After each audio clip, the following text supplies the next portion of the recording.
Hello and welcome to KEASH in South Sligo for this year's Sligo LGFA Intermediate Football Final between CT Gales and Strandhill. The showpiece event at the intermediate grade in Sligo as crowds start filling in to KEASH here. Wonderful setting and surrounds in South Sligo.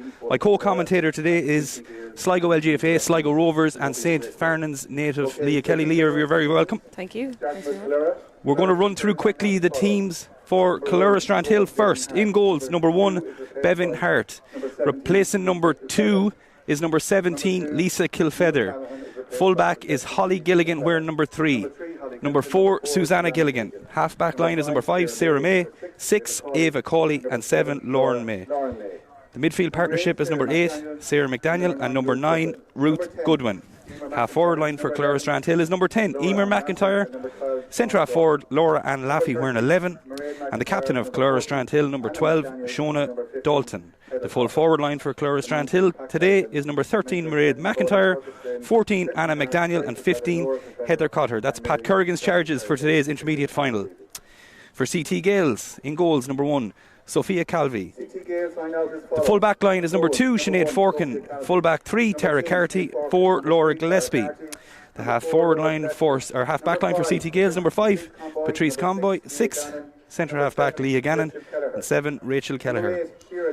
The midfield partnership for CT Gales today is number 8, Ciara Gannon, and number 9, Ava O'Brien. The half forward line, number 10, Cara King, number 11, Ellen Kelleher, and in completing the half forward line is number 17, Amy McCarthy, replacing her sister, who was listed as number 12, Kate McCarthy. Full forward line is number 13, the captain, Dr. Ciara Forkin. Full forward is number 14, Emer Hunt, and number 15 is Rachel Spellman. That's completing the CT Gales. Donald Spellman, the manager of them. So running through the teams there, Leah, I suppose you know a lot of the players. You would have played with them, played against them. Where do you see the game being won and lost for either side? Yeah, it's a really hard one to call. I think we were just talking about there. There's both teams, when you look at the teams, even the bench of them, there's so many good players. And obviously I'd play with a good few of them for Rovers and for County. There's class players on both. And even if you look at the midfield pairings for both, they're very, very strong. Yeah, absolutely. And I suppose the one thing that I noted going through the teams anyways, and speaking to I spoke to the chairman of CT Gales, Jack Kelleher, yesterday, and 4 sets of sisters playing with CT Gales. I suppose it's unique in a sense, but Leah and Ciara Gannon, you have 3 Kellehers, Hannah, Ellen and Rachel Kelleher. You have Sinead and Ciara Forkin, and then Kate and Amy McCarthy. I know Amy is replacing Kate on the starting lineup, but 4 sets of sisters in one team, that's fairly uniquely, isn't it? Yeah, it's cool, and I suppose it's really nice. It shows what these games are all about, like, you know, the community aspect. I'm sure if you looked at it, there's probably a load of cousins on it as well, so it's nice. Yeah, and there's a lot, I suppose, players. You mentioned that they're on the Sligo senior panel as well. CT Gales, Ellen Kelleher, Cara King and Michaela Burke. I know she's not on the team there today, but yeah, she's actually just coming back from a broken foot, so I suppose a good one to have on the bench. Absolutely, yeah, no doubt she'll play some part. But and then there's dual players that we mentioned on both teams there, like obviously Cara King for CT Gales, but Sarah and I suppose Sarah and Hannah McDaniel for Strandhill. The dual stars, the superstars really, as the McDaniel family really, including their brother Mark, is going to be playing tomorrow for Strandhill senior men's as well. But whatever's in the genes in the McDaniel family. Yeah, the pair of them are class. I love training with them, playing with them. 2 athletes at everything they do, and then obviously Mairead McIntyre as well. She's a superstar for Rovers. She's a great personality, great player. And yeah, I'm really excited to watch her play Gaelic, because I actually haven't seen her playing Gaelic as much as soccer. So yeah, but from what we hear, it's going to be she is a superstar at the Gaelic level as well. So, and Strandhill, obviously they're coming in as Connacht junior champions last year. A super year for them last year. They moved up to the intermediate grade and they've kicked on as well. They're in the intermediate final and they're one step away from being senior footballers in 2026. They've had a very successful year, and I spoke to their PRO yesterday, Aisling Brown, who's not here this weekend, but I asked her, how can you be a PRO for a club so successful? They're obviously Connacht junior champions in the ladies grade. They're Connacht senior champions in the men's grade They've already won the Sligo Junior B in men's grade. They're competing in the intermediate football final today, and they're going to be competing in the senior men's final tomorrow. So I asked her how she do it. I don't know how she does it. It's nearly a full-time job, but it's a good complaint to have, Leah. Absolutely, she must be flat out putting up Instagram and Facebook posts with all the finals they're in. But they just are a club that are going from strength to strength, and I think that's going to be a real help to those girls today, like their experience from last year. I think that'll stand to them. Yeah, there's a lot of connections between the men's footballers and the ladies footballers as well. Obviously, there's a lot of family connections there. You have Laura Laffey, obviously his brother Peter Laffey, the captain of Colera Strandhill Men's. You have Bevan Hart, sister of Oran and Keelan Hart, who also play men's football. So obviously, football is just in the water, in the genes in Colera Strandhill. Yeah, and I suppose I'm sure you'll see all those out here supporting the girls today, same as they'll be back there tomorrow supporting the lads. So it's an exciting time for them. It's a momentous weekend for Colera Strandhill. Once again, it's just another weekend in their history books, and there won't be an awful lot of work done over there, or definitely there won't be a lot of farming done anyways. But again, it's just worth shouting out to the sponsors of both teams, but Kilcawley Construction in particular for Colera Strandhill. They support the men's, the ladies and the hurlers, and that's a massive a boost or support for any club to have. But a sponsor that sponsors all three codes, that's fairly unique. Yeah, I suppose it shows the support that they have for everyone. There's no favouritism to any of their teams, and that's probably why they're seeing the success that they are. Just going back to CT Gales. CT Gales only founded in 2012. They've had a really, really good a couple of years. They've never played senior football. They're one game away from reaching where they want to be. And again, a shout out goes out to I suppose a big member of the Clunacool and CT Gales community, Mick Rowley, who sadly passed away last week. He would have been a massive I suppose in the foundation of Clunacool and CT Gales. So it's at days like this to remember people like that at the very start who supported it. I think we're very close to a minute silence, I think, and for that man that we just mentioned, Michael Rowley, we're going to have a minute silence for a great man out in Clunacool.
Minute silence concluded, and our condolences to the family and friends of Mick Rowley, a real important, integral part of Clunacool, and we remember him today, and I'm sure he's looking down on the CT Gales girls as they step into the pitch for the intermediate football final.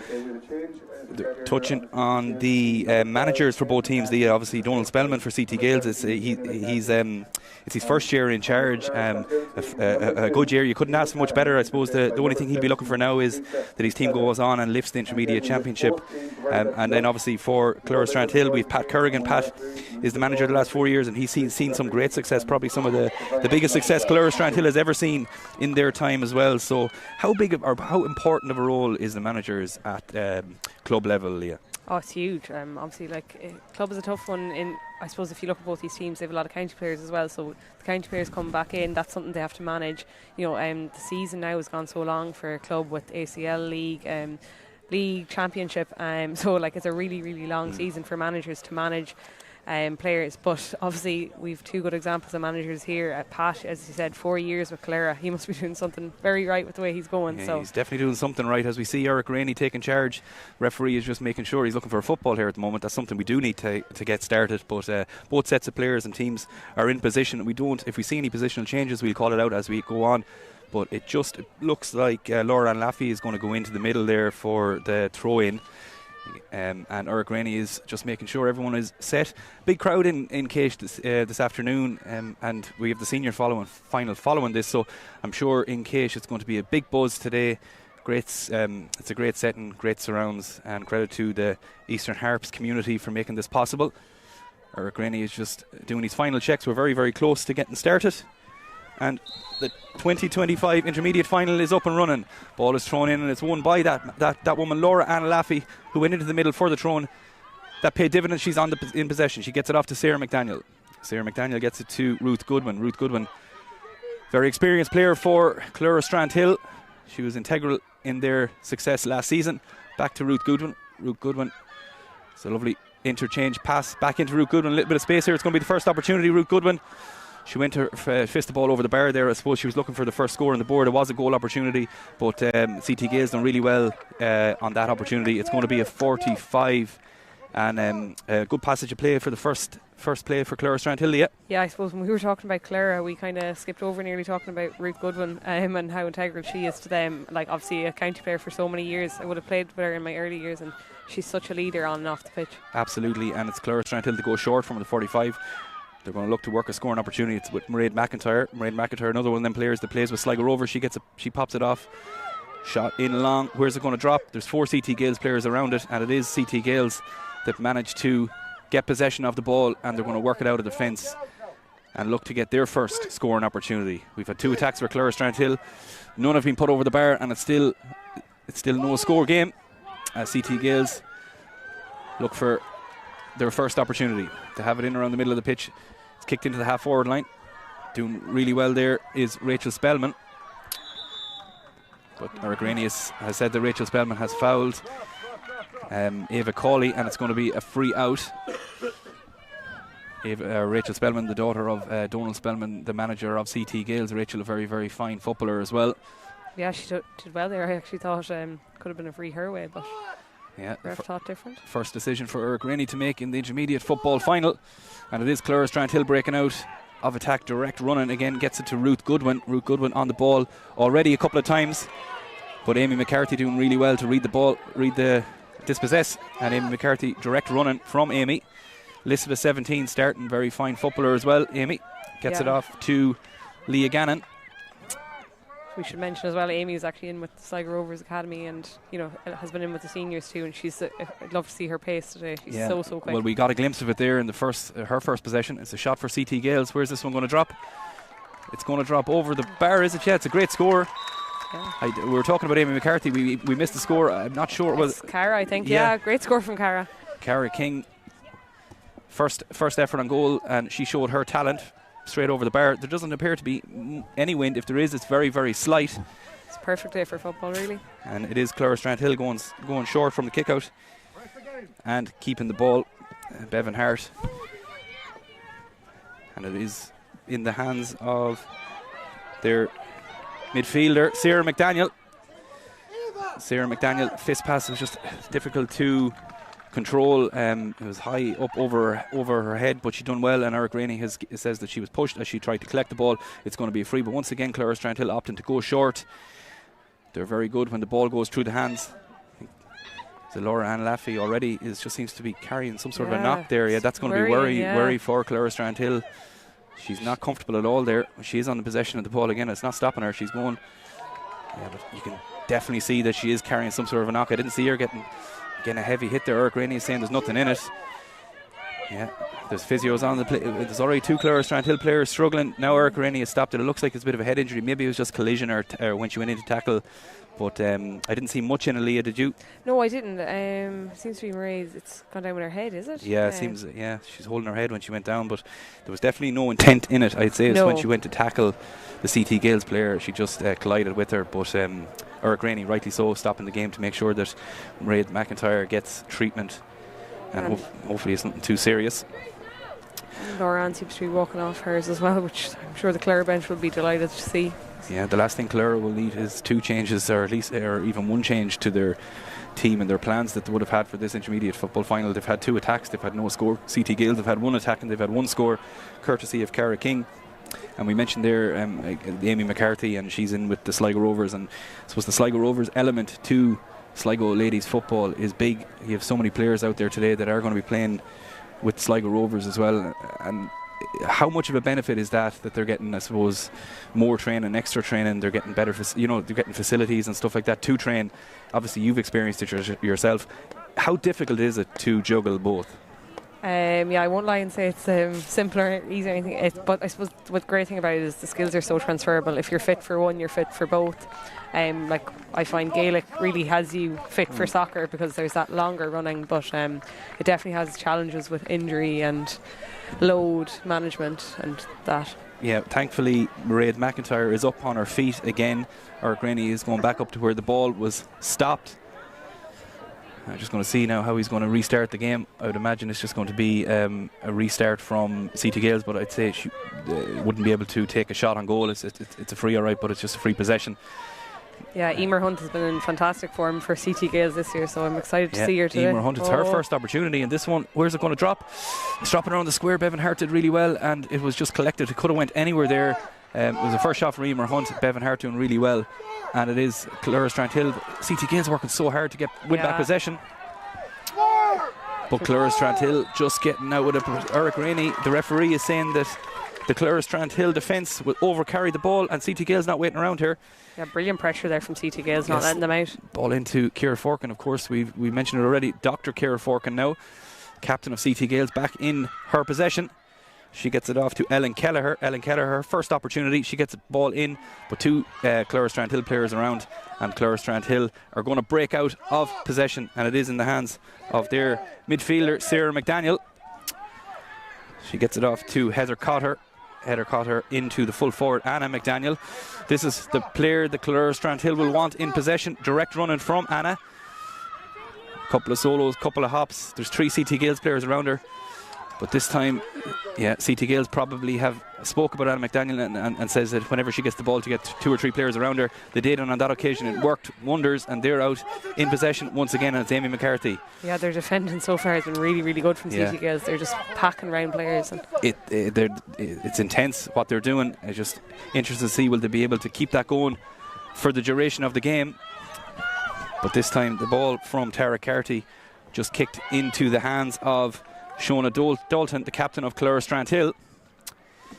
Again, it's Heather Cotter. And again, this is the CT Gales defence again working overtime, but it's in the hands of Laura Ann Laffey. She has appeared to shook off whatever knock she had, and it's into the hands of Anna McDaniel. It's her first effort, and should we be surprised, Leah? Her first effort straight over the bar. I'm sure it won't be the last. Great score from Anna there. Really good play from Laura Ann. You know, every time Laura Ann gets the ball who she's looking for. Yeah. Straight to Anna, and Anna pops it over the bar.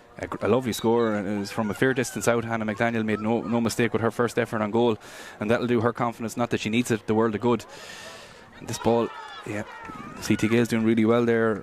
Sophia Calvi finding a CT Gales player. It's in the hands of Ciara Forkin, but she wasn't able to hold it, and it's Clora Strandhill. They're going to break out again.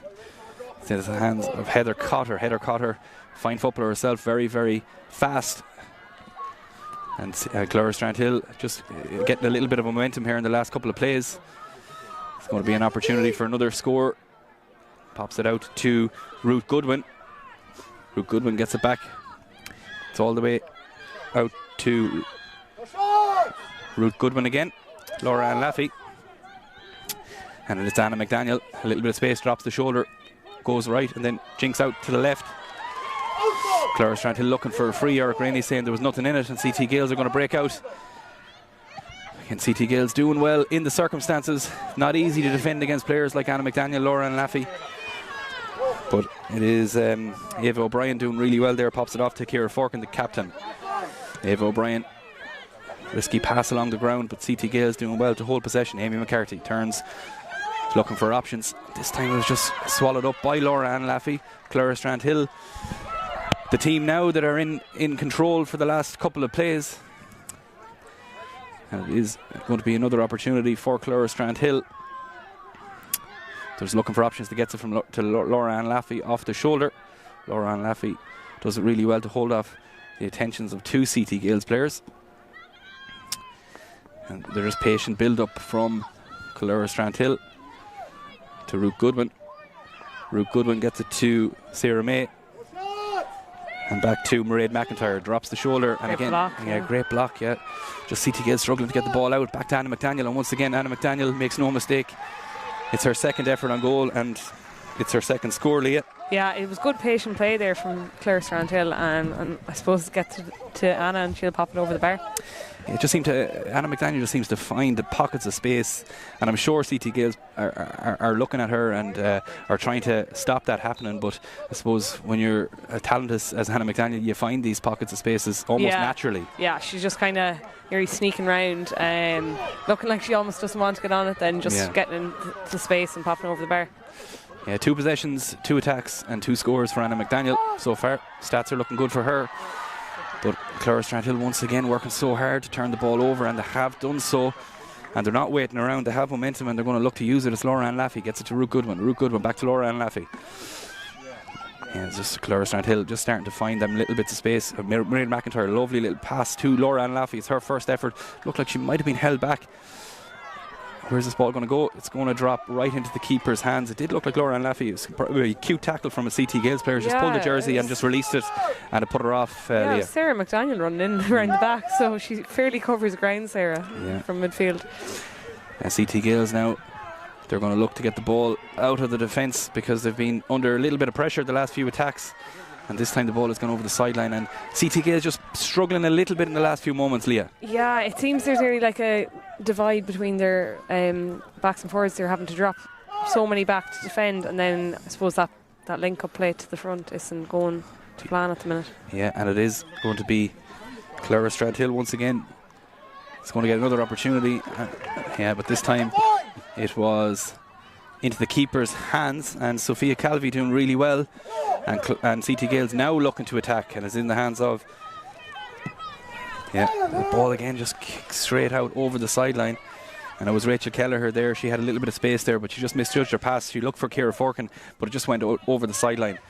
And it's Clara Strandhill back in possession once again, and it's Laura Ann Laffey. I seem to be saying her name a lot. She seems to be in possession a good bit. There's definitely a similar pattern here of Laura Ann to Anna. Yeah, and it's Anna McDaniel once again. Anna McDaniel right-footed, and absolutely makes no mistake once again.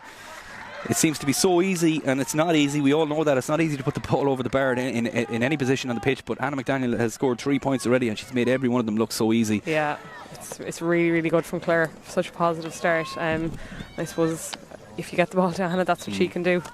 Absolutely. She's making football look very, very easy, and we all know it isn't. But it is Clara Strandhill the lead on a scoreline of 3 points to 1. CT Gales scored the first score of the game, but from that moment, Clara Strandhill have pushed on and scored the next 3. It's 3 points to 1.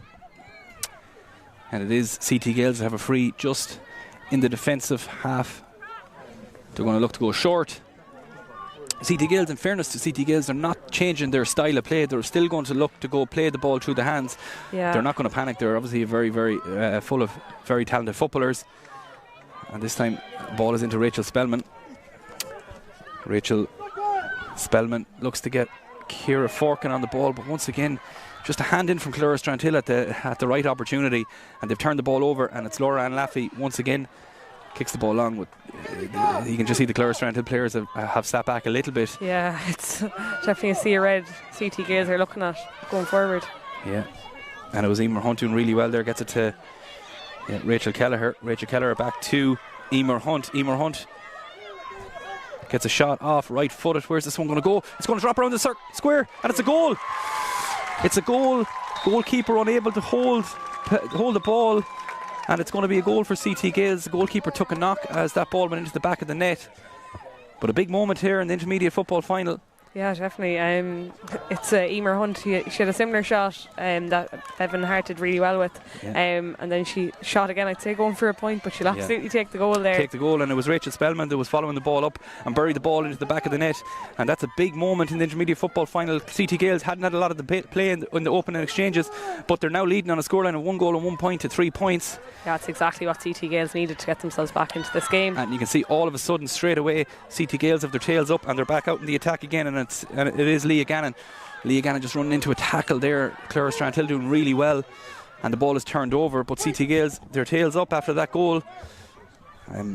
Bevan Hart might be a little bit disappointed, but it would have been really hard for her to control the ball there. It was just right up under the crossbar. The shot, as you said, she probably was going for a point, Emer Hunt, but it just dropped in right under the crossbar, making it difficult for Bevan Hart. But it is Clara Strandhill that are they're on the attack once again. It's in the hands of Sarah McDaniel. Back to Shona Dalton. To Sarah McDaniel. Sarah McDaniel. Ruth Goodwin breaks the tackle, breaks the challenge of Ava O'Brien. Yeah, and Ruth Goodwin continues the run and gets the ball back again. It's going to be an opportunity. Yeah, gets it to Mairead McIntyre. Breaks one tackle, breaks two tackle, and she buries the ball into the back of the net. We have a goal one side of the pitch, and we now have a goal on the other side of the pitch. Mairead McIntyre, and again she shows her talent. Ruth Goodwin gets the ball to her. She drops the shoulder left. She goes right, and she buries the ball into the back of the net. A great finish from her. Yeah, Leah. Brilliant from Mairead, and it's exactly what she does best. She's so technically gifted. The drop of the shoulder, and then just a lovely finish into the back of the net. A lovely finish. Sophia Calvi could do absolutely nothing about it, and all of a sudden Clara Strandhill are back in the lead again on a scoreline of 1-3 to 1-1. It's been a great intermediate football final already. Great ball from Ellen Kelleher there. there. Ellen Kelleher into Emer Hunt, pops it off to Rachel Spellman. An opportunity for Rachel, but she pulls the ball to the right and wide. But a great piece of play by CT Gales. But it's end to end, Leah. Absolutely end to end, yeah. I suppose Ellen Kelleher's, she's another player who's so talented, and if CT Gales can get her on the ball, they're the type of passes she can play all day. Yeah, and it is Laura Ann Laffey once again. She definitely seems to be the playmaker for Clara Strandhill. She's been in possession a lot. Clara Strandhill looking to get another attack. It's in the hands of Mairead McIntyre, and just with ease Mairead McIntyre gets away from her defender and buries the ball left foot at this time. She scored a goal with her right foot. She scored a point now with her left foot, and she makes it look so easy. Yeah, should be absolutely delighted with that one off the left. She's class, Mairead, so I'm delighted to see her doing so well. And when she hit that ball with her left foot, it would be hard to tell which is her natural foot. Do you know which is she naturally right-footed or left-footed? Yeah, she's right-footed for sure. But as you can see, she's been doing a lot of work off the left. Absolutely, she made that look easy off her left foot, anyways. And Clara Strandhill now lead on a scoreline of 1 goal and 4 points to 1 goal and 1 point. It's a 3-point game, the intermediate football final here. But it is CT Gales in possession. It's in the hands of Ava O'Brien. They're looking for options. They have it in the hands of Laura Gillespie. Laura Gillespie obviously returning to the CT Gales team. She was living in London and playing in London for quite some time. She's back and she's a great addition to the CT Gales. Very experienced player, Laura Gillespie. Good run here from Ciara Forkin. Yeah, Ciara Forkin done really well there. It's going to be an opportunity for CT Gales. Emer Hunt has started the game so well.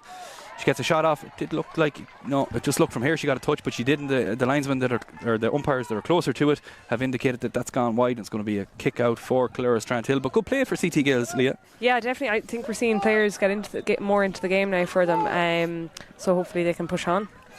Yeah, and it is Clara Strandhill going short once again. Bevan Hart, really composed, really experienced goalkeeper, just looking to go short at any given opportunity to retain possession. But it is going to be a sideline ball for CT Gales. Right over the stand side here in KEASH. Big crowd in for the intermediate football final.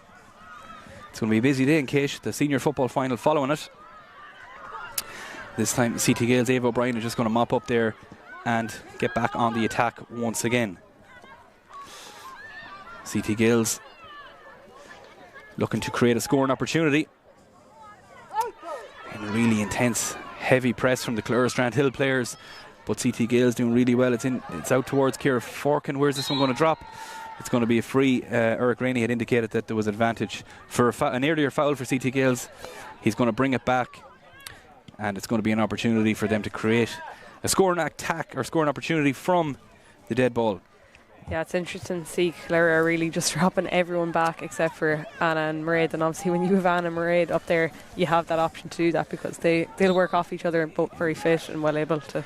Yeah, couldn't pick two better players to be left up in the attack, but it is a long ball in, and CT Gales doing really well. Ellen Kelleher off the left foot. Ellen Kelleher, where's this one going to drop? And that's the score of the game. Ellen Kelleher, what a score off the shoulder. Ellen Keller left-footed, and that's gone straight over the bar. And CT Gales really needed that, and Ellen Keller stepped up when it mattered most. That's a beautiful score from Ellen. You know, I was just saying what she's capable of doing, and like, she'll do that all day. She's brilliant off that left foot. A lovely score, yeah. Very, very natural kicker. Looked really, really good from here, and the score of the game, I would say, well, definitely point of the game. And it is Clora Strandhill back in possession, right along the stand side in KEASH. Going to look for options. You can hear the calls coming in from both sets of sidelines. And it is Sarah McDaniel. Sarah McDaniel gets it off to Emer McIntyre. To Heather Cotter. Heather Cotter right-footed, her first opportunity on goal.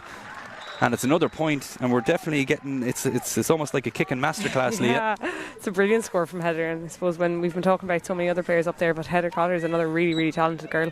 Yeah, a great score for Heather's first opportunity, and she made no mistake, but it's been a really really good game for kicking. Emer McIntyre breaking the kick. It's going to be an opportunity here. Mairead McIntyre is going to drop the shoulder. Yeah, she does.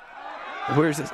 Yeah, Eric Rainey has indicated it's going to be a free. It did look like it was very close inside the box. It's probably going to be a penalty. Yeah. It hasn't.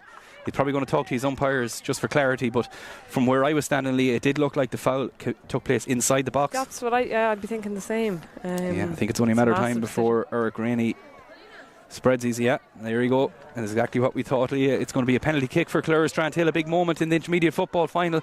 But yeah, it's unfortunate for Sophia Calvi. It was Emer McIntyre that dispossessed, and she found Mairead in space. Yeah, the sisters linking up very well there. And when Mairead was bearing down on goals, it was only going to be, well, one opportunity, or I suppose CT Gales just had to stop her at any given cost, and the cost of that was a penalty kick. And it's going to be Anna. It's going to step up. And she makes absolutely no mistake about it. I could have wrote down the goal before she even kicked it. She was never going to miss that. It's a goal for Anna McDaniel. It's a goal for Clora Strandhill. And all of a sudden they have a 6-point lead. It's 2-5 Clora Strandhill. It's 1-2 CT Gales. Yeah, we're looking for an exciting first half in this game. We definitely gotten it. It's been end-to-end. Even looking at the scoreboard, you know, Clora are in an advanced position, but you wouldn't rule CT Gales out of it at all. As we see Eric Rayleigh, the referee, double jobbing here. He's tying the lacers of a CT Gales player. Who said a referee's job was easy? But it is going to be a kick out for CT Gales, and Sophia Calvi would probably want to right the wrong of the last kick out, unfortunately for her. But this one again is dispossessed. Yeah, just really, really intense tackling from Clora Strandhill, making it really difficult for CT Gales. And it's going to be a free again for Clora Strandhill, right in front of the linesman over there. I think it's Darren Corcoran, experienced official. He's talking to Eric Rainey, and the pen is out. I'd say there's going to be a card. It looked like as the Clora Strandhill player was going to get up, she was nearly ankle tapped or tripped by a CT Gales player. It's definitely going to be a ticking for that player. I think it was Tara Carty that's being ticked. But again, probably the lesser two evils, Leah, just taking the free there to get reset again. It might be have to go with their tactic now for a while of just trying to block up that goal. Yeah. Is Clora Strandhill once again in possession. It's in the hands of Ruth Goodwin. Ruth Goodwin out towards Sarah May. Sarah May is going to look for options. Gets it back to Ruth Goodwin. Ruth jinks left and goes right. Back into the hands of Heather Cotter. Heather Cotter goes wide. Clora Strandhill just patient, looking for the space. Ruth Goodwin. Back to Laura Ann Laffey. Just happy to drag the CT Gales players left and right, looking for the pockets. Clora Strandhill still in possession. This time just the hand pass just let Clora Strandhill down. I think it was Lauren May that occasion, and it is turned over by CT Gales, and they're going to look to run at speed. Yeah, and there's a foul by Clora Strandhill. Exactly what I suppose we spoke about, just tactical, really fouling in them positions. Try and kill the momentum for each side. I suppose with the game both of them are playing and getting so many players forward. It's what they have to do then when it's the counter attack is on. Yeah, in towards Ciara Forkin. Ciara Forkin doing really well. Under severe pressure, Ciara Forkin by Susanna Gilligan. Gets it back out to Cara King. Cara King in possession once again. Real good player. It's who CT Gales would want in possession of the ball. Lovely little pop pass in. Where's it going to drop? No, that's going to be... good play from Sarah McDaniel there, getting a vital touch on that. Yeah. This time it's Emer Hunt, or Emer McIntyre being tackled by Amy McCarthy. Emer McIntyre doing really well on that occasion. Gets it to Ruth Goodwin and to Sarah McDaniel. Sarah McDaniel out around where we are. To Mairead McIntyre. Mairead McIntyre, lovely again, just slight drop of the shoulder, just making a little bit of space for herself. Gets it to Sarah McDaniel. Sarah McDaniel, her first opportunity, and she makes absolutely no mistake. And again, lovely passage of play, and it's the same players linking up, it seems, all the time, but getting the ball to one of the McDaniels is either Anna or Sarah, and Sarah makes no mistake, her first score of the day. Yeah, as we said, there's just so many talents on show today. Sarah McDaniel, it's hilarious, she plays the exact same way she is in personality wise. She's just so calm and collected, and exactly the way she put that over, so calm. 2-6 to 1-2 here in the intermediate football final. Strandhill at the moment in control, and it's Laura Laffey that wins the kick out direct from Sophia Calvi, and it's going to be another opportunity for Heather Cotter, and this one has gone into the back of the net. Heather Cotter definitely went for a point, but it just fell right under the crossbar. Really difficult for the goalkeeper Sophia Calvi, and it just went into the back of the net. Fortunate for Strandhill, devastating for CT Gales, but nevertheless, Leah, it's Strandhill's third goal. Yeah, Heather Cotter would be delighted with it, whether she was going for a goal or a point. Really unlucky on poor Sophia Calvi in goals. Nothing she could do about it, but credit to Laura Ann Laffey the way she caught the ball. And it's going to be a free for Strandhill again. CT Gales just struggling in the last few moments to get any sort of possession, and it's a foul by Tara Carty. And Strandhill, you can see their tails are up, Leah. Yeah, and they're a team that if you give them any bit of a sniff, those forwards will keep going. Sarah McDaniel gets it to Emer McIntyre. Emer McIntyre really well. 1, 2, 3 tackles she gets by. And it is back into the hands of Anna McDaniel. Just one hand, it just makes it look so easy. Anna McDaniel, she's really enjoying it out there at the moment. It is just 2 CT Gales players around, and once again Eric Rainey says that they're just too aggressive in the tackle, and there's a little bit of afters. It was Heather Cotter that was fouled, and it's going to be an opportunity for Anna McDaniel for another score for Strandhill, but CT Gales definitely struggling, and Anna McDaniel kicks this one right and over the bar. Oh, it's gone to the left and wide. I actually commentator's curse. It was Anna McDaniel. She'll be disappointed in that because such her standards, but nevertheless we won't we won't give her too much grief. No, a let off for CT Gales. They'll be happy. I think they just want to get this game to half time, but I'm sure Anna will pop that next one straight over the bar. So yeah, it is Sophia Calvi. We have a couple of minutes to go before the end of the first half, and it is Mairead McIntyre once again bearing down on goals. Mairead McIntyre drops the shoulder and again just makes it look so easy. It must be so hard to defend against that. You don't know whether she's going to go left or right. She dropped the shoulder left, went right, and a lovely score once again. Yeah, the thing is they can't jump from one player to the next either, because if you leave, there's so many other talented players around her. Really good from Mairead. She's playing with such confidence out there, which is great to see. Yeah, 3-7 to 1-2. Strandhill in total control in the first half of the intermediate football final for 2025. Junior champions last year.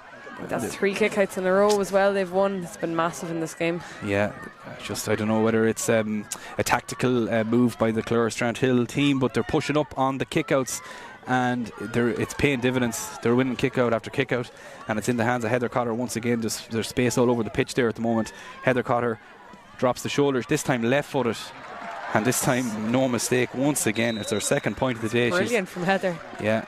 And again, it must be really difficult to defend against that. You think she's going to kick with her right, she just jinks in on her left and she buries the ball over the bar. If you don't know which the player is going to kick, left or right, it's really hard to defend. Yeah, and she struck that as well as if it was off her right. It's really good. Sophia Calvi, it looks like this one is going to go out over the sideline, is it? No.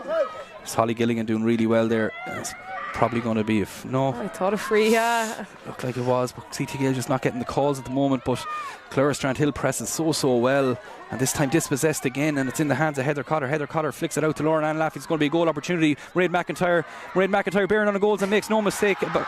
And it's attack after attack, and another goal for Mairead McIntyre, making it look so easy, but it's really, really good to watch as a neutral. Obviously for CT Gales supporter or player it's difficult, but as a neutral it's fabulous to watch. It's really, really good football, and it's as good as you'll find, like just the way they move, the different runs, the passing. It's really, really good from Clara. You can see that they're a team that have just gone from strength to strength. Yeah, 4-8 to 1-2 here in KEASH in the intermediate football final. Clara Strandhill in total control.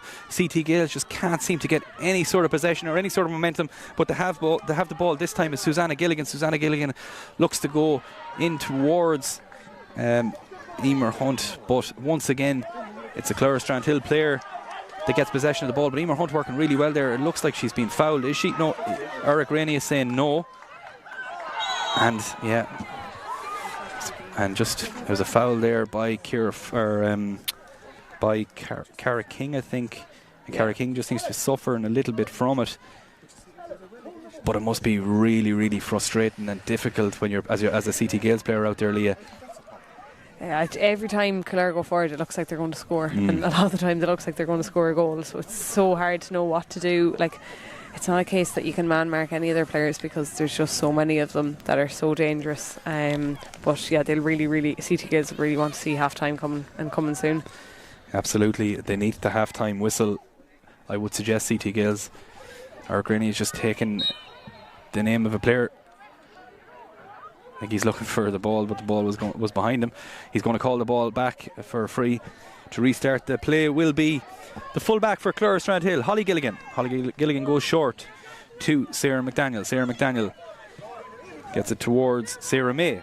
Sarah May back to Sarah McDaniel. Sarah McDaniel just slipped there. She looked to jink right, but she keeps possession of the ball. Sarah McDaniel, as you said, she's very calm on the ball. She makes no mistake. And it is in the hands of the centre half back, Ava Cawley. And another opportunity for Clara Strandhill. They've had a really good first half here in KEASH.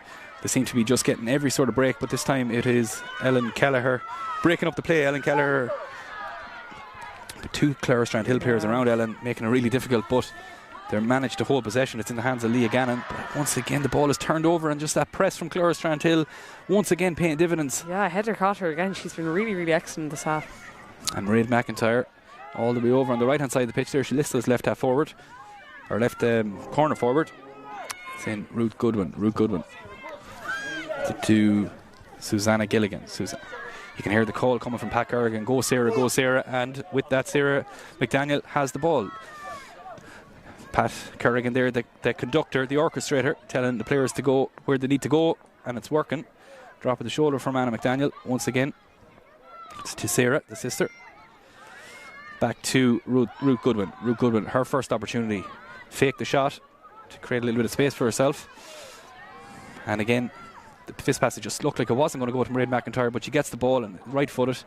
And this one has gone to the left and wide. It's her first missed opportunity of the game, but just looks like Clara Strandhill are getting every break. Any sort of a break that goes their way is going in favour of Clara Strandhill. Just the momentum is really with them, and I suppose if one person makes a mistake, they have another player right in behind them to fill in the gap of it.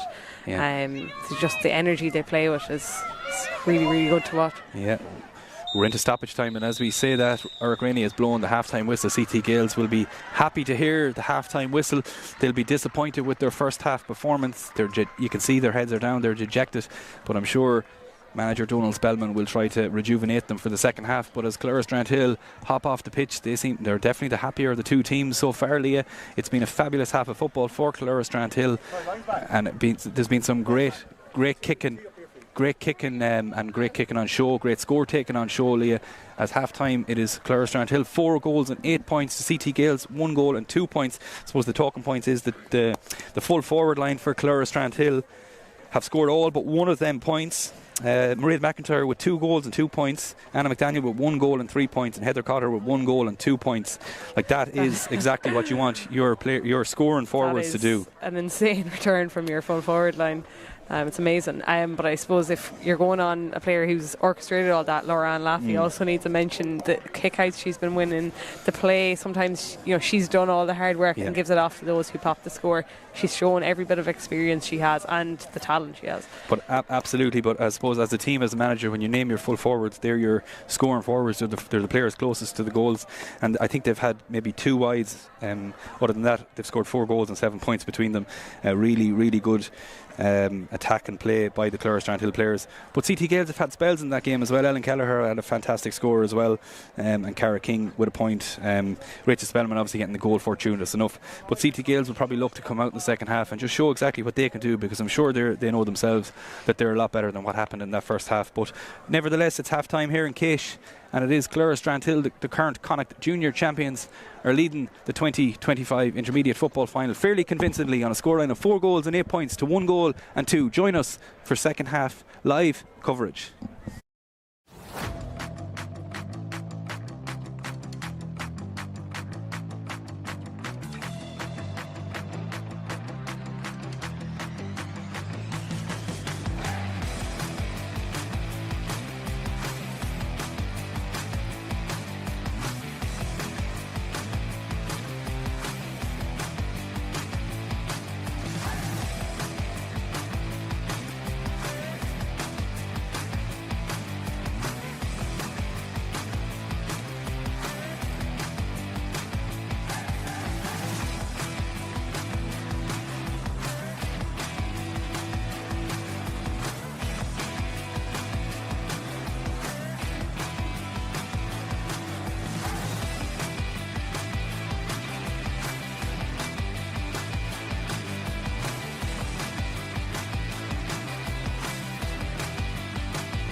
It's time to smash inequality in sport.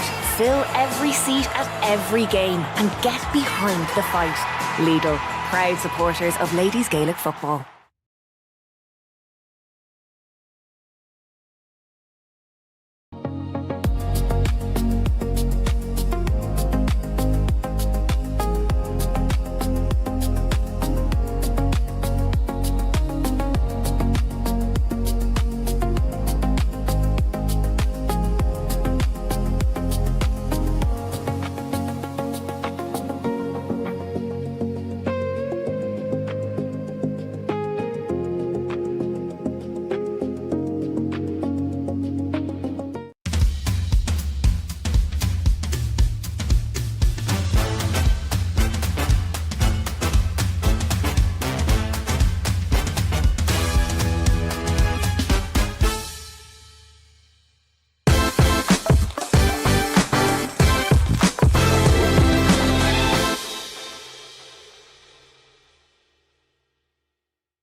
best of luck to Killera Intermediate Ladies team in the championship final from all here at Kilcawley Construction. Sorry if I'm a bit late. No probs, Dad. Still getting ready. This butter's only half fat, but it tastes lovely. Like real butter, and it spreads. That's because it is real butter, Dad, just with half the fat. Brilliant. How do they do that? I don't know, Dad. I'm not a dairy farmer. Just a woman trying to go on a date. Do I look okay? I don't know. I'm not a stylist. I'm just a dad trying to help his favourite daughter go on a date. You only have one daughter. Connacht Gold half-fat butter. Make it real. Feely Travel Centre Sligo has been a family-run business since it began in 1951. We have always taken our customer satisfaction with our service personally. Feely Travel Centre would like to wish the Sligo LGFA the very best of luck in their finals day today. Remember, for more information, check out www.sligobusHire.ie. Sligo Travel on 071 914 3000.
It's time to smash inequality in sport.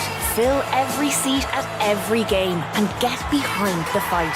Lidl, proud supporters of ladies Gaelic football.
The very best of luck to Kildare Intermediate Ladies team in the championship final.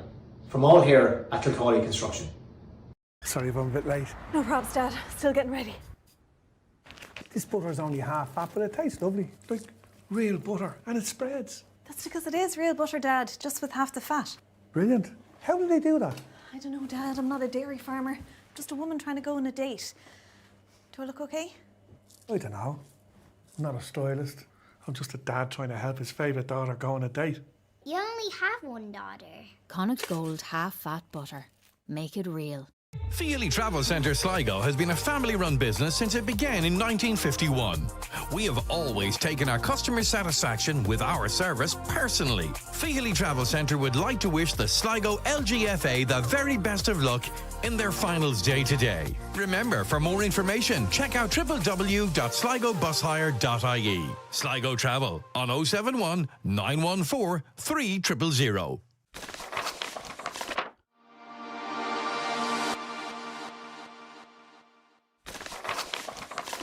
If you're in need of medical supplies, contact Baymed Healthcare today. Based in Tubbercurry, we offer next-day delivery across Ireland. Call the number on screen or visit our website. Check out our social media for the latest offers. Baymed Healthcare wishes both teams the best of luck in today's county final.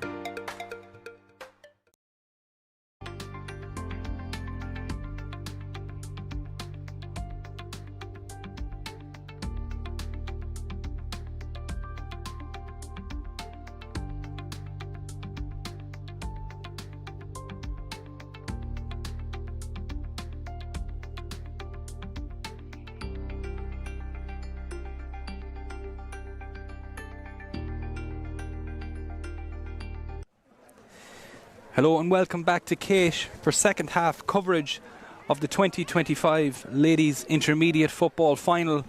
Stranthill, of course, leading on a scoreline of 4 goals and 8 points to 1 goal and 2 to CT Gales. All Stranthill in the first half. CT Gales, to their credit, have stuck at it, just I suppose overpowered by the brilliance of Stranthill. But CT Gales, we all know, Leah, the CT Gales are a better team than what they looked like out there in the first half. They're going to look to come out in the second half and start quickly. Yeah, absolutely. I think they'll be raring to go. I'm sure there's plenty said at half time, and they're going to try and right all the wrongs of the first half. Yeah, they left Stranthill waiting for a minute or two before they re-entered the pitch, but Eric Rainey has the ball in hand. We're very close to second half coverage of the Intermediate Football Final. The ball is thrown up, and this one has fallen right into the hands of Sarah McDaniel. Once again, Stranthill straight out on the attack again. But CT Gales on this occasion, courtesy of Sinead Forkin, dispossessed it, getting the ball out towards Ciara Gannon. Ciara Gannon, CT Gales looking to start strong this second half. There's a sub on the... It seems like Anna Kate David is in for CT Gales. Anna Kate David is going to look to start strong in the second half. CT Gales with their first possession. We'll look to get a scoring opportunity. It's in the hands of Emer Hunt. Emer Hunt was good in the first half. She took the effort that came off the keeper's hands for the goal. She has been on a lot of the ball. So is this woman, Ellen Kelleher. Laura Gillespie. CT Gales starting strong. They're in possession. But Stranthill might be happy enough just to filter back and to make it difficult for them, Leah. It's hard to see where CT Gales are going to break down that defence when you're looking at it there. It's just red jerseys everywhere. And obviously, Clare know that if they can try and block the goal. And there you go, just on that. And it is Anna McDaniel all the way back defending.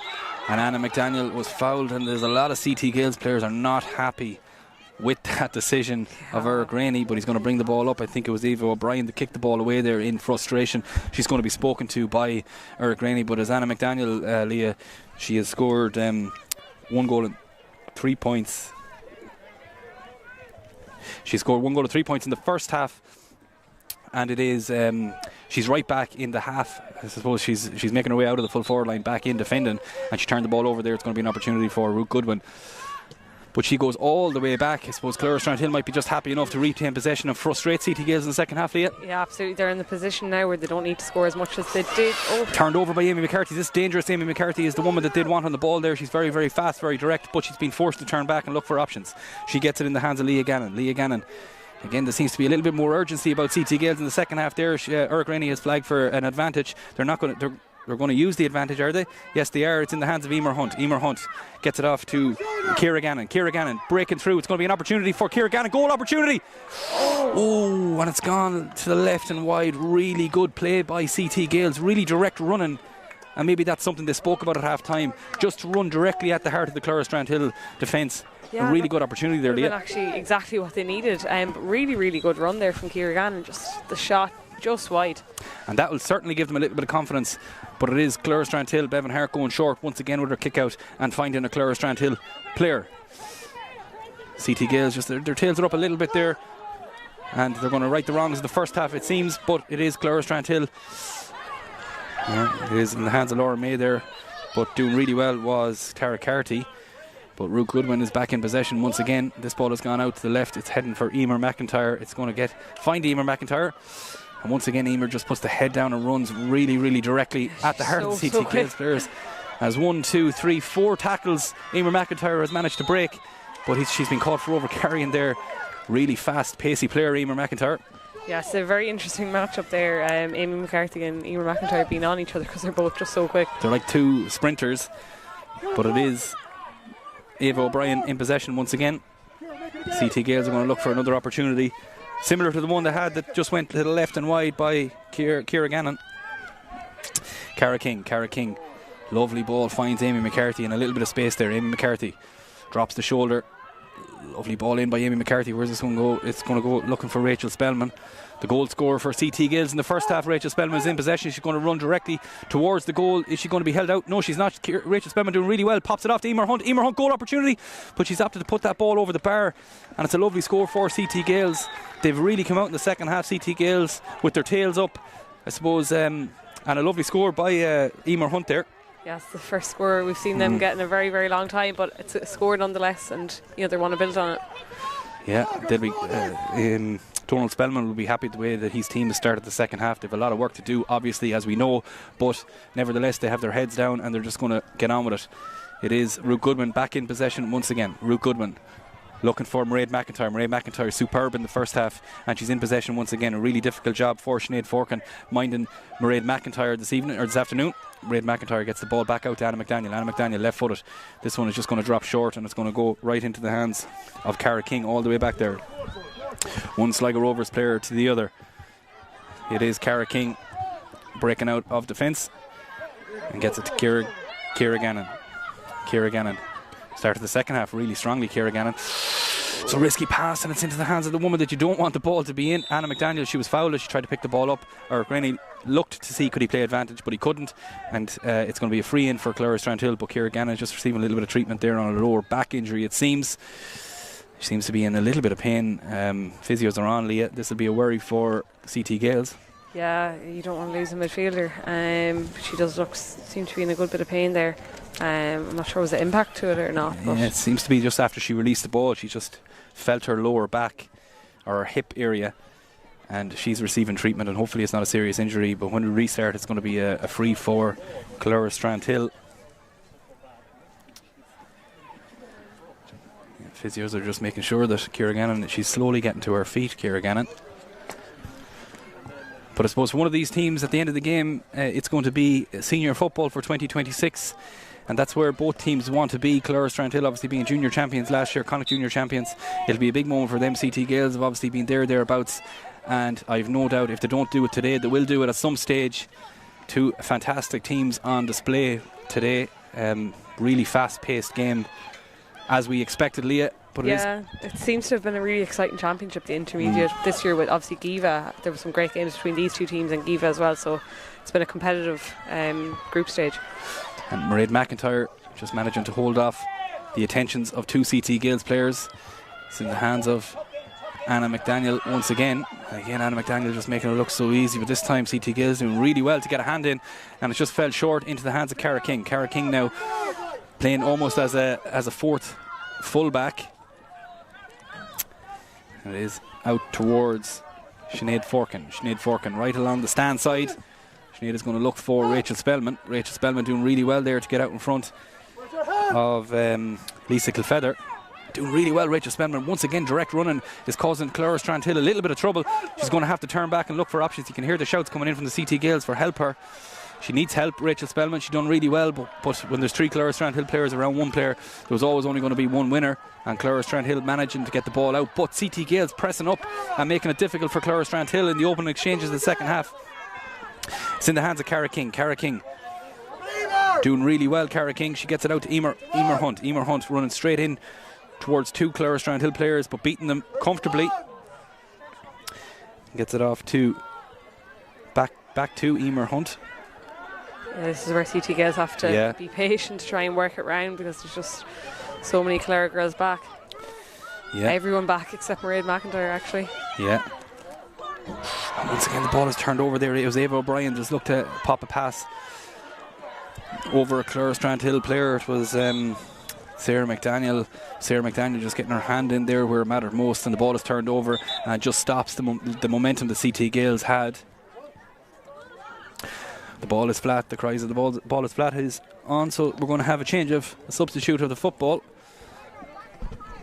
But CT Gales, Donald Spellman, obviously they've only got 1 score on the board, but he'd be relatively happy with the way that they've responded, I suppose, to what happened in the first half. Yeah, absolutely. Look, they knew it was going to be a real uphill task, but to come out and actually try and show what they can do and put it up against Clara for the second half would have been their main aim. A lovely touch, just a hand in there by Ellen Kelleher. She manages to get the ball back for CT Gales.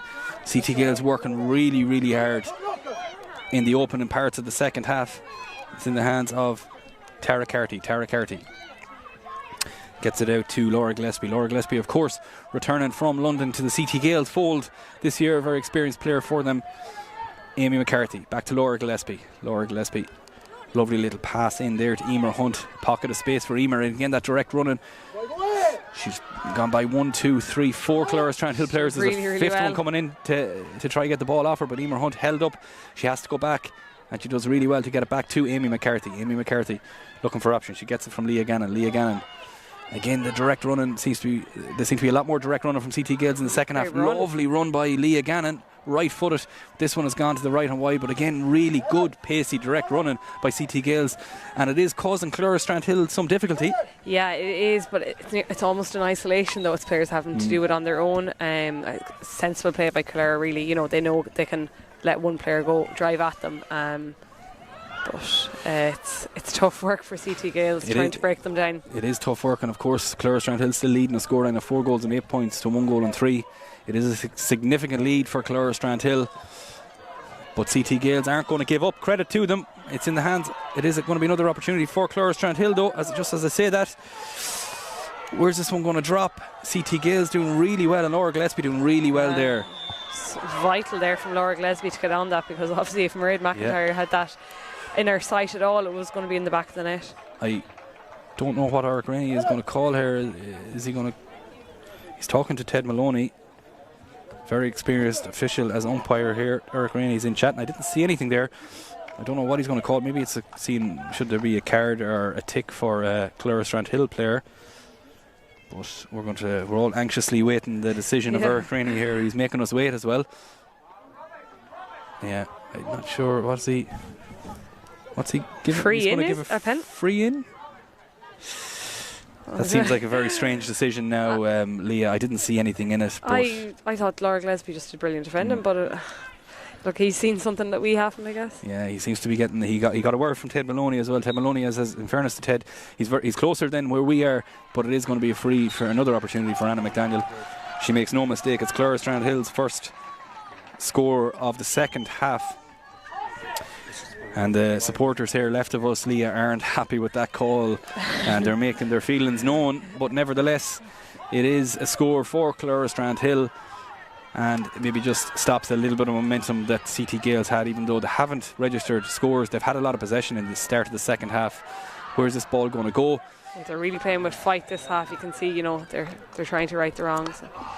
They really are. This ball is going to be thrown in. Yeah, there's a lot of people not happy with the referee's decisions in the opening part of the second half. It's going to be a throw ball here, and this ball is going to be won by CT Gales, and it was a lovely touch by Ellen Keller out down to Amy McCarthy. Amy McCarthy is going to look for options. And again, they're just not getting the decisions. No, CT Gales. They really haven't had the rub of the green today in terms of decisions. And yeah, it looked a little bit harsh on Amy McCarthy there. She was called for overcarrying. It's going to be an opportunity for Clara Strandhill just to reset and maybe frustrate and slow the game down a little bit. It hasn't been as fast paced for Clara in the second half as it was in the first, but nevertheless they're still comfortably ahead on the scoreboard, and Pat Kerrigan and his management team will be relatively happy with where they are right now. And it is Clara Strandhill back on the attack again. It's in the hands of Heather Cotter. Very good in the first half. She scored 1 goal and 2 points. Heather Cotter, this occasion she's been judged to. I would have, There's a free out, nevertheless, for CT Gales. Just Ciara Forkin just unable to hold possession, and it's back in the hands of Emer McIntyre. Emer McIntyre 2-3, 3 CT Gales players around her, and it's going to be a free in for Clara Strandhill. You can really see the frustration of CT Gales building, which I suppose is no surprise at all. Yeah, they've worked so hard to get to this point. They beat Clara Strandhill in the group stages of the Intermediate Championship, but it is Clara Strandhill that are on the attack, but Ellen Keller are doing really well there. And Ellen Keller has had a fine game herself. She's worked really, really hard, Ellen Kelleher, for CT Gales. She's never given up. Yeah, it's been a tough game for Ellen because Ellen shines when it's up the other, when she's popping scores, but she's really had to drop back in this game with the way it's gone. But she's doing really well. It is Clara Strandhill, the lead in the scoreline of 4 goals and 9 points. The CT Gales 1 goal and 3. We're midway through the second half here in KEASH in the intermediate football final, and as it stands, Clara Strandhill will be making the jump to senior football for 2026. And it is Cara King, CT Gales in possession. Cara King to Ciara Forkin, back to Ciara Gannon, and all the way out to Ellen Keller again, left footed. Where's this one going to drop? Emer Hunt is in and around there. Emer Hunt doing really well. There's going to be an opportunity for Ciara Forkin, and it's over the bar. Ciara Forkin, it looked like it might have been another goal opportunity, but once again CT Gales getting in and around there, and Ciara Forkin with her first score of the day. Yeah, I suppose the two key players for CT Gales linking up there with Ellen Keller, finding Emer Hunt with a great ball. Just unlucky that one didn't go in the back of the net. This ball from Bevan Hart, but once again it's turned over, and Cara King working overtime here in the second half. She's all over the pitch and she's managed to get a touch there, turned the ball over. Ciara Forkin, once again CT Gales are on the attack. Gets it out to Ellen Keller. Ellen Keller left footed, dropping in around the square once again. Where's it going to drop? It's going to drop out to the right, and it's going to be a 45. But the last few CT Gales have really have came out in the second half, to their credit, Leah, and they have been probably the better side. Yeah, definitely. They're hungrier for it at the minute, and you can see a tactic there they have in the last few plays, and it's working well. Is Ellen Keller playing that ball into Emer Hunt and kind of playing off where it lands in there. And as Cara King has the ball on the ground at the 45-yard line, I'd suggest she's probably going to just kick it in around the square unless she goes short. But yeah, she goes short, she goes back, and she goes to Amy McCarthy. Amy McCarthy gets the ball. She's going to look for options. She gets it from Laura Gillespie. Laura Gillespie shouts to let it in from the bench, but this ball is in around it's on the ground, and it's going to be picked up by Laura Ann Laffey, and Eric Rainey's going to throw the ball up there. It just looked like the two girls held on to the ball there, and it's going to be a throw ball. CT Gales won the last one of these. They're going to hope to win this one. It's Laura Gillespie against Laura Ann Laffey, the battle of the two Lauras here. Laura Ann Laffey looking to get a head start, but it is Laura Gillespie doing really well to get a touch, same as the last one. CT Gales doing really well on them throw balls, and they're going to be back in possession once again. Cara King. Ooh, she took a heavy hit from Emer McIntyre as she got rid of the ball, but nevertheless it's with Amy McCarthy. Amy McCarthy drops the shoulder, goes left, goes right, and it's going to be a free in for CT Gales. It's really good play from Amy McCarthy this half. She's been getting down that right wing so much, driving at them and getting a foul. Yeah, Eric Rainey is not going to have a word with Amy McIntyre. It did look like she just caught Cara King late as Cara King got rid of the ball there. It mightn't have been intentional, but nevertheless Cara King picked up a heavy hit. Yeah, knowing the person Emer McIntyre is, it definitely wasn't intentional from her anyways. 100%. No, it's just, I suppose, the intensity in the tackle just to follow through, but it's going to be Ellen Keller left footed, and this one is gone over the bar. Lovely score by Ellen Keller. It's her second of the day. Two lovely fine scores by Ellen Kelleher, one in the first half, one in the second. It is CT Gales' fifth score of the day. It is our fifth point of the day. Clara Strandhill leading though, however, on a scoreline of 4-9 to 1-5. Significant lead still by Clara Strandhill. All the work done in the first half for them, but CT Gales in the second half, to their credit, have definitely been the better of the two sides. Yeah, absolutely. They've really come out and it's been much more positive from them.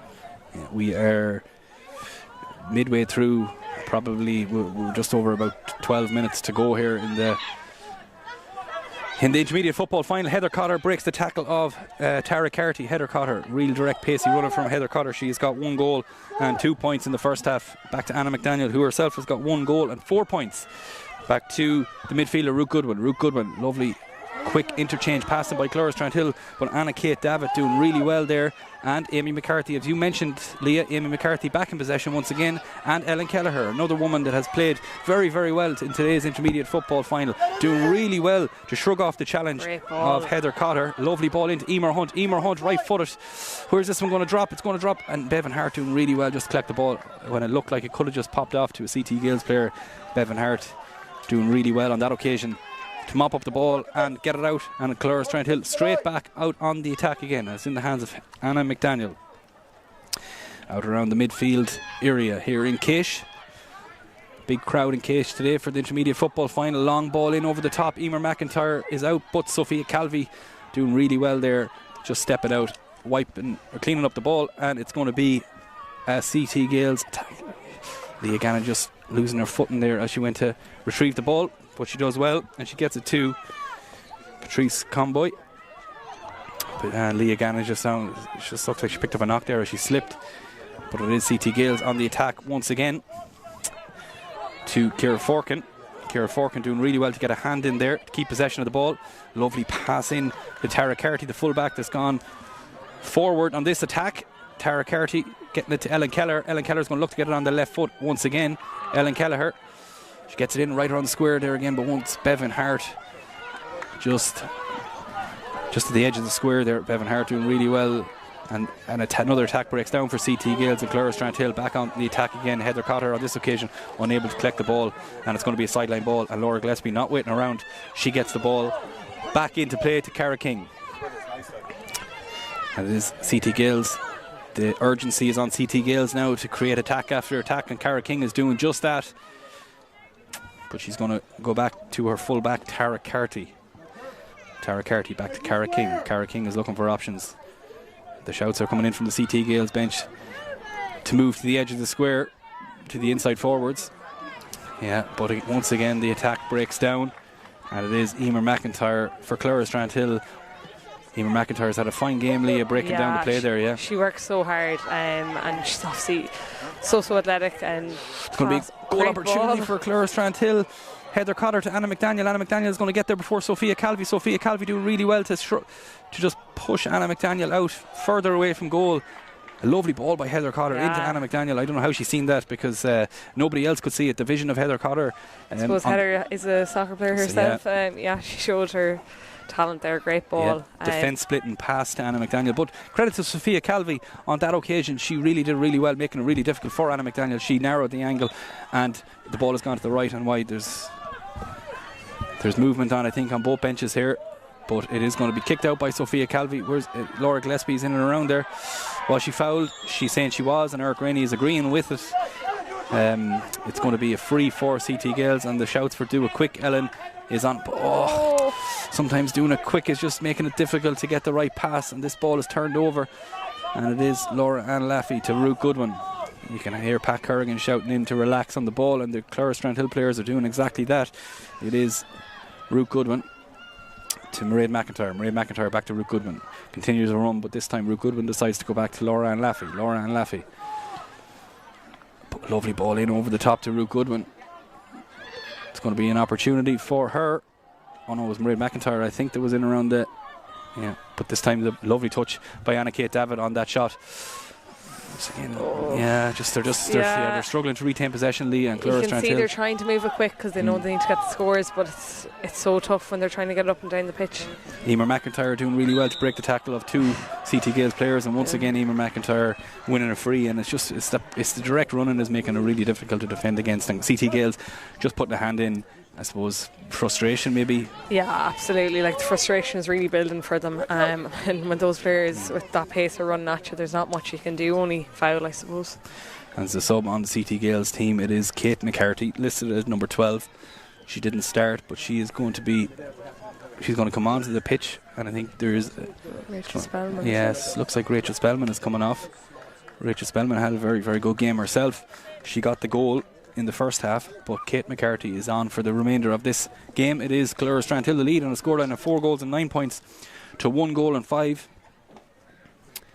We're reaching the latter stages of the intermediate football final for 2025, and it appears at this stage that the Connacht Junior champions of 2024 will be the intermediate club champions for Sligo for 2025, Clora Strandhill.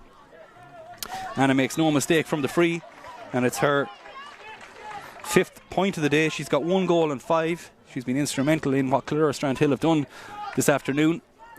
They now lead in a scoreline of 4 goals and 10 to 1 goal and 5.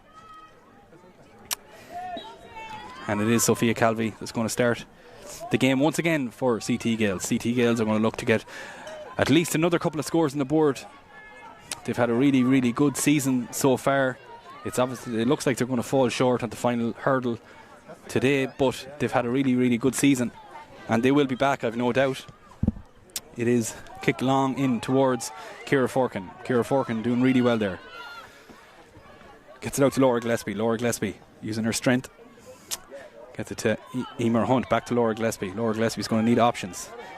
Ellen Kelleher is there, as she always is around her, but it's going to be free for CT Gales. And Eric Rainey is going to have a word with somebody, I think. He has the notebook out. He'll be running out of pages in that notebook yet. There's a lot going into it, yeah. There's a lot going into it now. It is going to be a free for CT Gales, and it is Ciara Forkin, the captain, Dr. Ciara Forkin, that's going to be on it. She's tactically managed to take a couple of steps in towards the goals, but she doesn't go for a point. She goes short, and she plays a little 1-2 with Leah Gannon. Lovely pass in there by Ciara Forkin to Eva O'Brien. Back to Ciara Forkin. Amy McCarthy. Amy McCarthy's going to look for Leah Gannon. She gets it. Leah Gannon back to Ciara Forkin. Patient build-up play by CT Gales. Amy McCarthy. She's going to look for options. Emer Hunt makes a run, but again, Laura Ann again. Laura Ann Laffey. What a game she has had. Yeah, she's had a great game, Laura Ann Laffey. And she breaks up the play once again. And Clora Strandhill are going straight back out on the attack as we see 3 Clora Strandhill players ready to make their entrance. Pat Currigan just emptying the bench here as he feels that they have enough done, I would suggest. We have a couple of minutes to go in the intermediate football final of 2025. Ball has gone out, and it's going to be a CT Gales line ball. Ruth Goodwin unable to keep the ball in. It's going to be 3 subs for Clora Strandhill. We have Leah Currigan coming on, we have Roisin McIntyre coming on, and we have Vicky Cawley coming on. So we have 3 players making their appearance in the intermediate football final, and coming off is Mairead McIntyre. Mairead McIntyre has got 2 goals and 2 points. A fantastic day's work for Mairead McIntyre. And her sister coming on, so that means 3 McIntyres playing today. Yeah, 3 McIntyres playing. It's a great day in the McIntyre household, and it's going to be a great night, I'm sure, celebrating. And it is Ciara Gannon gets it to Eva O'Brien. Ellen Kelleher, again, lovely, just real natural left-footed kicker, Ellen Kelleher, but Clora Strandhill able to mop up and go on the attack once again. It is Shona Dalton. Oh, that was a heavy tackle by Cara King there. Yeah, you could see that one coming. Yeah. You could hear it as well when it happened. And that is going to be a sore one for Shona Dalton. But in fairness to Cara King, it looked like it was just a body challenge, really, more so than anything else. You can just hear the referee saying to Ellen Kelleher that he'll add on whatever time that she believes is being wasted. But I suggest time will probably be against them. Absolutely now, I'd imagine. Ellen Kelleher, but Ellen Kelleher again just not stopping. Doing really well there, Ellen Kelleher. In fairness, that's not going to be. She was called for overcarrying, and that I don't think so on that one. That will not be a good decision for Ellen Kelleher. She's already had words with the referee about adding on the time, and that's just going to be frustrating for her. But Ellen Kelleher, to credit to Ellen Kelleher, she hasn't stopped at all this game. She showed brilliant strength there. There's around 3 players around her there, and very unlucky on the overcarrying call. Yeah, as we see some CT Gales players warming up here to come on the field of play for the last few moments. But it is Clora Strandhill that are leading on a scoreline of 4 goals and 10 points to 1 goal and 5. And they're back on the attack again. Heather Cotter, but there's 4 CT Gales players around there and doing really well. Ava O'Brien coming out with possession. Ball is along the ground there. I'd say it's going to be thrown up. Yes, it is. CT Gales have won the last 2 of these. Will they win the third one? They're going to need to, because it's very, very close to the CT Gales goal. There's going to be 2 subs on the CT Gales team. We see Shannon Davey and Rebecca Staunton ready to come on the field to play. Is 2 subs for CT Gales. It's going to look to see who's coming off. It is it Emer Hunt? Oh, no, not that far. No. Only beyond this line. It is Sinead Forkin is one of the subs coming off the field of play. And I think it might be Emer Hunt as well, the second sub. And we have another sub on the Clere Strandhill team. It is Lucy Cawley. Lucy Cawley on. Another athlete to add to the Clere. Yeah. Obviously a brilliant runner. So yeah. Just seems that there's talent, bags of talent on both sets of teams here. Every name we're naming seems to be names that we've heard about for so many years as well. Yeah, whatever's in the parish around there. Yeah, Ruth Goodwin is off. Another stalwart for Clere Strandhill through the years, Ruth Goodwin. Yeah, but she had a brilliant game today. She does so much hard work, behind the players, I suppose. The players who get the scores. She's just such a leader. And it's Heather Bree is waiting to come on as well. So we see both teams emptying the bench as we reach the latter stages of the intermediate football final, and it is Clere Strandhill that appear to be very, very close to becoming intermediate football champions for 2025, adding to the junior title they won in 2024. And it is, I think, Heather Cotter coming off. Heather Cotter, a goal and 2 points today for Heather, and it's been a very, very good afternoon's work for Heather Cotter. Fantastic footballer and a great athlete. Yeah, she's only still 17, I think. A brilliant game from her. Yeah, there's a lot of young athletes on show today that are going to be there or thereabouts for a long, long time. And it is Laura Gillespie for CT Gales, though. CT Gales back in possession, but again just not able to hold possession of the ball, and Anna McDaniel turns the ball over relatively easily. And Emer Hunt was just a little bit too aggressive in the challenge, Eric Rainey suggests, and it is going to be a free for Clere Strandhill. Anna McDaniel gets the ball back to Lucy Cawley. Lucy Cawley breaks the challenge of Ellen Kelleher. Gets it to Laura Ann Laffey. Back to Laura Ann Laffey. Lucy Cawley's off her shoulder if she needs it, but no, Laura Ann Laffey's going to go for a score herself. And that's a score that Laura Ann Laffey probably deserves after her day's work. It's her first of the day. Absolutely, yeah. I suppose I've been singing her praises all day. I'm delighted for her to get a score. Yeah. She's been everywhere. It's now 4 goals and 11 to 1 goal and 5. And CT Gales again not waiting around. We've only got a couple of minutes left, but once again the ball is turned over, is it? No. It is Patrice Conboy doing well there. Anna McDaniel just looked like she got a touch on the ball there, but Patrice Conboy doing really well to keep possession. And Ciara Gannon back to Patrice Conboy. Patrice Conboy pops it off to Ciara Gannon.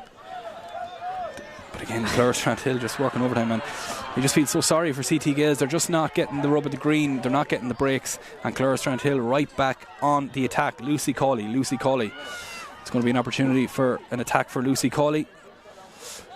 But on that occasion, Cara King doing really well. Cara there. Yeah, in fairness to Cara King, she hasn't stopped. Lucy Cawley is working hard there. Ciara Gannon is still down in the middle of the pitch for CT Gales. Eric Rainey spots it. Is he going to stop it? No, he's going to look to see where this break is going to go, play is going to go.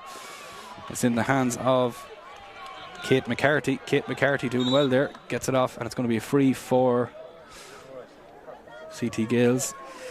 They went quick with it, Ellen Kelleher, and she just put the ball to the left and wide, and he's going to go back to see how Ciara Gannon is. Ciara Gannon's been on the ground for quite some time. It's worrying for CT Gales. That's the second time Ciara Gannon has been on the ground. Maybe she hasn't recovered fully from the first knock she's got, but she's down again and is probably going to be a sub. It appears to be Rachel Brennan on, I would suggest, for Ciara Gannon. Yeah, you'd imagine so. I suppose it's her second time going down.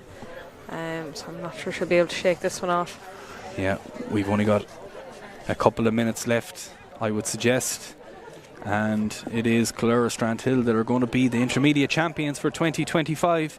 An extremely successful couple of years for Clere Strandhill at both, I suppose, like men's and women Connacht Junior champions, the women's last year, Connacht Senior men's champions last year in 2025. Could they do the same this year? Could they go on and become intermediate champions, Leah?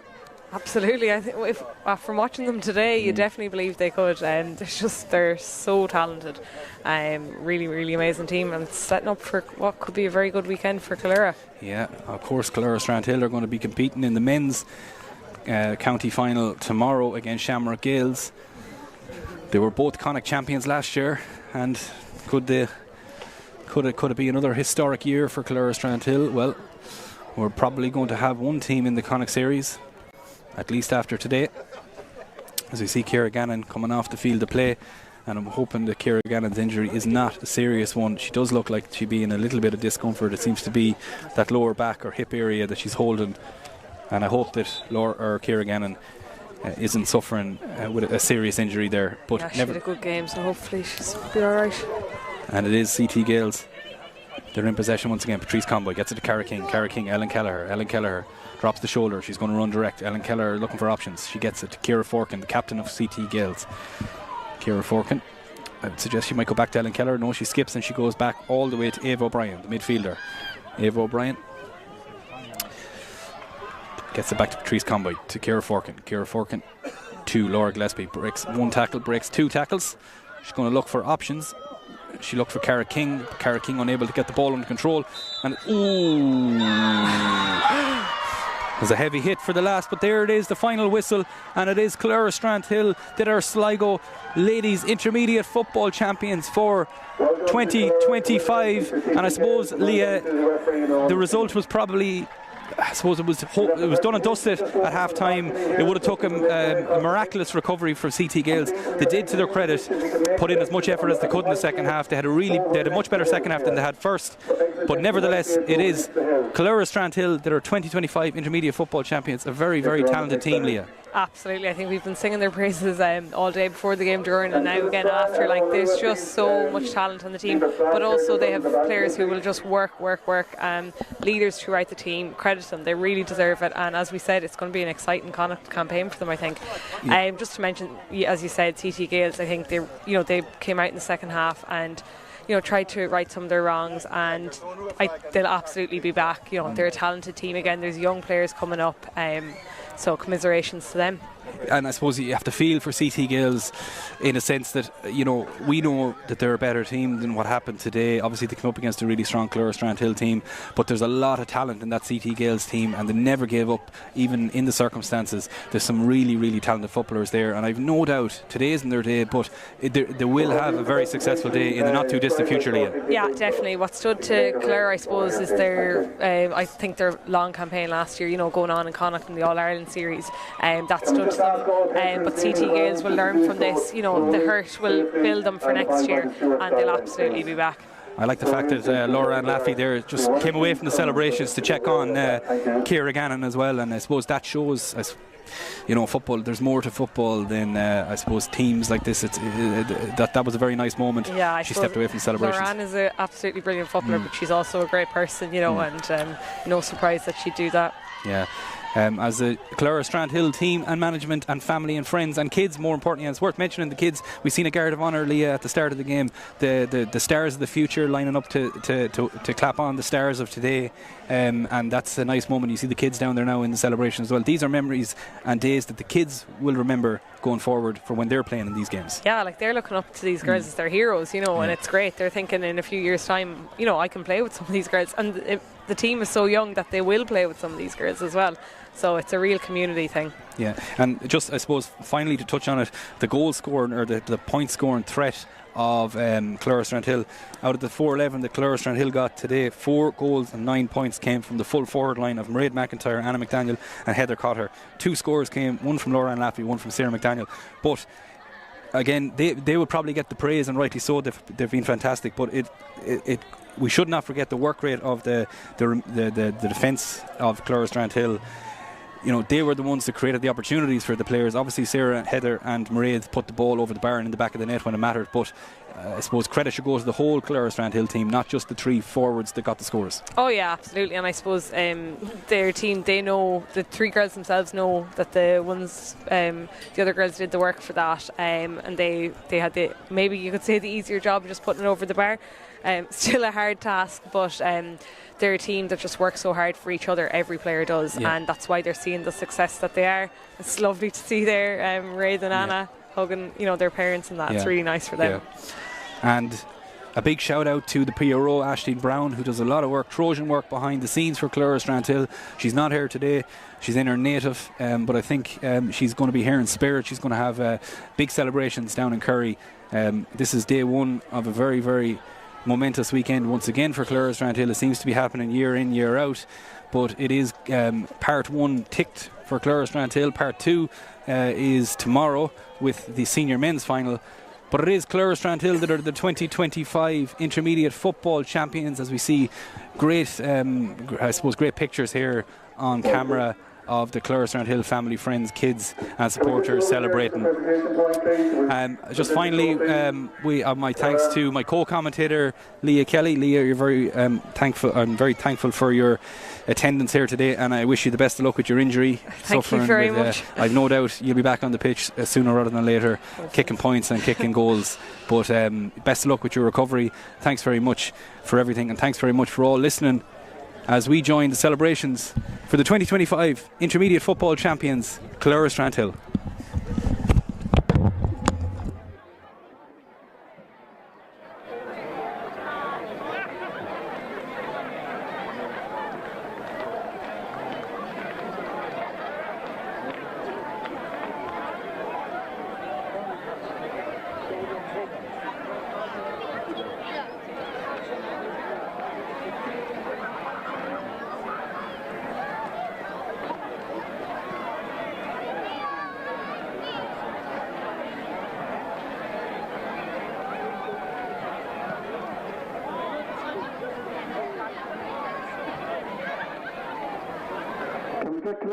The presentation part.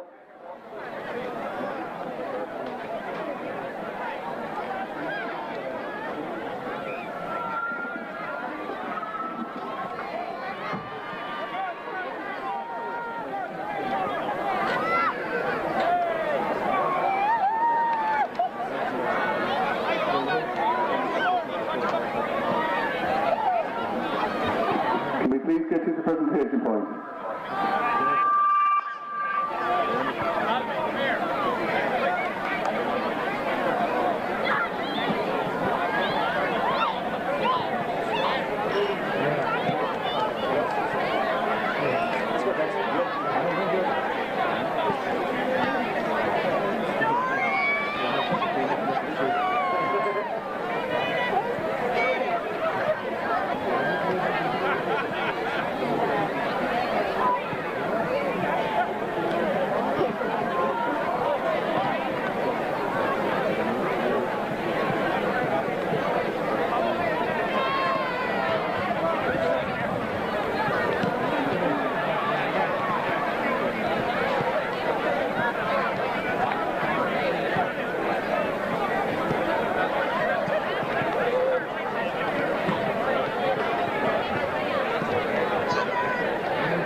We need Marcella.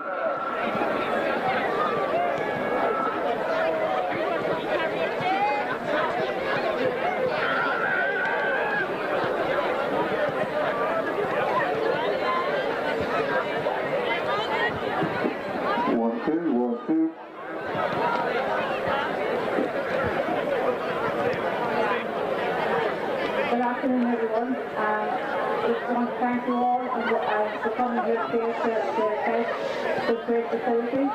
And a big thank you to Sean Scott and his team here for the generosity and stewardship and the welcome that we had here this morning. A great game of football. And I'm sure everybody on the sidelines watched it and enjoyed it as much as I did.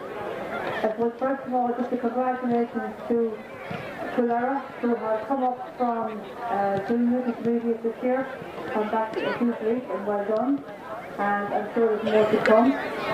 For CC Gales, today wasn't the day for you girls, but look strong and we'll come back to the Sarah, I have no doubt. You know how my car is here. See it down there, see the corner, it's all back. You know where that's And it's always a difficult day, you know, because everybody works really hard to get to a county final. And nobody comes here with the intention of going out without a hard-fought battle. And that was definitely obvious today. So, on that note, I am here today, obviously to represent the county board. But the trophy itself is from Barton Smith, and David couldn't come himself today, so I want to present the trophy today on behalf of David Smith from Barton Smith, as he's the sponsor of the trophy. I also want to thank our sponsor, Connacht Gold, who's present here today as well, who have looked after us for the last number of years and provided us with great sponsorship. Thank you very much to them. So on that note, may I ask the captain from Sligo LGFA to come up, please?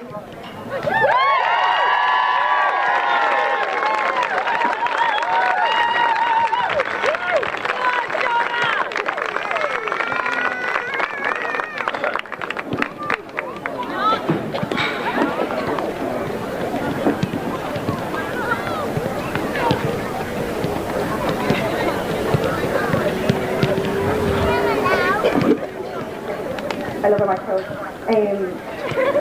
I'm not very good at those pieces, so hold with me. I just want to thank the few people. First of all, thank you to Eric, the rest, the officials, the umpires and Sligo LGFA for making today happen. I also want to thank Eastern Hearts for the use of their pitch. Fabulous facilities and it ran so smooth, so thank you for that. I want to thank everyone who travelled out here today.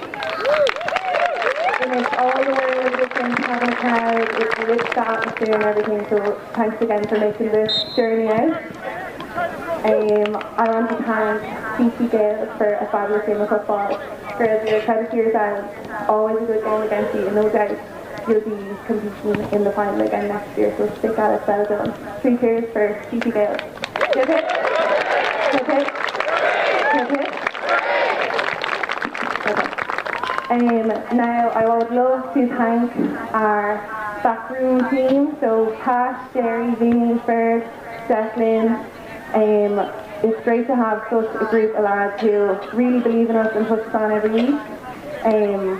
You've brought us on such an incredible journey, and I'm delighted to know that it will be going on further. So well done. And of course I can't forget Mary and Nora. We are blessed with some of the best football nannies ever. You are super. I don't know what we would do without you, so thank you so much for everything you do.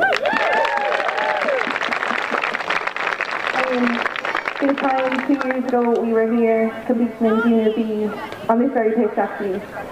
So what a journey it's been, and that is solely down to this group of girls in front of me. You girls, you are absolutely unbelievable. We push each other on, we've been on such a journey together. I love each and every one of you, and it's an honour to be accepting this cup on your behalf today. So, 3 in a row! 3 in a row! So thank you again to everyone here today to make this happen and cheer us on. Clara, boo!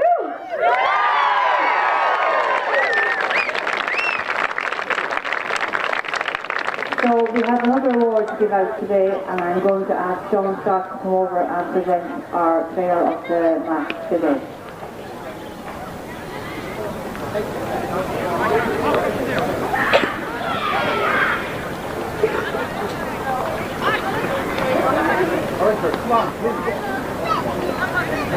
Thanks everybody. everybody, and we're so delighted to host you both today and the next game as well. So hard luck to City Gales and well done to Clara. I hope you wish you well tomorrow as well. So it's my pleasure to announce the player of the match today. The player of the match is Anna McDaniel.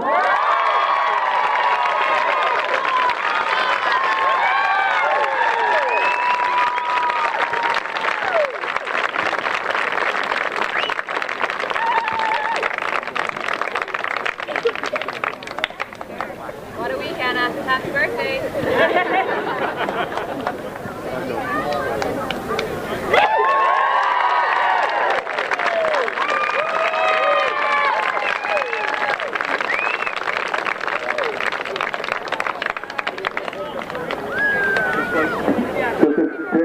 If you can leave the field via the gate over there, there's traffic coming in this way, so the white gate over that side.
time to smash inequality in sport. Fill every seat at every game and get behind the fight. Lidl, proud supporters of ladies Gaelic football.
The very best of luck to Kildare Intermediate Ladies team in the Championship final from all here at Kilcawley Construction.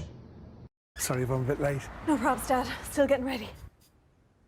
This butter's only half fat, but it tastes lovely. Like real butter, and it spreads. That's because it is real butter, Dad, just with half the fat. Brilliant. How do they do that? I don't know, Dad. I'm not a dairy farmer. I'm just a woman trying to go on a date. Do I look okay? I don't know. I'm not a stylist. I'm just a dad trying to help his favourite daughter go on a date. You only have one daughter. Connacht Gold half fat butter. Make it real. Feely Travel Centre Sligo has been a family-run business since it began in 1951. We have always taken our customer satisfaction with our service personally. Feely Travel Centre would like to wish the Sligo LGFA the very best of luck in their finals day today. Remember, for more information, check out www.sligobushire.ie. Sligo Travel on 071 914 3000.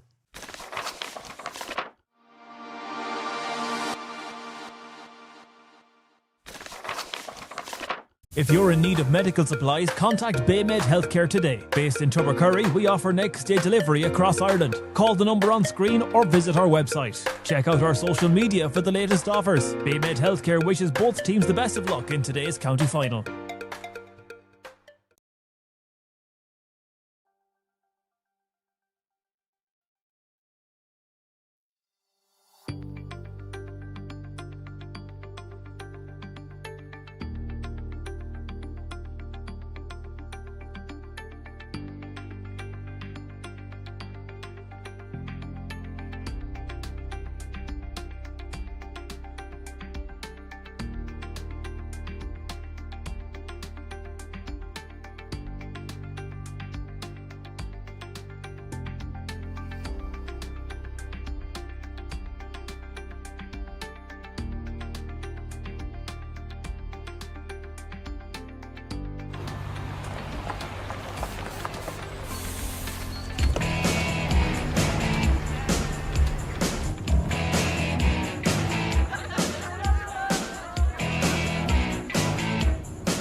It's time to smash inequality in sport.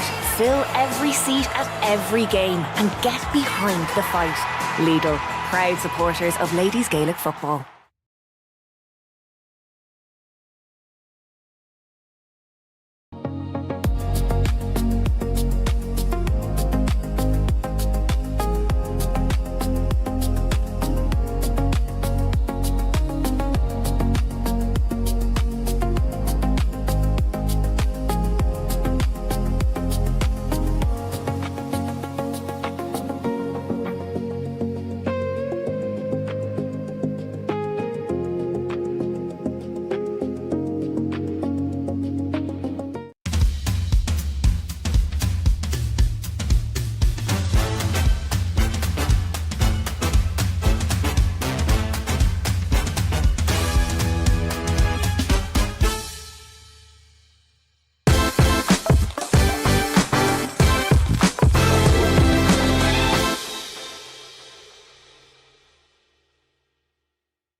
very best of luck to Killera Intermediate Ladies team in the championship final from all here at Kilcoley Construction.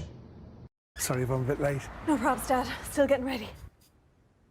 This butter's only half fat, but it tastes lovely. Like real butter, and it spreads. That's because it is real butter, Dad, just with half the fat. Brilliant. How do they do that? I don't know, Dad. I'm not a dairy farmer. I'm just a woman trying to go on a date. Do I look okay? I don't know. I'm not a stylist. I'm just a dad trying to help his favourite daughter go on a date. You only have one daughter. Connacht Gold half-fat butter. Make it real. Feely Travel Centre Sligo has been a family-run business since it began in 1951. We have always taken our customer satisfaction with our service personally. Feely Travel Centre would like to wish the Sligo LGFA the very best of luck in their finals day today. Remember, for more information, check out www.sligobushire.ie. Sligo Travel on 071 914 3000.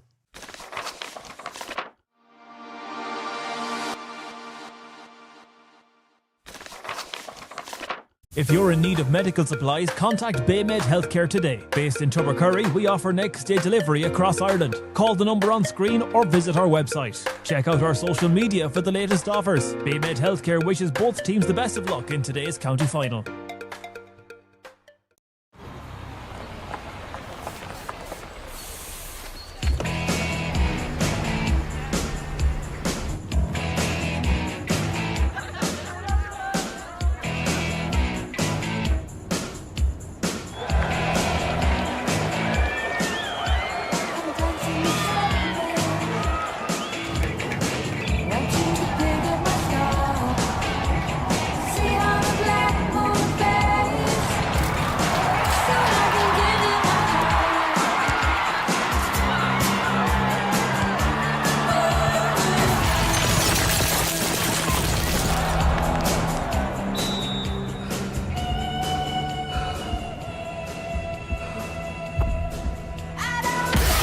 It's time to smash inequality in sport.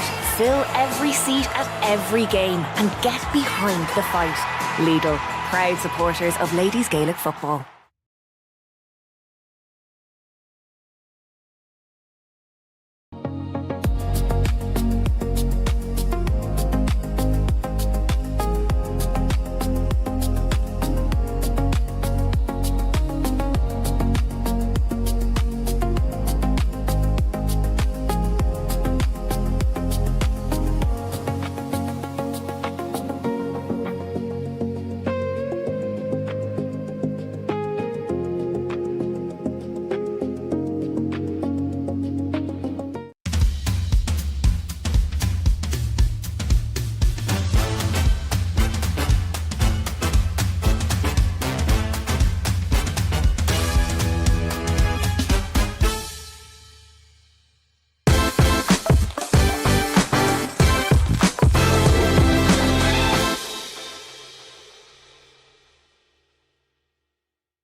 The very best of luck to Killera Intermediate Ladies team in the championship final from all here at Kilcoley Construction.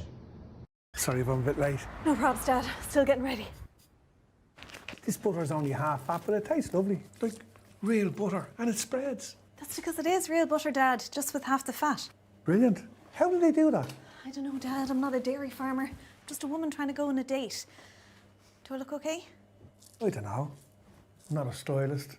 I'm just a dad trying to help his favourite daughter go on a date. You only have one daughter. Connacht Gold half-fat butter. Make it real. Feely Travel Centre Sligo has been a family-run business since it began in 1951. We have always taken our customer satisfaction with our service personally. Feely Travel Centre would like to wish the Sligo LGFA the very best of luck in their finals day today. Remember, for more information, check out www.sligobushire.ie. Sligo Travel on 071 914 3000.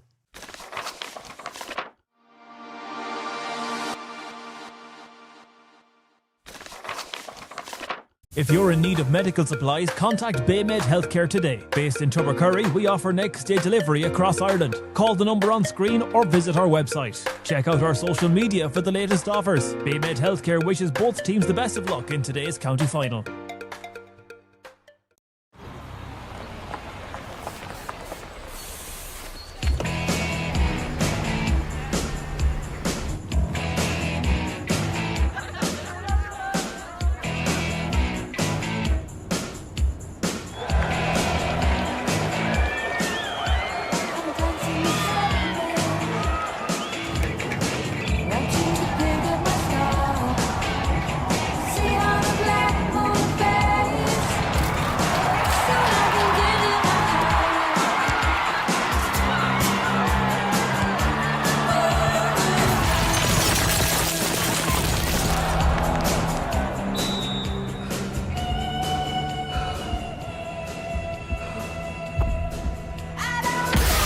It's time to smash inequality in sport. Fill every seat at every game and get behind the fight. Lidl, proud supporters of ladies Gaelic football.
The very best of luck to Killera Intermediate Ladies team in the Championship final from all here at Kilcawley Construction.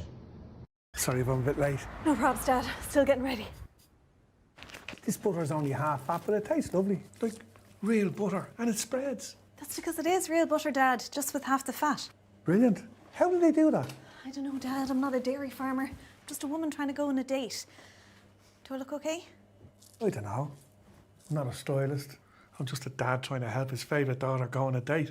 You only have one daughter. Connacht Gold half-fat butter. Make it real.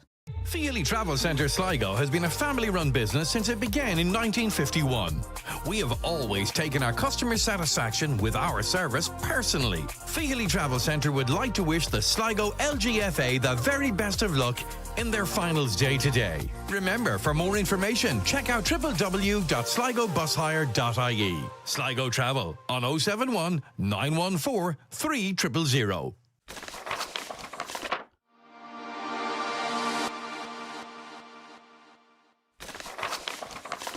If you're in need of medical supplies, contact Baymed Healthcare today. Based in Tubbercurry, we offer next day delivery across Ireland. Call the number on screen or visit our website. Check out our social media for the latest offers. Baymed Healthcare wishes both teams the best of luck in today's county final.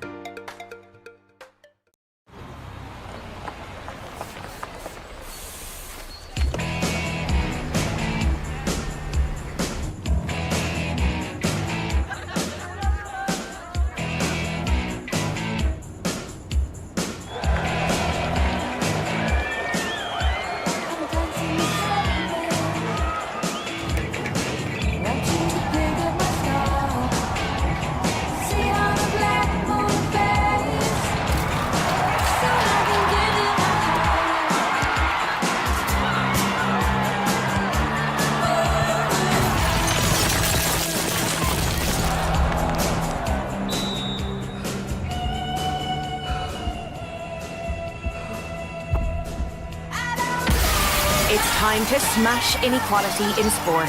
Fill every seat at every game and get behind the fight. Lidl, proud supporters of ladies Gaelic football.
The very best of luck to Killera Intermediate Ladies team in the Championship final from all here at Kilcawley Construction.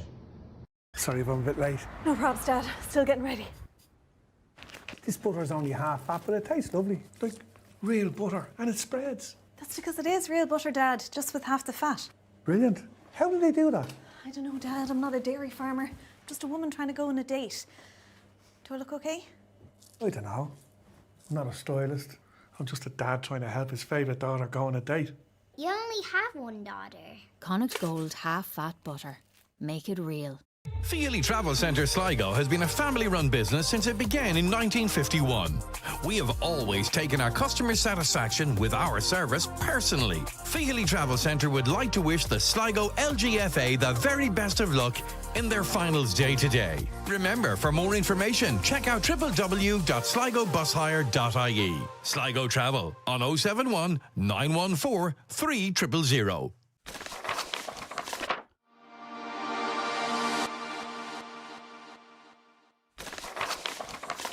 If you're in need of medical supplies, contact Baymed Healthcare today. Based in Tubbercurry, we offer next day delivery across Ireland. Call the number on screen or visit our website. Check out our social media for the latest offers. Baymed Healthcare wishes both teams the best of luck in today's county final.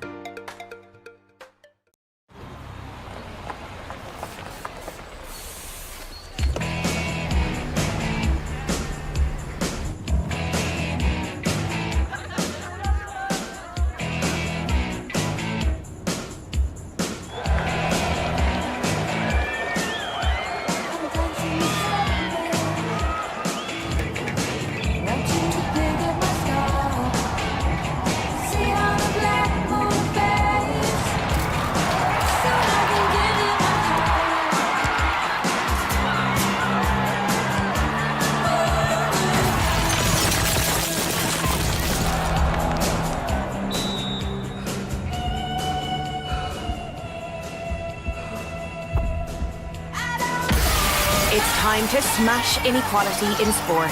Fill every seat at every game and get behind the fight.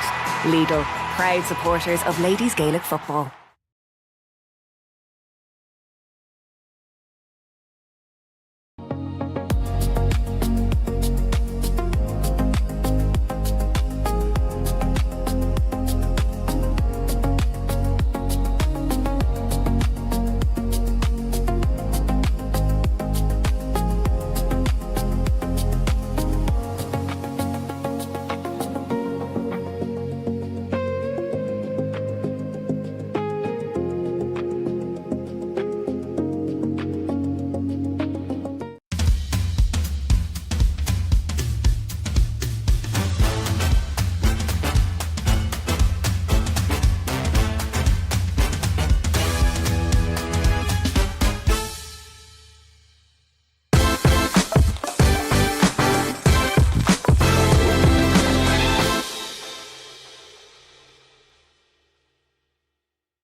The very best of luck to Killera Intermediate Ladies team in the Championship final from all here at Kilcawley Construction.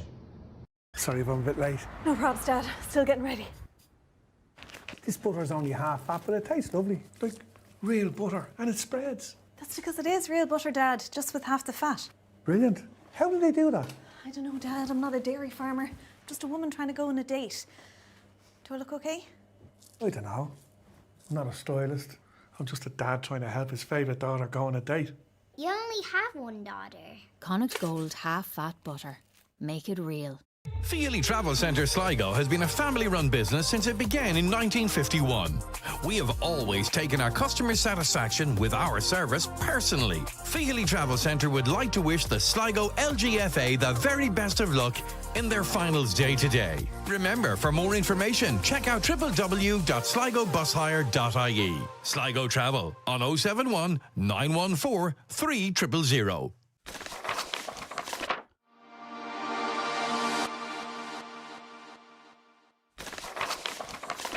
If you're in need of medical supplies, contact Baymed Healthcare today. Based in Tubbercurry, we offer next day delivery across Ireland. Call the number on screen or visit our website. Check out our social media for the latest offers. Baymed Healthcare wishes both teams the best of luck in today's county final.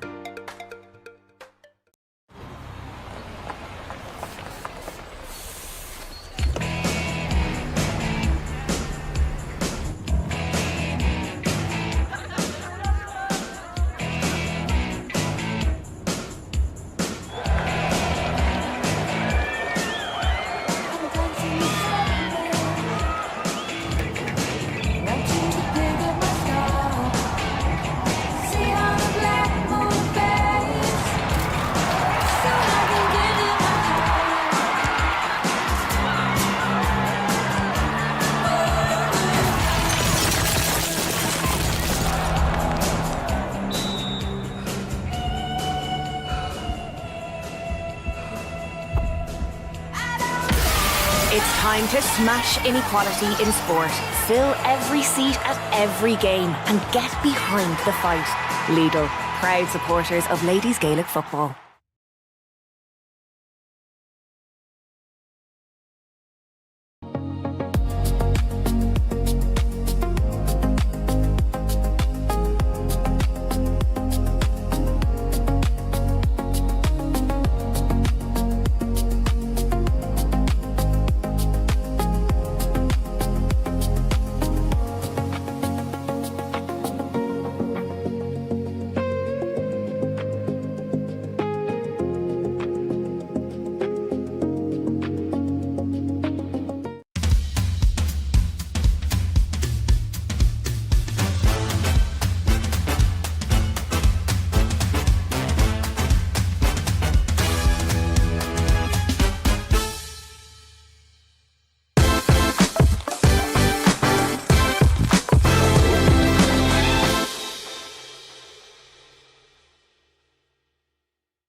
The very best of luck to Killera Intermediate Ladies team in the Championship final from all here at Kilcawley Construction. Sorry if I'm a bit late. No probs, Dad. Still getting ready.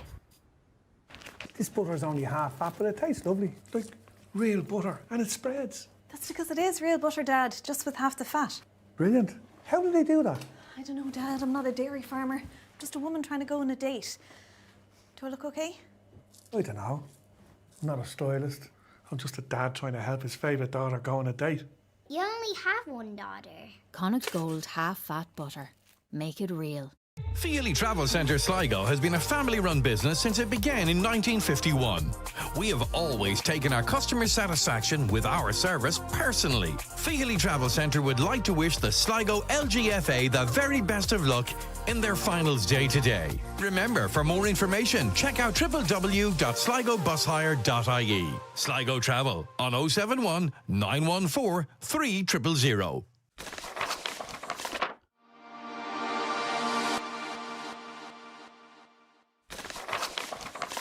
If you're in need of medical supplies, contact Baymed Healthcare today. Based in Tubbercurry, we offer next day delivery across Ireland. Call the number on screen or visit our website. Check out our social media for the latest offers. Baymed Healthcare wishes both teams the best of luck in today's county final.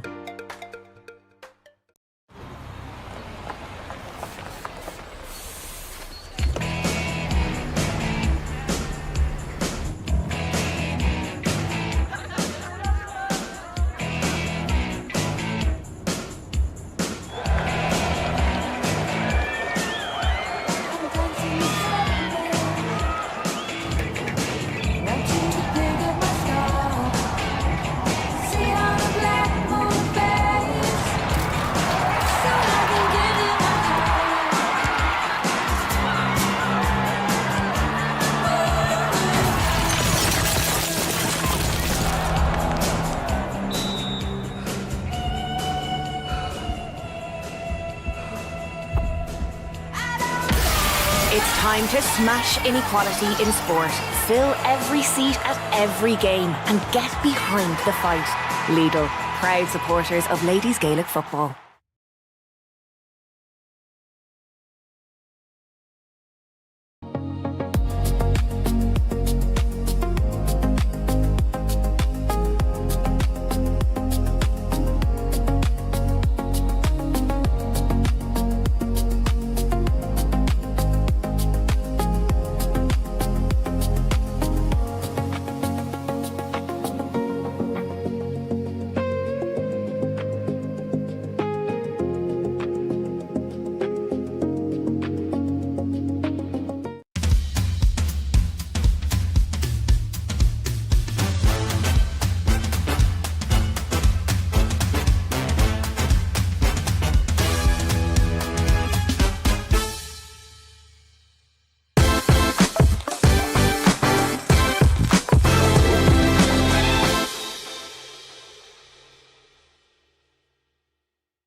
The very best of luck to Killera Intermediate Ladies team in the Championship final from all here at Kilcawley Construction.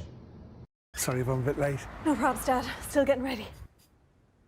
This butter's only half fat, but it tastes lovely. Like real butter, and it spreads. That's because it is real butter, Dad, just with half the fat. Brilliant. How did they do that? I don't know, Dad. I'm not a dairy farmer. Just a woman trying to go on a date. Do I look okay? I don't know. I'm not a stylist. I'm just a dad trying to help his favourite daughter go on a date. You only have one daughter. Connacht Gold half-fat butter. Make it real. Feely Travel Centre Sligo has been a family-run business since it began in 1951. We have always taken our customer satisfaction with our service personally. Feely Travel Centre would like to wish the Sligo LGFA the very best of luck in their finals day today. Remember, for more information, check out www.sligobusHire.ie. Sligo Travel on 071 914 3000.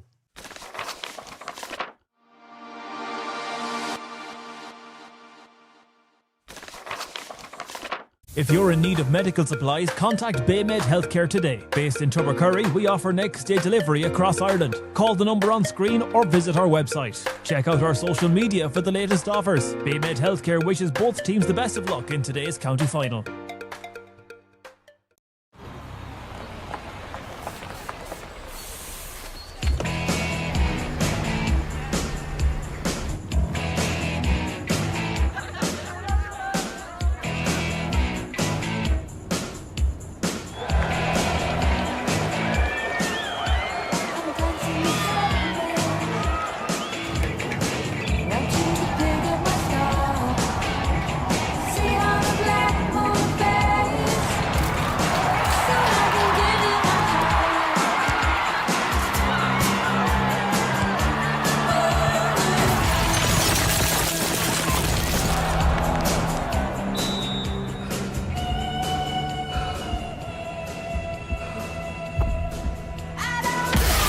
It's time to smash inequality in sport. Fill every seat at every game and get behind the fight. Lidl, proud supporters of ladies Gaelic football.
The very best of luck to Killera Intermediate Ladies team in the Championship final from all here at Kilcawley Construction. Sorry if I'm a bit late. No probs, Dad. Still getting ready. This butter's only half fat, but it tastes lovely. Like real butter, and it spreads. That's because it is real butter, Dad, just with half the fat. Brilliant. How did they do that? I don't know, Dad. I'm not a dairy farmer. Just a woman trying to go on a date. Do I look okay? I don't know. I'm not a stylist. I'm just a dad trying to help his favourite daughter go on a date. You only have one daughter. Connacht Gold half-fat butter. Make it real.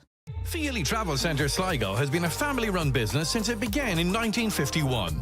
We have always taken our customer satisfaction with our service personally. Feely Travel Centre would like to wish the Sligo LGFA the very best of luck in their finals day today.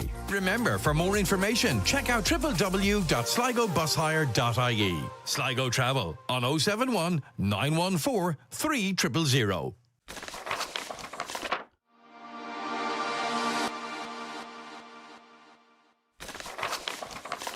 If you're in need of medical supplies, contact Baymed Healthcare today. Based in Tubbercurry, we offer next day delivery across Ireland. Call the number on screen or visit our website. Check out our social media for the latest offers. Baymed Healthcare wishes both teams the best of luck in today's county final.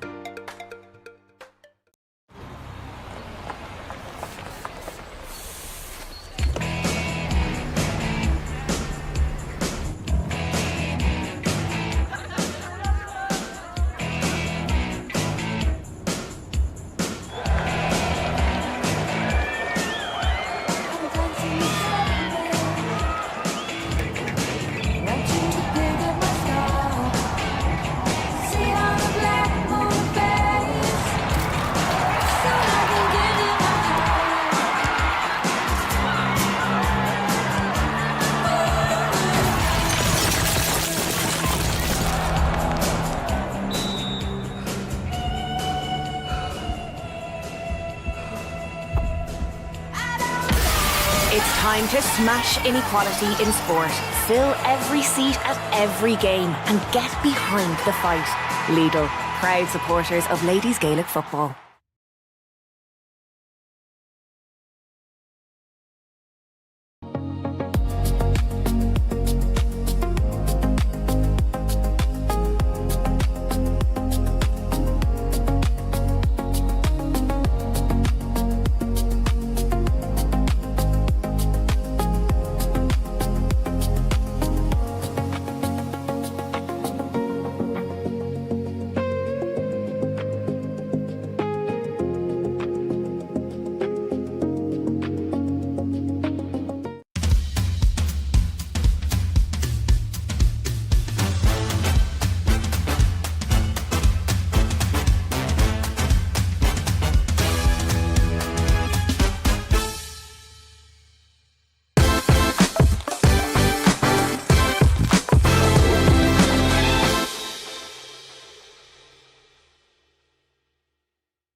The very best of luck to Killera Intermediate Ladies team in the Championship final from all here at Kilcawley Construction.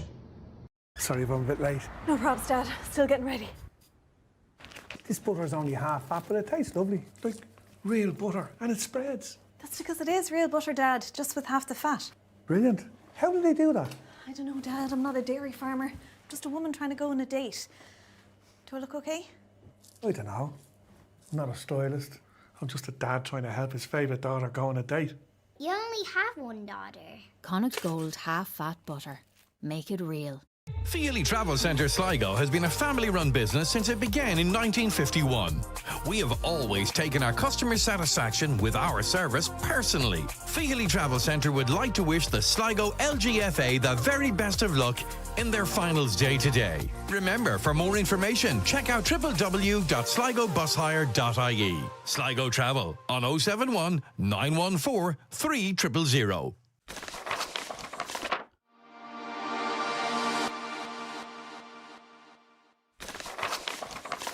If you're in need of medical supplies, contact Baymed Healthcare today. Based in Tubbercurry, we offer next day delivery across Ireland. Call the number on screen or visit our website. Check out our social media for the latest offers. Baymed Healthcare wishes both teams the best of luck in today's county final.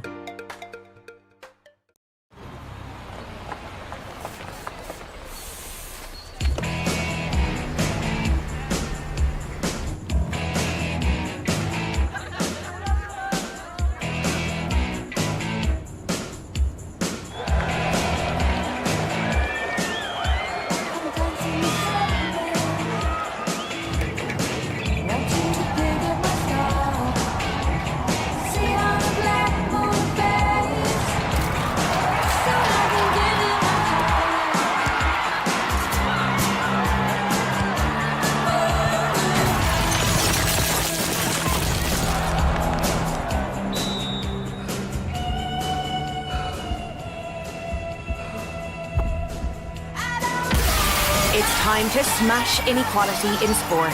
Fill every seat at every game and get behind the fight. Lidl, proud supporters of ladies Gaelic football.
The very best of luck to Killera Intermediate Ladies team in the Championship final from all here at Kilcawley Construction. Sorry if I'm a bit late. No props, Dad. Still getting ready. This butter's only half fat, but it tastes lovely. Like real butter, and it spreads. That's because it is real butter, Dad, just with half the fat. Brilliant. How did they do that? I don't know, Dad. I'm not a dairy farmer. Just a woman trying to go on a date. Do I look okay? I don't know. I'm not a stylist. I'm just a dad trying to help his favourite daughter go on a date. You only have one daughter. Connacht Gold half-fat butter. Make it real. Feely Travel Centre Sligo has been a family-run business since it began in 1951. We have always taken our customer satisfaction with our service personally. Feely Travel Centre would like to wish the Sligo LGFA the very best of luck in their finals day today. Remember, for more information, check out www.sligobushire.ie. Sligo Travel on 071 914 3000.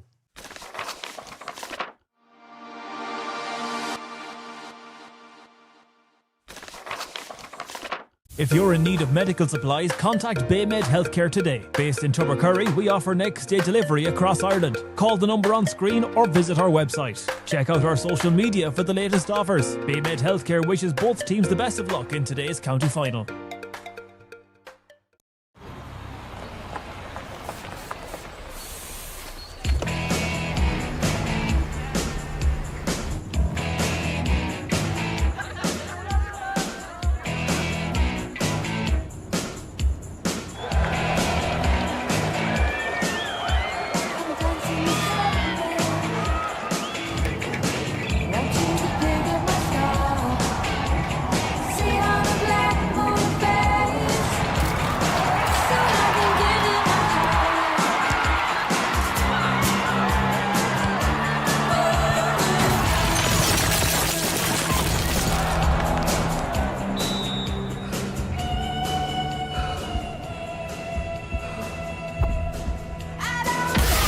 It's time to smash inequality in sport.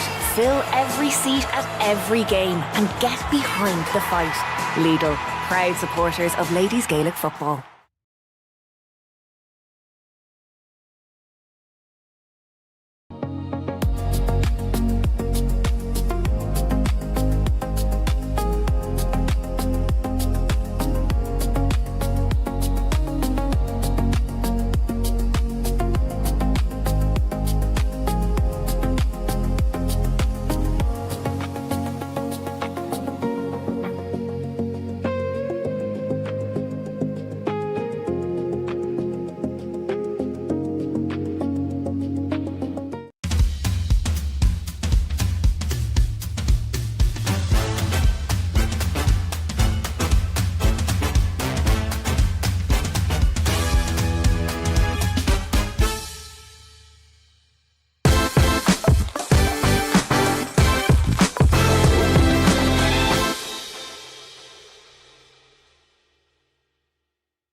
The very best of luck to Killera Intermediate ladies team in the championship final from all here at Kilcawley Construction.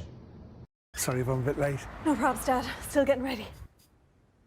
This butter's only half fat, but it tastes lovely. Like real butter, and it spreads. That's because it is real butter, Dad, just with half the fat. Brilliant. How did they do that? I don't know, Dad. I'm not a dairy farmer.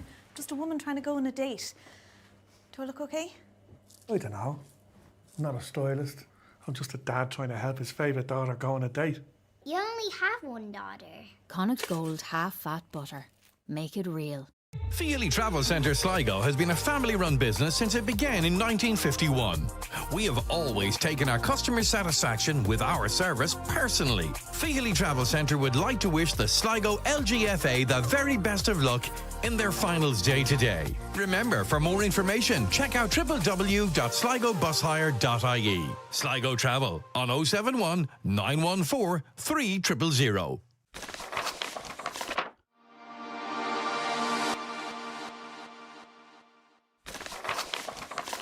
If you're in need of medical supplies, contact Baymed Healthcare today. Based in Tubbercurry, we offer next day delivery across Ireland. Call the number on screen or visit our website. Check out our social media for the latest offers. Baymed Healthcare wishes both teams the best of luck in today's county final.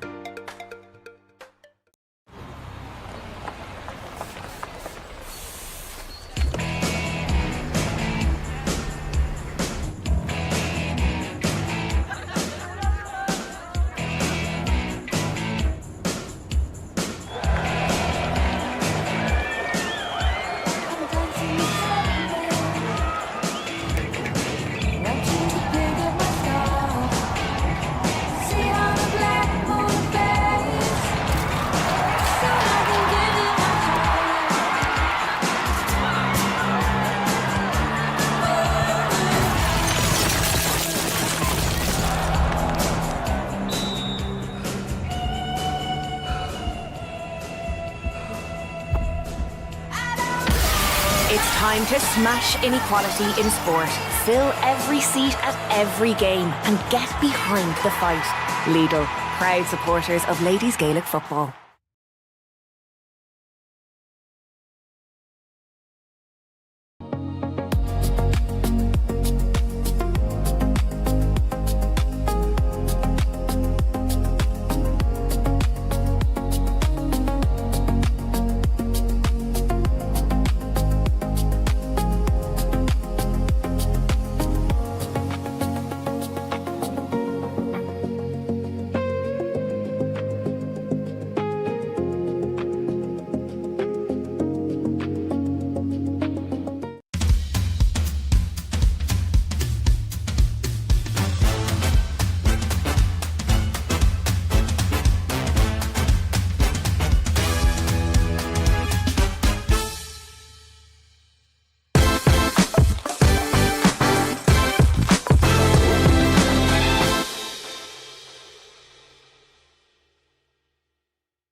The very best of luck to Killera Intermediate Ladies team in the Championship final from all here at Kilcawley Construction.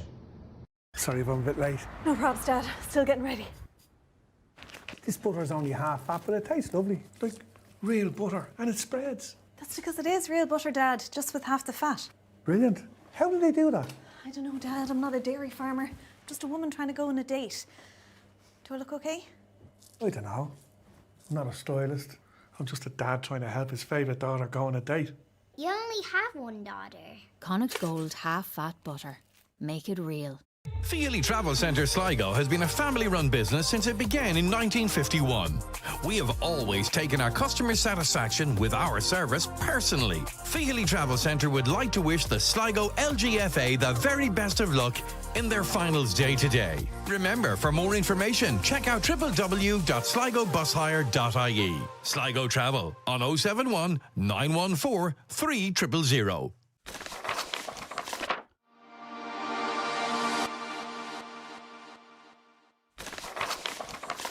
If you're in need of medical supplies, contact Baymed Healthcare today. Based in Tubbercurry, we offer next day delivery across Ireland. Call the number on screen or visit our website. Check out our social media for the latest offers. Baymed Healthcare wishes both teams the best of luck in today's county final.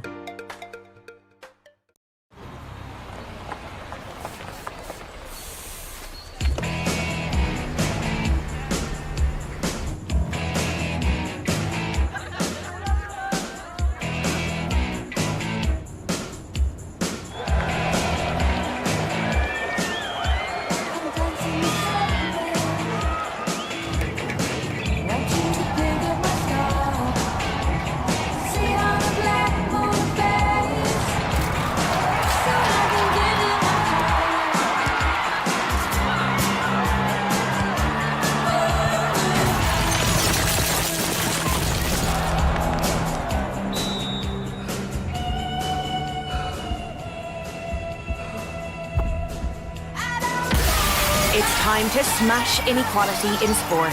Fill every seat at every game and get behind the fight. Lidl, proud supporters of ladies Gaelic football.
The very best of luck to Killera Intermediate Ladies team in the Championship final from all here at Kilcawley Construction.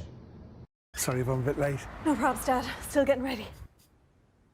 This butter's only half fat, but it tastes lovely. Like real butter, and it spreads. That's because it is real butter, Dad, just with half the fat. Brilliant. How do they do that? I don't know, Dad. I'm not a dairy farmer. Just a woman trying to go on a date. Do I look okay? I don't know. I'm not a stylist. I'm just a dad trying to help his favourite daughter go on a date. You only have one daughter. Connacht Gold half-fat butter. Make it real. Feely Travel Centre Sligo has been a family-run business since it began in 1951.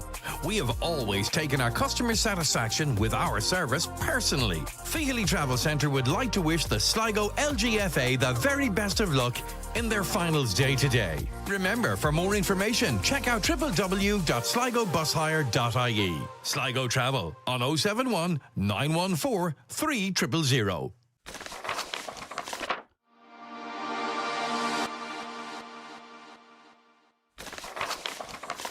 If you're in need of medical supplies, contact Baymed Healthcare today. Based in Tubbercurry, we offer next day delivery across Ireland. Call the number on screen or visit our website. Check out our social media for the latest offers. Baymed Healthcare wishes both teams the best of luck in today's county final.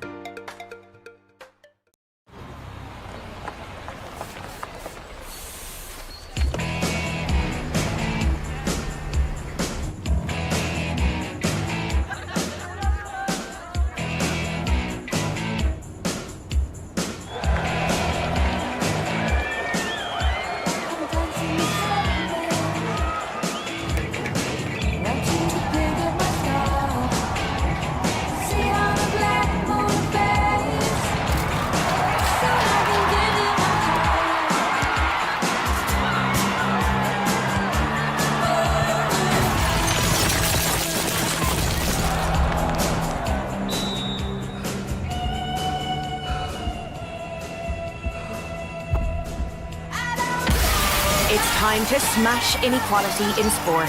Fill every seat at every game and get behind the fight. Lidl, proud supporters of ladies Gaelic football.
The very best of luck to Killera Intermediate Ladies team in the Championship final from all here at Kilcawley Construction.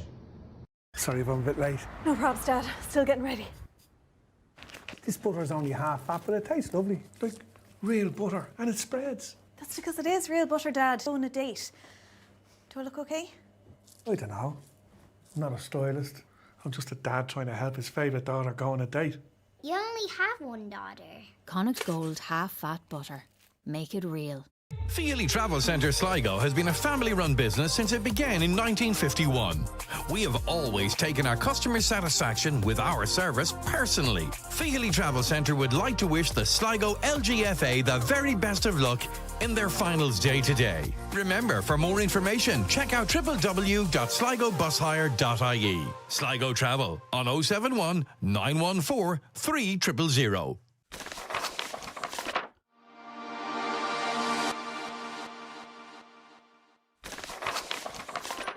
If you're in need of medical supplies, contact Baymed Healthcare today. Based in Tubbercurry, we offer next day delivery across Ireland.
Good afternoon, ladies and gentlemen, and you are very welcome here to what is a fabulous afternoon in Father Kevin Breffney Park here in KEASH, County Sligo, for the second of our ladies' county finals today.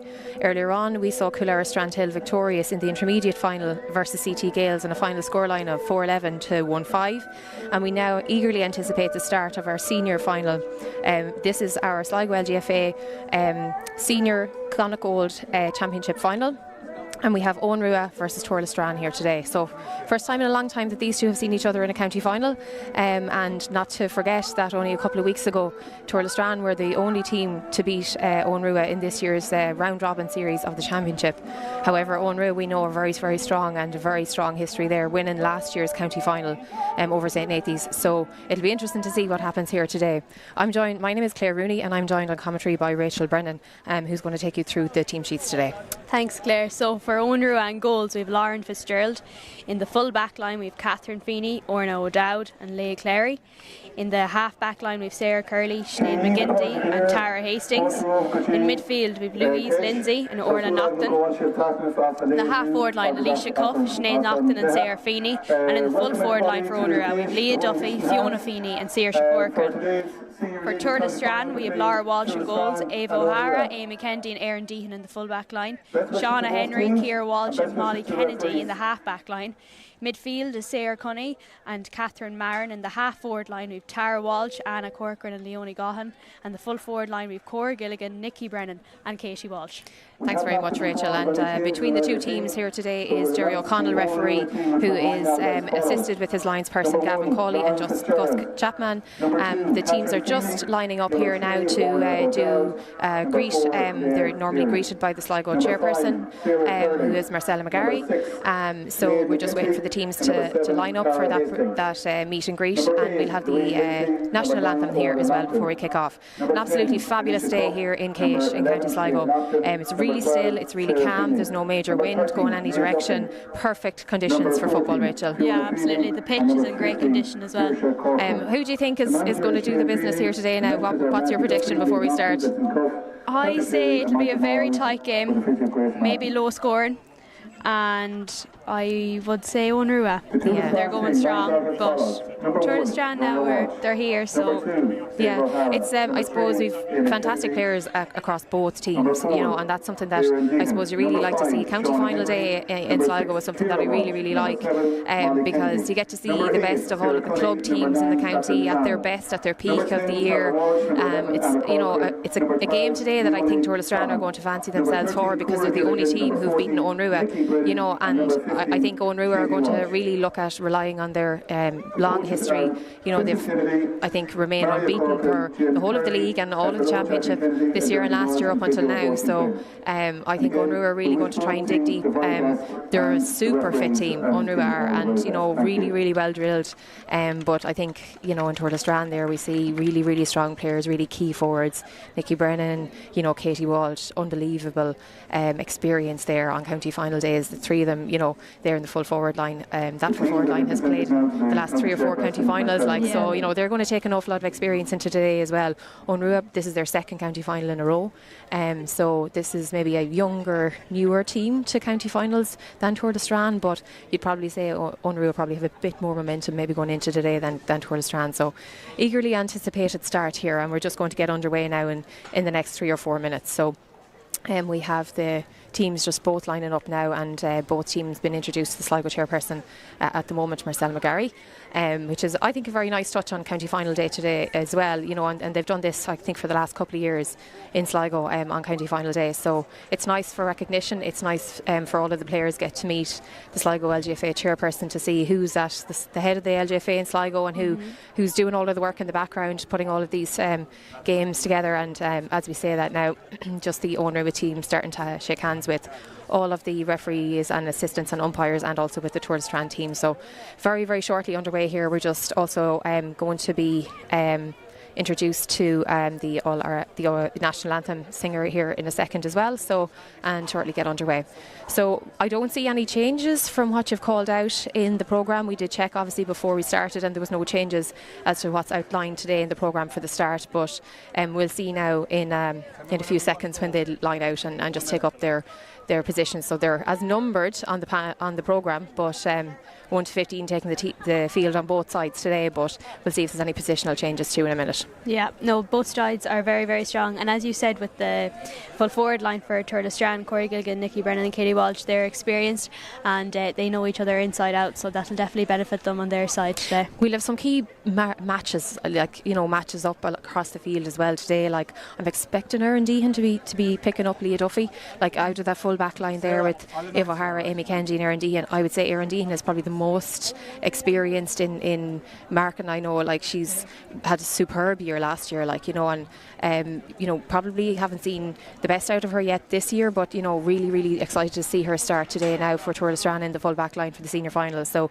I'm expecting that she'll be picking up Leah Duffy then for Onru in the other corner, and it'll be very interesting to see how Orna O'Dowd and Catherine Feeney there handle Nikki Brennan and Katie Walsh. So just about to have the national anthem here. Can we please have everybody upstanding for the national anthem? The national anthem today has been sung by Sarah Sneed, who's a member of the Eastern Harps GA Club. Thank you, Sarah.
Absolutely fabulous there from Sarah Slane, who's from the Eastern Harps Club, which is their home venue here. We're in the Father Kevin Brehan Park here in KEASH for the county final here, Sligo Senior County Final, Club County Final, and really lovely rendition there of Ronnie Vian from Sarah Slane. So yeah, we're getting ready here now for kick-off and for the throw-in. So we have Jerry O'Connell between the two teams, and if you're just joining us, we're live here from KEASH in County Sligo for the senior final between Onrua and Turles Strand. Both teams are lining out as per the programme. No changes on either side from what has been named. So let's see from a positional point of view who picks up whom.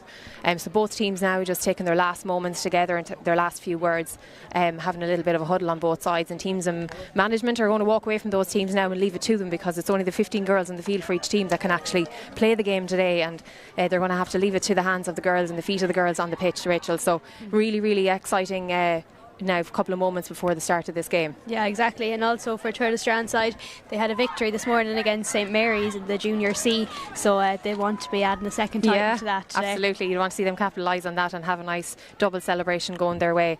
So as we are looking at the pitch here, and as you're looking at the view of the game, Turles Strand are playing from left to right, so Turles Strand are going to be taking up the car park end goals, and Onrua are going to be playing from right to left. So both teams are just picking up their positions now, and as we look around the field, I don't see any changes in any matchups. No, not as of now. Amy Kennedy going to corner there. Amy Kennedy, instead of picking up the full back position, she is gone to corner back, and Eva O'Hara has gone in full back because Leah Duffy has gone in full forward. Yeah, so a couple of changes there, and the game is in. So throw ball here in, and it's game on. Sarah Feeney for Onrua there winning the toss, and she's kicking the ball in here now, straight in looking for Leah Duffy. Leah Duffy catches the ball first time, and it's pass off there to Fiona Feeney. Fiona Feeney turns back though, and it's they're looking for a 1-2. That's a nice ball in there, and Leisha Cuff takes that ball, and lovely strike over the bar. So Onrua 1 point and straight off the mark here. That's the kind of ball that you'd be expecting Leisha Cuff to pick up all day long. Yeah, no messing around there. Great score and a great opening to this game. And the ball is kicked out again by Laura Walsh, who's in goals there for Turlestrane, but Turlestrane have not won their own kick out, and it's Owen Rua on the attack here again with an attempt from Louise Lindsay there at midfield, but she has put that ball to the left and wide. Turlestrane are going to do a little bit more, are going to have to work a little bit harder there on their own kick outs.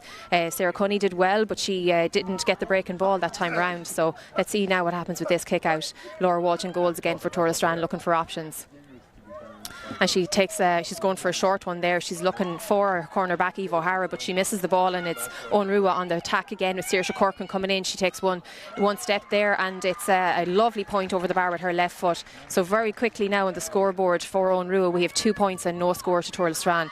Only a couple of very short moments into this game here in KEASH, in the ladies senior county final in Sligo. Laura Walsh again on a kick out. This time she finds Erin Deehan over there in the far corner.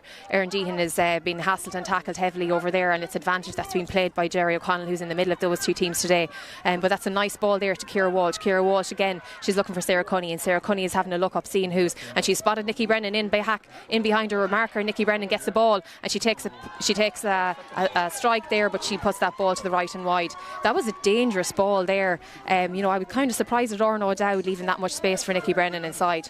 Yeah, no, it was a very low ball. Could have been a goal shot there, but unfortunately just went wide for Turlestrane. But also in them opening moments, it just shows the importance of kick-outs. Today's not the day for kick-outs to be going astray. Yeah, and the ball has been kicked out again here by Lauren Fitzgerald, who's in goals for Owen Rua. Yeah, she finds her own girl, and she's been successful, but the ball's been intercepted. And won back again by Owen Rua here in midfield. And it's Orla Nocton who's on her bike, and Alicia Cuff has the ball. She's an absolutely super carrier of the ball. Great patience. She takes a turn around here, and she's looking up, she's looking around, and she finds another player there. She finds Orna Nocton again, and she's taking a solo. She's 2-3 Turlestrane players around her. She's going to have to turn back. She finds Alicia Cuff again, who takes on the ball, and she looks for the strike, and that's a really nice point off her right foot this time. She scored one off her left a couple of minutes ago, and she's going to have to be really, really tightened up on now. Molly Kennedy's going to have to, actually Shauna Henry's after moving just onto her there, so that swap's after happening.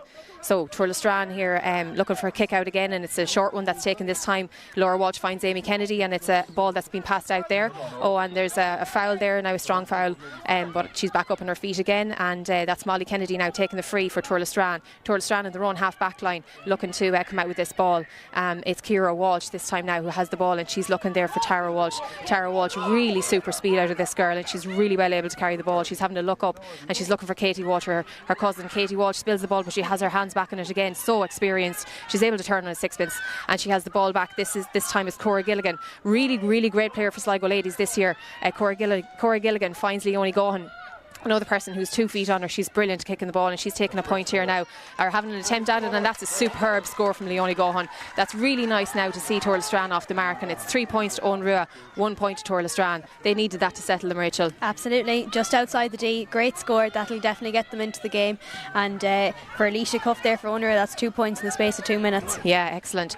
Ball kicked out again here now by Lauren Fitzgerald for Owen Rua, and after a little bit of over and back and interceptions, it's a push in the back there that's seen, and it's going to be a free kick to Owen Rua. So well won free there by Sarah Curley. The ball free is taken quick there, and again it's Alicia Cuff who's on the ball. Far too much space I think been given to her at the moment. The ball is played in there now towards Saoirse Corcoran, who's out around and past her on 45, but she's won the ball, and she's found Louise Lindsay again. Louise Lindsay on the attack in again. She's looking up, and she's finding Fiona Feeney, who is free there on the top of the arc. She's taken one solo, she's put the head down and round again, but a fantastic interception over there by Turlestrane, and the Turlestrane player has been fouled, and it's going to be a free out, but that's a really, really excellent interception there. Great work there, I think, by Erin Deehan in the corner. Yeah, Erin Deehan is known for putting her head where others wouldn't put their hands, so that was a great interception there by Erin Deehan, and the strength you can really see is taking over that side of the pitch there. Yeah, she's a super natural back, like what you'd love to see in any team, and she's had some injury trouble, and she's a knee well strapped there today, but really, really great interception from her, and that's the kind of bite you need to see out of Turlestrane today. But here come Turlestrane again. They're on the attack on the way out of their own half back line. It's Catherine Marrin who has the ball now, and she's taken one solo. She's looking up to see what options she has. She's taken a hand pass. She was looking for Katie Walsh, but that was very, very well read by Orna O'Dowd there, and she intercepts the ball again for Owen Rua, and Owen Rua are back on the attack. This time the ball is getting as far as Leah Duffy. Leah's taken a turn, and she's really, really well able to go, but unfortunately just a bit misbalanced this time when she takes that kick, and that's gone well to the right and wide. Leah probably needs to just maybe calm calm herself a little bit and take a bit more time. She probably sometimes is well able to make her space, but then doesn't give herself the time before she takes the shot. So hopefully now she manages to settle herself. And the referee's bringing the ball back out now for what was probably an earlier infraction, I would say. Yeah. Just she was being held back well there, and when she was taking that. So Leah's just having a bit of a look around now, and she's actually going to give the ball back, and she plays it back as far as Tara Hastings now in the far corner, or in the far wing. Tara's a really, really exceptional minor player this year, but the ball is now with Louise Lindsay, and she's some speed in her when she gets going, but she's after turning back around now, and the ball is back with Leah again. Leah Duffy this time, she takes one solo, she's looking from left to right, and she puts her foot on the ball this time, and it's gone wide again, so this time to the left and wide. So Onrua probably a couple of missed opportunities there now. They've 2 wides in the first couple of minutes here, but yeah, it's been all Onrua really. It's 3 points to Onrua, 1 point to Torlestrane, and a couple of wides there on the Onrua side of things as well. But we're back in play again. Laura Walsh has kicked the ball out, and she's found Erin Deehan over in the far wing. Erin has passed it off to Catherine Marin, and Catherine Marin finds Tara Walsh. Tara Walsh is looking up, and she's found Anna Corcoran.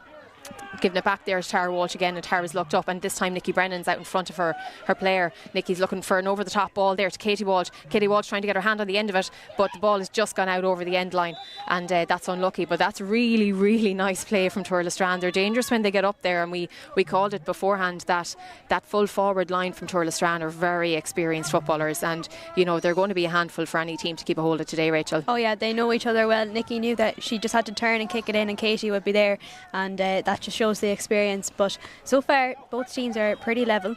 Yeah, and the ball has been kicked out again here now with Owen Rua in their half back line. This is Orna O'Dowd now who has her hands on the ball, and she's looking again for availability over on that far wing, and she has it from Louise Lindsay. This time she's looking up, and she's taken 1 solo, 2 solo. She's going to be tackled, but she's passing the ball off there on the far wing. Again looking up, this time that she's found Sarah Curley. Sarah Curley passes the ball back there to Sinead Naughton. Sinead Naughton passed the ball in, really nice ball in there, but again it's intercepted in the full back line there by Eva O'Hara. Great hands and great patience there, but the ball has just been tussled there now between 2 players, and I think it was Ciara Walsh that was trying to get her hands on that ball that was passed off from Eva O'Hara, but Onrua, great hassle there from Alicia Cuff, who's really gotten stuck in from the beginning of this game. So it's going to be a throw ball in now by Jerry O'Connell.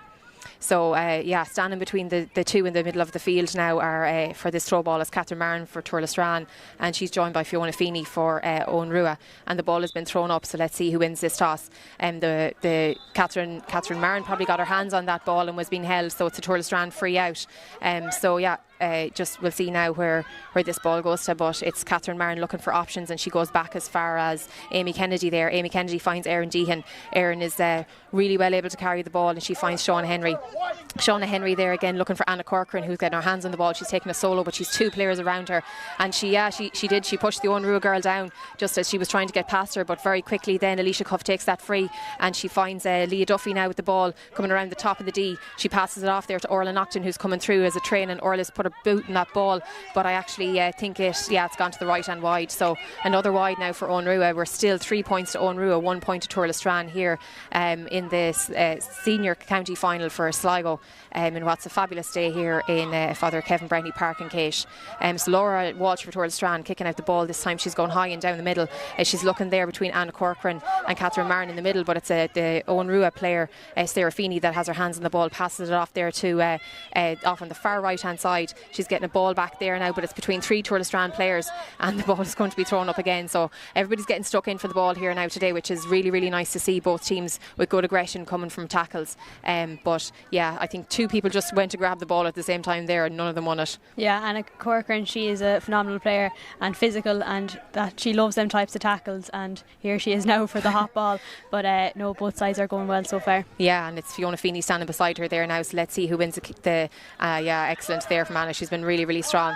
Torlestrane coming back out. Ciara Walsh hand passing that ball off there on the far side. She was looking for Molly Kennedy, and she found her. Molly gives the ball very fast down to Nikki Brennan, who's at around the 40 and well able to get the ball. She's taken 1 solo, 2 solos. She's looking for Katie, and she's passed it back. Katie takes 1 look up, and she's after putting her boot in it. Has that gone over the bar?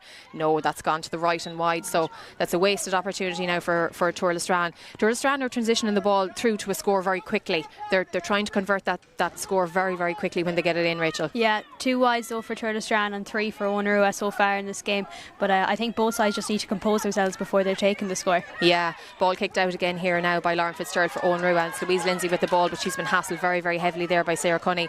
Nikki Brennan then has been, they're really, really pressing high on this kick out. Turtle Strand are, and they're trying to apply the pressure very high on Onrua, which is good to see, but there's been a foul there on Alicia Cuff, and she's going to take that free quickly. She finds Fiona Feeney with a bit of space around her now, and this is Sarah Curley coming like a train. She's super speed, so she passes it off there to Sinead Nocton, who drops the ball, but she's got support from Muller Nocton coming through, and she passes it over the top of Sarah Curley there again. Sarah Curley really good booting her as well, and she's taken that shot from right over there in the far right hand corner and put that over the bar. That's an excellent point now coming from wing back. Sarah Curley, really, really good player and really dangerous and well able to take those scores too. Oh, Sarah Curley, she's a phenomenal player, and she's great pace on her, and you can see it there. She kept on the run, she kept going, and she got the score in the end. Yeah, and it's 4 points now to Onrua, 1 point to Turtle Strand if you're just joining us. Laura Walsh kicks the ball out, and she finds Erin Deehan over there on that far hand side. Erin passes it off to Molly Kennedy, and Molly's looking down the wing there. She's looking for her Turtle Strand counterpart. There's been advantage played here now because she's been hassled and pulled a little bit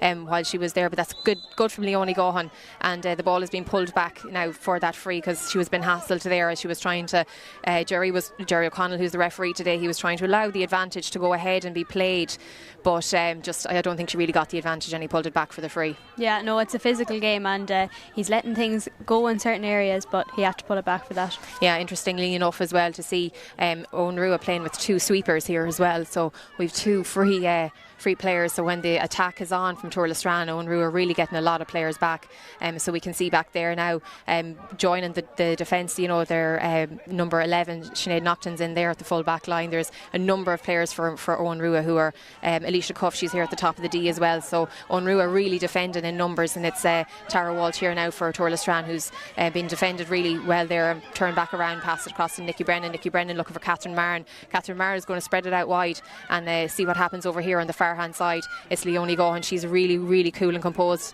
looking then there again back to Leonie Gohan, but she's going to run into a wall, she's going to have to pass this off, but no, she's putting her boot on it and it's going to go in, and that's gone over the bar. That's another unbelievable point from Leonie Gohan. She's just actually outside the D and inside the arc, so she's 30 metres out there now, so really, really excellent point. Quick kick out taken again here now by Lauren Fitzgerald, and she passes the ball out, she finds her own players, and the ball is now with Sarah Feeney, who's passing the ball up the wing there towards Saoirse Corcoran. Saoirse Corcoran again, both feet on her, excellent player, another minor player, looking for Leah Duffy in that corner, and she's found her. Leah is again very composed in the ball, but she's going to take on Ava O'Hara, and she's beaten her. She's looking across there, and she's looking for Sarah Curley coming in, but Sarah's been just, I think, beaten to that ball there by a Turtle Strand player. Sarah Cunny gets her hands on it in the end, and she's looking for Molly Kennedy coming out that far side. Molly's found Leonie Gohan, who's given a long ball in now over Katie Walsh's head. Katie's been chased down there by her player, but she's got her hands on it.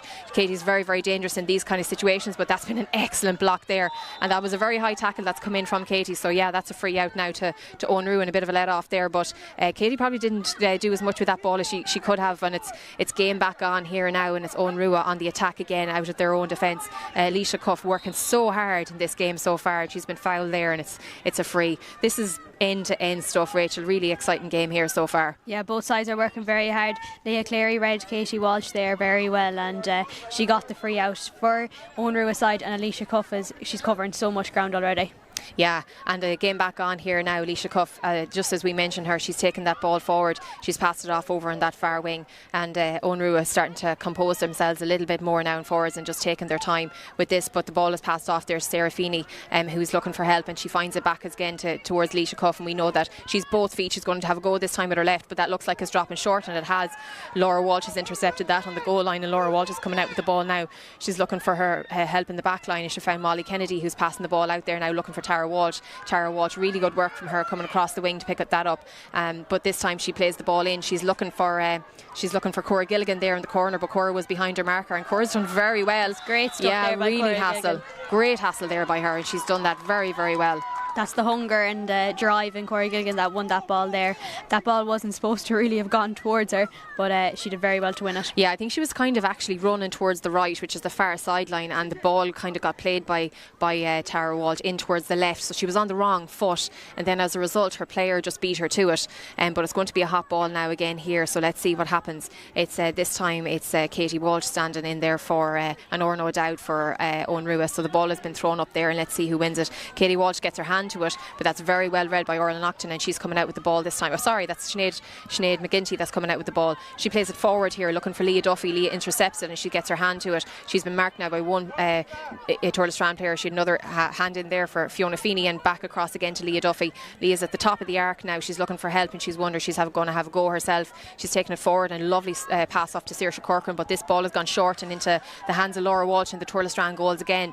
Laura plays it out there again towards Molly Kennedy. Molly is successful, but this ball has been easily given away there now to Sarah Feeney, who's a really well blocked down by Ciara Walsh, and Ciara Walsh there really saving Torla Strand, because you do not like to see the ball being given away in your own half back line. But it's Torla Strand coming out now and Tara Walsh has her hands on the ball in round midfield. Great work been done down this wing here by Sarah Cunny, but let's see if the ball gets as far as her. It's a really nice ball there from Anna Corcoran out to Nikki Brennan, who came out well above the 40 line looking for the ball, and this is Leonie Gohan here again now. Leonie has gotten 2 lovely points so far today, but she's had a go probably from too far out and just didn't catch that right. This time it's gone to the left and wide, so it's still 4 points to Owen Rua, 2 points to Torla Strand here, Rachel, and we've game back on again. Lauren Fitzgerald is looking for Sarah Curley. Sarah Curley picks the ball up on her own 21 just inside the sideline, and she passes it again to Orno O'Dowd, back to Sarah Curley. And this is Louise Lindsay coming here now, coming fast looking for support. She finds Alicia Cuff. Alicia Cuff then passing that ball back there now towards her own number 4, which is Leah Cleary. Leah passes the ball across there again to Orna O'Dowd, and Orna is looking to see who's there, but there's 3 Torla Strand players around them and they're still holding on to the ball. Leah Cleary is coming under a little bit of pressure there now by Nikki Brennan, but the ball has been passed around again to Sarah Feeney, who's back on her own arc looking to help for that ball. Owen Rua had a lot of time there to compose themselves to the ball, where probably Torla Strand should have pushed up on them there. Yeah, and I think there is great tackles coming in from Torla Strand at times as well, but as we talk there, Alicia Cuff just plays it up into the corner there looking for Saoirse Corcoran. Saoirse Corcoran is pulling back around to the top of the arc there, and she's looking for Sinead Naughton. Sinead Naughton with a very quick ball back to Saoirse Corcoran. This could be dangerous here now. Let's see what she does, but that's a really, really good block, and he's calling for a penalty. So I don't know, as a back and a full back in my own day, I don't know what I have called that as a foul. I think, to be fair, she probably did absolutely everything she could, but Jerry O'Connell has called for a penalty now for Owen Rua, and this is going to be crucial. Let's see what happens, because it's 4 points to Owen Rua, it's 2 points to Torla Strand, and really there's been a good few chances wasted on both sides, but probably more so for Owen Rua so far today, and this goal now could be really pivotal in the game. Yeah, this could be the turning point of the game here now, and like my game earlier, CT and Clara, they got a penalty, and ultimately that's what nipped it in the bud for us. So could this happen to Owen Rua today? Yeah, Jerry O'Connell just double checking there with his umpires in relation to that penalty, but he hasn't decided to change his mind. He's pushing everybody back outside of the 21, and it's Leah Duffy now for Owen Rua who's stepping up to take this penalty. If I was a betting person, I'd be saying she's going to go top right, but let's see whether I'm right or wrong. I was going to say bottom corner.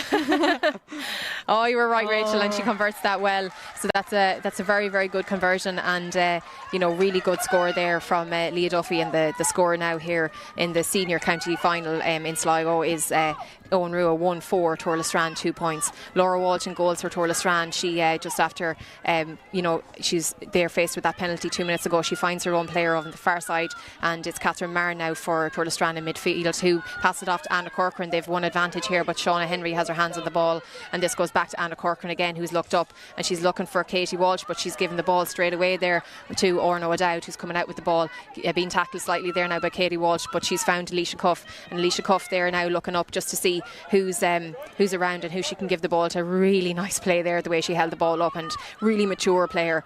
She's passed it back off there now to Orla Naughton in midfield, who's taken the ball across to the far side. Again, really nice play. She's looking up, she's found Sinead. who are their sisters, and great interception there by Molly Kennedy. really good interception. Molly's been very, very good so far today. She's gotten a really nice interception there. She's had a couple of very good carries of the ball. She's won a few kick-outs, so that's very good play from them. Hopefully now she's all right when she gets back up again. But I think she's been a player I think we haven't really seen play on wing back much. We used to seeing her playing forwards other years, and I think she's done very well at wing back this year. Yeah, I know, and she's always available. She's always in the space, and when she carries that ball, she looks up straight away and kicks it in. So that must be a tactic Turtle Strand are playing with today. Yeah, so Owen Rua now standing on the 45, and this looks like it's a free in now. Orla Naughton's going to take this ball, and she's looking for options, and the girls are all playing cool at the moment. So let's see, she's going to go back as far as her centre back Sinead McGinty, who's well able to take this ball up, and she's passed the ball again now, finding Sarah Feeney there, but Sarah Feeney quickly passes it back off to Louise Lindsay. Louise Lindsay there passes it again, and it's Leah Duffy on the ball now. Leah's taking time. She's out at the top of the arc on the far side of the field, and she's going to play it really, really clever and composed play here now by Owen Rua. They're just building and building every time, and spraying the ball around really well around the field. So on this near side here now, it's Sarah Curley who has the ball. She's looking up, and she's found Sinead McGinty, who's gone through looking for that slip pass there through Sinead to Saoirse Corcoran, but they've missed it, and it's Turtle Strand who've intercepted the ball again, and it's Shauna Henry on the way out here, finds Tara Walsh. Tara Walsh is looking up, and she finds Catherine Marin. Catherine Marin again looking for Nikki Brennan, and there's two people in a tackle there with Nikki Brennan, but she has the ball and it's a free out. So Jerry Corcoran trying to keep the peace there, but he's done well this time. Good strong tackle there from Owen Rua on Nikki Brennan, but she did well to win that. Yeah, she was hungry there for that ball. You could see it in the tackle there, and she came up from the full forward line, so that was good stuff by Nikki Brennan. But I think now it's time for a score from Turtle Strand side. Yeah, and if you've just joined us, there's 21 minutes played here in Father Kevin Brenny Park in KEASH for the county final. We have Owen Rua playing Turtle Strand, and it's 1-4 to Owen Rua, 2 points to Turtle Strand. Pretty even game, you'd say. Both teams have wasted opportunities, but Owen Rua are well ahead on the scoreboard, and this is a free in here now to Turtle Strand in the middle of the field. So that's Anna Corcoran who's going to take that free. She takes a short free, and she finds Molly Kennedy there over on the far wing, passes it back again to Anna Corcoran. Anna Corcoran, they're looking up now, and this is a nice run through by Catherine Marin. Catherine Marin, who, she probably was a little bit high there. The rule in ladies football when it comes to barraging is that you have to make an adequate attempt to get out of the way of the defender, and if you don't, it's considered barraging, and Catherine Marin went through her there. So I think it's a just free on the way out, but an awful lot of players get caught on that. So ball on here again. Orla O'Dowd goes back to her own goalkeeper, and it's game on. She's looking up, and she's going to find Lauren Fitzgerald kicks the ball out and finds Louise Lindsay here, who's going to have a look up and see if she gets her hands to Sarah Curley. Sarah Curley has support here on the wing from Alicia Cuff, who passes it back to fabulous run through there by Louise Lindsay, and she is like a train when she's going. She's so fast. Loads of defenders around here now, but really well played back out. She's going to be she's done well there to put her boot on the ball, but the referee Jerry O'Connell in between the two teams today, he's just going to pull it back because he was playing advantage over here in front of us for Louise Lindsay, and I don't think she really got that advantage. So he's pulling it back again for a free on the top of the D here. It's Owen Rua probably, even though this has been end to end and fairly well matched in relation to tackles and possession, I would say Owen Rua are on top so far. Rachel, what do you think? I do think so too. They have more possession, and they're running off the ball. It's brilliant, and it's great to see. Yeah, they're super fit, and they've really fast players like Sarah Curley and Louise Lindsay, really experienced, but my gosh, they're so fast. Yeah, and covering a lot of ground. Yeah, they really are, and that's an excellent point there now by Leah Duffy, converted again. So right now the score is 1-5 to Turtle Strand's 2 points, and I think we'd say that Owen Rua are probably well in control of this game, but we'd need to see another good few minutes now before half time out of Turtle Strand. Laura Balch kicks that ball out, and she's looking for Sarah Cunney over there. Sarah Cunney puts a hand on it, but unfortunately it's Sarah Feeney who wins it for Owen Rua, and a fabulous interception over there by Erin Deehan again. We've mentioned her a couple of times so far today. She's doing really, really well. She looks up, and she's passed the ball across here now to Ciara Walsh this time. Ciara Walsh is looking up, and she's found a really, really nice ball there to Cora Gilligan. Cora's been quiet for the last couple of minutes, so hopefully now she does something with this. She's gone around one Owen Rua player, two Owen Rua players, three Owen Rua players. She passes the ball again on the way into a lovely ball from Anna Corcoran, and a really nice goal there that was fabulous work from Erin Deehan in the corner back position, who intercepted that ball, and then really great work by Cora Gilligan. We've seen her play class football for Sligo ladies this year, and that's more like what we think, you know, Cora Gilligan is capable of. So Onrua 1-5, Turlestrane 1-2, it's game on. And you know, Onrua, who were coming out here with the ball, and they've just lost a charge and free, and Katie Walsh is going to be delighted to pick that ball up and have a go and put this over the bar and see if she can bring the tally down to 2 points between the teams. But let's see what happens. This is better now. Oh, she's taking a fast one. She's going for Nikki Brennan. Nikki Brennan, the two of these know each other so well. Nikki Brennan just turns and puts that over the bar. They can communicate without even looking at each other. Yeah, exactly. You know, absolutely excellent.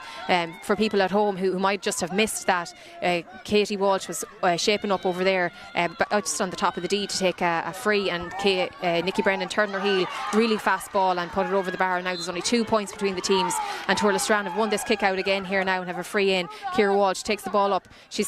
She's turned around there. She's found Leonie Gohan over on the far wing. Leonie Gohan really cool and composed. She's going to make a great ball play in, but unfortunately she actually gave that away, and she thought that Molly Kennedy was closer to her than she was. But Onrua have turned over the ball and are back on attack again here. It's Sinead Naughton coming through with the ball. Sarah Feeney beside her. Sarah Feeney, really fast player. She's looking back again. She's found Sinead Naughton again, and Sinead Naughton has given it off to Leah Duffy. Leah Duffy looks up and she's put that ball wide. Oh, that's a let off now a little bit for Turlestrane. Had that ball gone over the bar, let's see what would have happened. But 2 points between the teams here now. Really close game. Onrua 1-5 to Turlestrane's 1-3. Laura Walsh again for Turlestrane, standing over the ball for a kick out. She's looking to see around to see what happens, but Onrua are pressing really high here. So she's looking for Sarah Cunny in the middle of the field, and that was a fabulous field of the ball, but Sarah just lost it out of her hand. Just fumbled the ball, and Onrua have a free in now, quickly taken there by Sarah Feeney. She found her Fiona Feeney, who passed the ball back out to Sinead Naughton again, and it's been a low ball back to Fiona Feeney. 1-2 again back to Sinead Naughton, and they're looking for Alicia Cuff this time. They found her. We know that she can kick with both feet. She scored 1 off each feet today so far.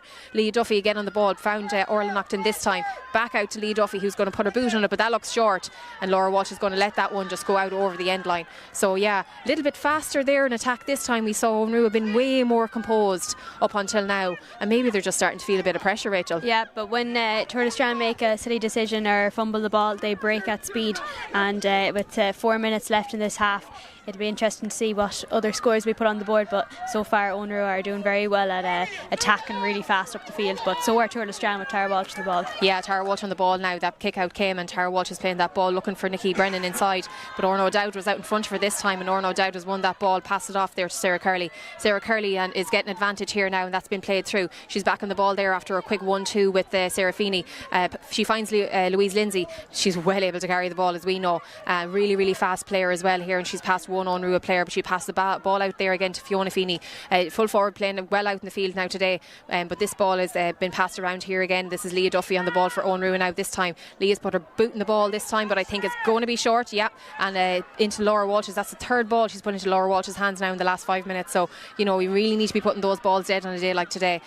Molly Kennedy over there on the far wing, she put her boot on the ball, but really well defended again, I would say, by Onrua, and put that ball out over the sideline. So quickly taken there by Molly Kennedy, who found Erin Deehan over on the far sideline, and it's 1-2 between them. Back around now to Ciara Walsh.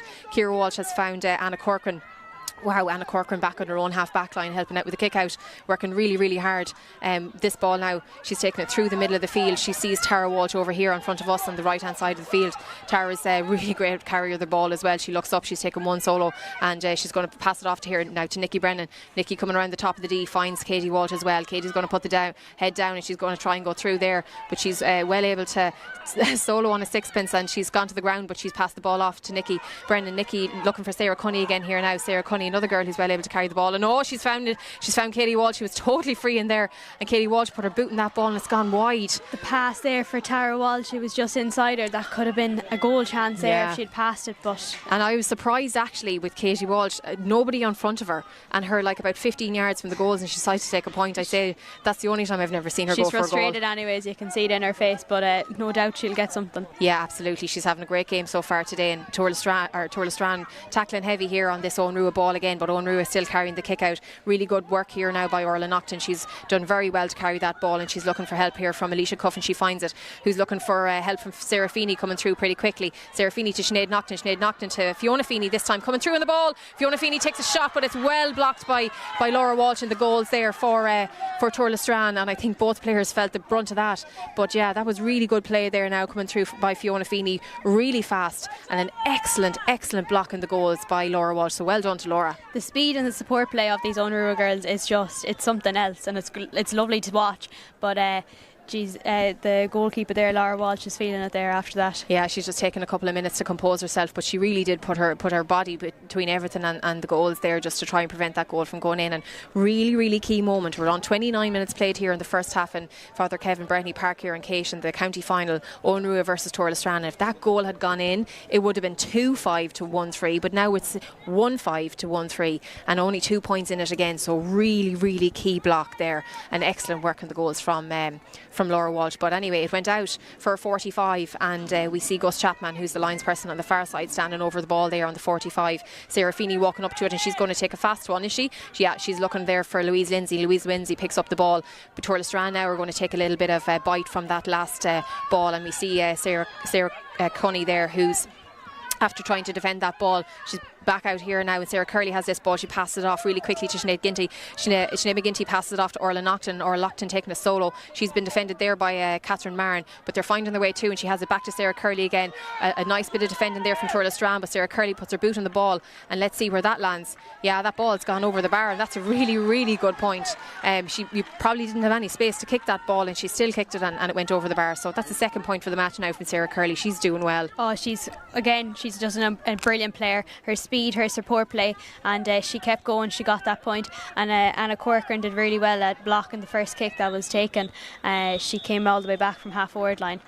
And just as we say that there now, it's half time. Jerry O'Connell, who's the referee here between the two teams today, has called for the ball, and both teams making their way in now for the half time rest and to regroup, talk a couple of bits of tactics, and to get their thoughts together for the second half. But we've had a really good first half of football here. Our half-time scores: Onrua 1-6, Turlestran 1-3. It's been end to end. It's been good and tough. There's been a lot of really good tackles, really good support play from both teams. So yeah, Rachel, it's all to play for here, really. Yeah, there's nothing much in it. I don't know what way it's going to go now. Both teams will get a good motivational speech now at half-time, so it'll be interesting to see who comes out on top. Yeah, so we'll join you again here now in a couple of minutes for the coverage of the second half of the senior county final here in Sligo in Father Kevin Breheny Park in KEASH between Onrua and Turlestran. But for now, we'll hit pause.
time to smash inequality in sport, fill every seat at every game and get behind the fight. Lidl, proud supporters of ladies Gaelic football.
The very best of luck to Killera Intermediate Ladies team in the Championship final from all here at Kilcawley Construction.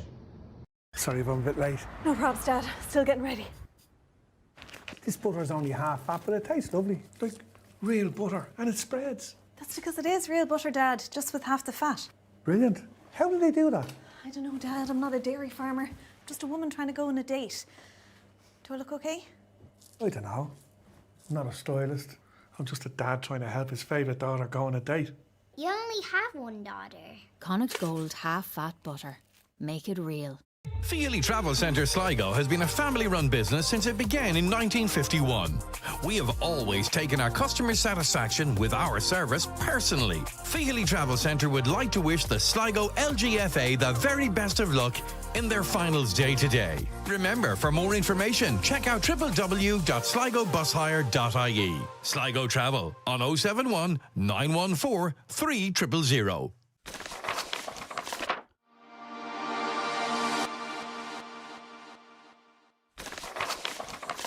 If you're in need of medical supplies, contact Baymed Healthcare today. Based in Tubbercurry, we offer next day delivery across Ireland. Call the number on screen or visit our website. Check out our social media for the latest offers. Baymed Healthcare wishes both teams the best of luck in today's county final.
Good afternoon, ladies and gentlemen, and you're very welcome back here to Father Kevin Breheny Park in KEASH for the second half of the Connacht Senior Club Championship Final. Onrua versus Torlestrane, a half-time score here of Onrua 1-6 and Torlestrane 1-3. We're just about to get things underway here for the second half, having a look around the field, and we see a couple of changes. So we have Caoimhe Crawley and Lauren Normally in for Torlestrane, and we have no changes on the Onrua team. So yeah, it'll be interesting to see now two very key changes there. Obviously, Caoimhe Crawley is very, very quick, very fast, really, really strong footballer, and Lauren Normally, very strong footballer too. Would have been a consistent starter on the senior team for Torlestrane for a number of years. So ball's about to be thrown in here. Jerry O'Connell between the two teams, and we have game on again here in the second half. Torlestrane winning the hop with Sarah Cullen getting her hands on that ball, and she's looking up now. Torlestrane obviously playing from right to left in the second half here. Sarah Cullen kicks that ball in, and ball has gone in high. It's found Lauren Normally. Lauren Normally is having a look up, and she's looking into the far corner there for Cora Gilligan, but Sarah Curley intercepts that ball, and the ball is passed out here to Louise Lindsay. Louise Lindsay again looking for support, and she has support with Alicia Cuff there. Alicia finds her centre back there, Sinead McGinty, who's also needs support, and this is tough now from Torlestrane. Good intensity in the second half coming out there, and you could see that turner coming a mile away. Sarah Cunny really well done there and turned that ball over, passed the ball off to Anna Corcoran, who's found Nicky Brennan. Nicky Brennan's done really, really well. She's looking for Lauren Normally on a 1-2. Lauren's really well able to kick those points, but she didn't just catch that ball well, and that ball looks like it's gone out for a 45. It got a touch there on the way out, so perhaps got a bit of a block, Rachel, but good start here from Torlestrane in the second half. Both sides are hungry, and Torlestrane so far they're very quick at moving the ball. Just very unlucky there for Lauren. She just didn't catch it, but it was lucky for Torlestrane that the 45 was given. Yeah, so we're going to see a restart here now with Leonie Gohan. She's standing over the ball here now on the 45 metre line. She's going to take this 45 in for Torlestrane. Just looking long in, I'd say, and she's got a couple of runners off, but she's going to go long on the way in, and she's looking for Lauren Normally, who's completely unmarked in there. Lauren got her hands on the ball, but she's dropped it again, and it's been a turnover for Onrua. Bit of a let off there, but Leah Duffy has her hands on the ball again, and she's working it out now, looking for support. She's looking up to see who she can find. She's supporting her left hand side, but she doesn't take it. She's looking for Sarah Curley there towards the middle of the field, but that's the wrong option because Ciara Walsh got her hand to the ball. Ciara Walsh has the ball here again now, and she's looking to pass it off to Cora Gilligan on the right hand side over there. Cora's looking up, passing it back to Nicky Brennan. Nicky Brennan's down low and puts the shot in. Shot in's blocked, but it comes across the face of the goal there now, and both Onrua and Torlestrane really toughening for that team there for the ball there, and the ball has gone out wide over the end line as the umpire calls it. So yeah, that was good pressure there now that was put on. Can't understand how she was left unmarked inside, but she was, and Onrua really need to tighten up in there. Lauren Normally is a really dangerous footballer. You do not want to leave her wide open, especially in front of goals, but fairness to Lauren Fitzgerald, that was a great save. Yeah, really, really good save by Lauren Fitzgerald, and she's an excellent keeper. She gets really low, tackles the ball well, and she's a great blocker of the ball as well. So we just see here now, looks like a substitute is being called here from the sideline. So Tara Walsh coming in again for Torlestrane, and Shauna Henry is making way. Shauna looks like she's struggling a little bit there. She must have picked up an injury because she's a very solid player, very strong defender for Torlestrane, so pity to see her make way today now, but Tara Walsh is back in now instead of Shauna Henry. Yeah, that was an unlucky substitution, but Tara Walsh is good to come back in, and she has the pace for the wing back position. And the ball is kicked out here by Lauren Fitzgerald, but it's won by Torlestrane, and Torlestrane have the ball here. Nicky Brennan passes it across to Sarah Cunny. Sarah Cunny's looking to get it back onto her right hand side, but she's been really pushed back out, passed it back out to Leonie Gohan, who puts her boot in it, and that is a savage point. Unbelievable score from Leonie Gohan. That's her third point today, and she's gotten them all from long range. They need to push out on her a little bit more because she's well able to kick them from well out. Oh, she is, but I think distance doesn't matter for her. She'll find a way to kick it over the bar. Game on again here. Lauren Fitzgerald kicks the ball out, and she was looking there for Alicia Cuffin, that far wing Torlestrane player, got her hand to the ball, and Torlestrane pushing up really hard now and tackling heavy in this second half, but it's Onrua who have the ball, and it's Catherine Feeney there passing the ball across to Sinead McGinty. Sinead McGinty looking up, and she's finding Sinead Naughton. Sinead Naughton is a bit of support here on her right hand side from Sarah Curley, but she doesn't need it. She's looking up, and she's looking now down into that far side, and we see Orla Naughton, who's gone into the forward line now, into full forward position for this second half, winning that ball out there in the line. She's taken one solo, she's gone past again, she's right in front of the goals, but she's looking for help here and she's passed it back to Fiona Feeney. Fiona Feeney passing it back around here now to Leisha Cuff. Leisha Cuff looking for Leah Duffy. Leah Duffy's going to take the shot and she puts her boot in that beautiful point over the bar. Really well taken. Excellent work there from Owen Ruin making that point. Yeah, that's Leah Duffy's second point. And I say Orla Naughton, if she got in a little bit more, she would have got a goal. Yeah. But I don't think she had the proper confidence to go in to do it, but that was a great work score there. Short kick out here taken by Laura Walsh and she finds Molly Kennedy. Molly Kennedy works the ball through now and it's Sarah Cunny that's on the ball. She's looking for Tara Walsh. She's found her. Tara Walsh well able to carry the ball as we've seen in the first half. She's looking up. She's gone past one Onrua player, two Onrua players. She's passing the ball off there to Nikki Brennan, who's coming out on the top of the D looking at the ball. She's turned. She's having a look up, wondering will she take the point, but she's not. She's going to kick it back and it's Leonie Gaughan this time. Leonie over the bar again for her second point of the second half. Really good score. So the score here is Onrua 1-7, Torlestrane 1-5, back to a 2-point game here. So let's see what happens with this kick out. Torlestrane pressing high on the Onrua kick out, and Lauren Fitzgerald done really well so far today. So let's see what happens. She's going for the far sideline there. She's looking for Catherine Feeney. And it's gone out over the sideline, so just indicative really of the pressure that Torlestrane are putting on this Onrua kick out. Yeah, and the game so far in the second half is going for Torlestrane's way, but as I just said that now, I've jinxed it. Catherine Marin unfortunately couldn't get her hands on that ball, and Alicia Cuff has turned it over, but Ciara Walsh, fabulous interception, and she's such a strong player. She's been tackled heavily there now by Alicia Cuff, but she's well able to take it, and she comes out with that ball and a free as well while she's at it, and Alicia Cuff gotten ticked there now by Jerry O'Connell for her troubles too. So Ciara Walsh, really good play, great interception there at a key moment, and she's going to restart the game here now quickly with a short free. So Ciara's taking the ball there on, she's passed it over to Corey Gilligan and she's taking the ball back. She's looking now for Catherine Marin coming from midfield. Catherine passes across to Leonie Gaughan. Leonie's coming down now at the top of the arc, and she's been pulled out of a little bit, but there's no hand up from Jerry O'Connell yet, no advantage being played. Tara Walsh with the ball, she's looking up and she's finding inside to Anna Corcoran. Anna Corcoran takes a quick solo and she's looking for the substitute Kiva Crawley there, who's getting into a bit of trouble at the far end of the field, because there was 4 or 5 Onrua players around her there putting a lot of pressure on her, and she's overcarried the ball, so that's going to be a really good turnover now for Onrua and a free out. Yeah, this will be the first time Onrua will properly attack again now after a good few minutes.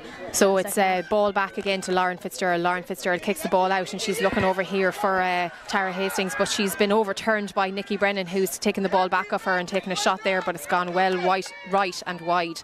But unfortunately she was been pushed a little bit there now as the kick was been taken, so Jerry O'Connell is pulling that back for advantage. We've seen that a couple of times today where the player mightn't necessarily know they have advantage and we wouldn't see a hand up or anything from the referee, but to be fair, if the advantage isn't given and taken, he is pulling it back for the free. So we're going to see now Lauren Normanley, who is well able to put frees. We've seen her take frees all year, but she's going to go short, and she's kicked the ball back here as far as Leonie Gaughan. Leonie has support from Catherine Marin, who's looking for back as far as Lauren Normanley again, but Lauren's found Tara Walsh. Tara's been tackled heavily and it's a great turnover there by Alicia Cuff coming out now for Onrua. Really good work from her. She's looked up and she's found Saoirse Corcoran on the halfway line for Onrua. Saoirse well out from the full forward position or corner forward position that we've seen her playing all day, but look at it's Louise Lindsay who's coming on her shoulder and has the ball back again now. Louise looking at for a low pass there now to Orla Naughton, but Torlestrane get their hand on the ball and win that as a turnover on the way back. So it's Torlestrane coming out with the ball now, this time looking for Leonie Gaughan.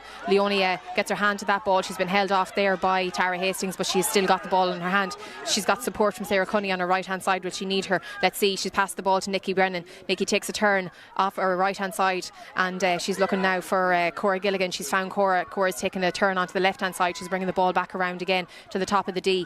This time it's Anna Corcoran. Anna Corcoran passes the ball back across to Leonie Gaughan, and it's 1-2s here going all day long. Lauren Normally finding Tara Walsh. Tara Walsh back to Lauren Normally, inside again to Cora Gilligan. Cora Gilligan, bowls back out to Lauren Normally, who's going to kick it, and it's Lauren eventually across the bar. So really patient play there, over and back by Torlestrane, and a just point for it in the end. So it's Onrua 1-7, Torlestrane 1-6. Gosh, this game is getting closer and closer. So again, Torlestrane applying really good pressure to and pushing up well on that Onrua kick out. So Onrua, if you're interested, they're get together after every kick out, after every end of play, and they come together, and then they spread out again for the kick out, which they've just done here now. Sarah Feeney looking for the ball, and she's got support from Sarah Curley. Sarah Curley, nobody around her. She's going to take off like a train, and she's making yards now down the field. She's having a look up to see is Orla Naughton free. Orla Naughton was on front there for a moment, but ball was well intercepted there by Amy Kennedy, who's done really, really well to get in front of her and win that ball back for Tuairle Strand. Ciara Walsh comes out with the ball, and she passes across to Tara Walsh, passing there, lovely ball over on the far hand side, looking for Caoimhe Crawley, who came on at half time as a sub. Finds Tara Walsh again, who was reintroduced for Sean Henry, who came off injured.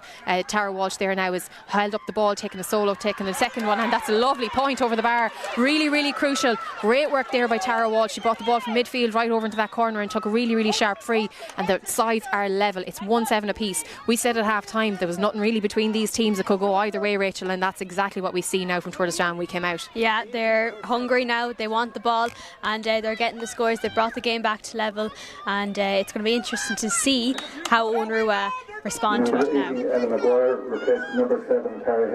So we have a substitution on the Onrua team here now, where Ellie Maguire is replacing Tara Hastings. So that's a swap there now. So Ella Maguire, we know, obviously plays in goals for Sligo Ladies, and really, really good outfield player as well for her club. So she's been introduced now in the second half for Tara Hastings. Yeah, Tara Hastings put on a great shift there. She's on the county minor team this year, and Ella Maguire's come in to substitute her now. But on the far side, Leah Duffy was down there, and I think she's fine now. Yeah, okay, very good. So play about to resume here now again in the second half of this Sligo LGFA Club Senior Championship final. We've Onrua against Tuairle Strand, and it's all even here, 1-7 apiece. So we're in the second half. Kick out comes from Lauren Fitzgerald. She's kicked it out and high around the middle of the field. Sarah Cunny under it, trying to get her hands on the ball, but unfortunately it's Alicia Cuff who has it. This time it's an Onrua maintaining the run kick out. She passes it across to Louise Lindsay, and Louise is looking for support there. She has it from Sarah Feeney. Sarah Feeney is twisting and turning, looking for support, and she's found Ellie Maguire. Ellie looks over here, and she's found Fiona Feeney over here towards the sideline. Fiona's looking up now. She's taken one solo. She has Louise Lindsay, but she doesn't need her. She's gone, taking a nice side step there, and she's passed it off to Sarah Feeney. Sarah Feeney looking for that ball through, but a lovely interception, and Molly Kennedy has her hands on it again. It's back to Sarah Cunny, and Sarah Cunny is moving now midfield. She's well able to carry the ball, this girl. She's got support on her right and her left. Who she's going to look for? She's put the ball down low, and she's looking up. She's found Cora Gilligan. Cora passes it back over here to Leonie, and back to Cora. Are they going to do a 1-2 again? But this is Lauren Normally now who's coming out looking for the ball, but she's gone over here onto the right hand side of the pitch looking for Tara Walsh as a crossfield ball. Tara's got she's got the ball back far again now looking for Leonie, but it's actually Lauren Normally who's her hand. She's got the advantage being played back out as far as Caoimhe Crawley now. Caoimhe plays it back as far as Sarah Cunny at top of the arc. Sarah's going to take her on. She takes one quick solo and she gets her steps around her, but it looks like that ball is going to fall short, and the referee's just going to pull it back now because he was playing advantage. We saw the hand up there a few seconds ago, and that's the rule. So if the player doesn't get the advantage, it comes back for a free kick. So yeah, interestingly enough, we're looking now down here on the sideline. So we saw a couple of key substitutions at half time. Tara Walsh came off, Katie Walsh came off, Caoimhe Crawley came on, Lauren Normally came on, and then since the second half, Shauna Henry has been replaced by Tara Walsh. On the other side, just one substitution so far. Ellie Maguire has replaced Tara Hastings for Onrua. So that free has been taken quickly, and the referee has pulled it back again because he wants it taken, I think, from a specific place. So he's going to get the player he's actually going to throw the ball up, I think. That's an interesting one. Yeah, that's an interesting one because I think he just wanted her to take it from a specific place. I don't know whether she understood that. She kicked the ball actually backwards. And now he's telling them to go back 13 metres. I can tell you that now. Yeah, so it's going to be a hot ball here now, and it's Onrua and Tuairle Strand. Let's see who gets their hands on the ball. Tuairle Strand won the hop, but it's Onrua with their hands on the ball coming back out again. Orla Naughton in her own back line now this time. Pass it off to Louise Lindsay. Two of them played in midfield in the first half. We saw Orla Naughton on the full forward line there a few minutes ago, but the ball is coming down here now. Leah Duffy has her hands on the ball. She's taking a quick turn, puts her boot in that ball, and she's gotten a very quick point. Really, really good point from Leah Duffy for Onrua, and puts them 1 point ahead, 1-8 to 1-7. So Onrua back ahead again, but quick ball taken here by Laura Walsh for a kick out as she finds Eve O'Hara in the back line. Hands on the ball now is with Ciara Walsh. Ciara's been pushed high again there by the Onrua attacking defence, but it's back now to Molly Kennedy. Molly's taken one step, she's taken two steps, she's looking for support from Sarah Cunny, and she's found it. Sarah's gotten around her player now, and she's back on the attack, carrying the ball through midfield, looking up to see who she has with her, and it's Tara Walsh. Tara Walsh just crossed the midfield line now. She's moving over to the right hand side of the field and she's looking up. She's looking for Cora Gilligan. Will she find her? Cora has her hands on that ball and she's putting the head down. She's gotten around. She's got an advantage as well from the referee. So let's see what comes of this. She passed the ball back as far as Anna Corcoran, who passed to Nikki Brennan. Nikki Brennan puts her boot in it and that ball has gone wide. So I think they took their advantage there. The ball isn't being pulled back and I think Nikki Brennan's contesting that because she thought she probably still had the advantage, but no joy, and it's going to be an Owen Rua kick out. So yeah, a wide there now, probably at a key time, Rachel. Yeah, exactly. Both teams here are very neck on neck, and there's only a few moments. Ball on again here. Lauren Fitzgerald has kicked the ball out and she's found Sarah Curley. Sarah's won that ball well. She's looking up, she's taken 1-2 solos and passed the ball off to Orla Naughton. Orla's pulled the ball back in field again now, looking for support coming through from Sarah Feeney. Sarah Feeney's looking down the ball now. She's looking for Fiona Feeney, who's done well to win that ball over Erin Deehey.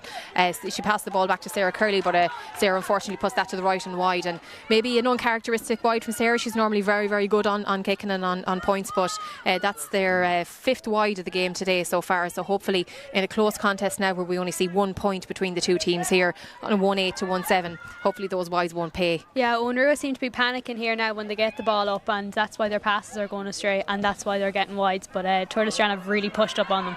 Turlestrand ball back on here now, and the kick out has come as far as midfield, and it's Tara Walsh who has the ball. She's been chased down by Ella Maguire, but Tara Walsh is just still 2 yards ahead of her, taking 3, 4, 5 solos now. She's done really well carrying the ball here. Nikki Brennan's looking for a back out round the top of the D. Nikki's looking up to see what support she has, and it's Leonie Gaughan coming. Really good game from Leonie Gaughan today. Leonie puts her ball boot in the ball, but that one's gone to the right and wide, left and wide this time as we're looking at it.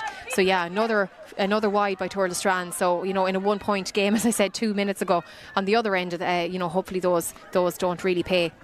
So it's Lauren Fitzgerald here now looking up for Owen Rua to see who's she going to find out. 15 minutes gone in the second half here. There's only 1 point between the two teams. It's Owen Rua 1-8, Turlestrand 1-7. But she finds her own player. She finds Sarah Feeney. Sarah Feeney looks up and she gives the ball down the field. And this is Orla Naughton now making great movement, making great speed. Been chased there by Caoimhe Crawley, but she still has the ball. She's looking inside for Saoirse Corcoran. Saoirse Corcoran there takes a shot, but it's been really well blocked again by Laura Walsh.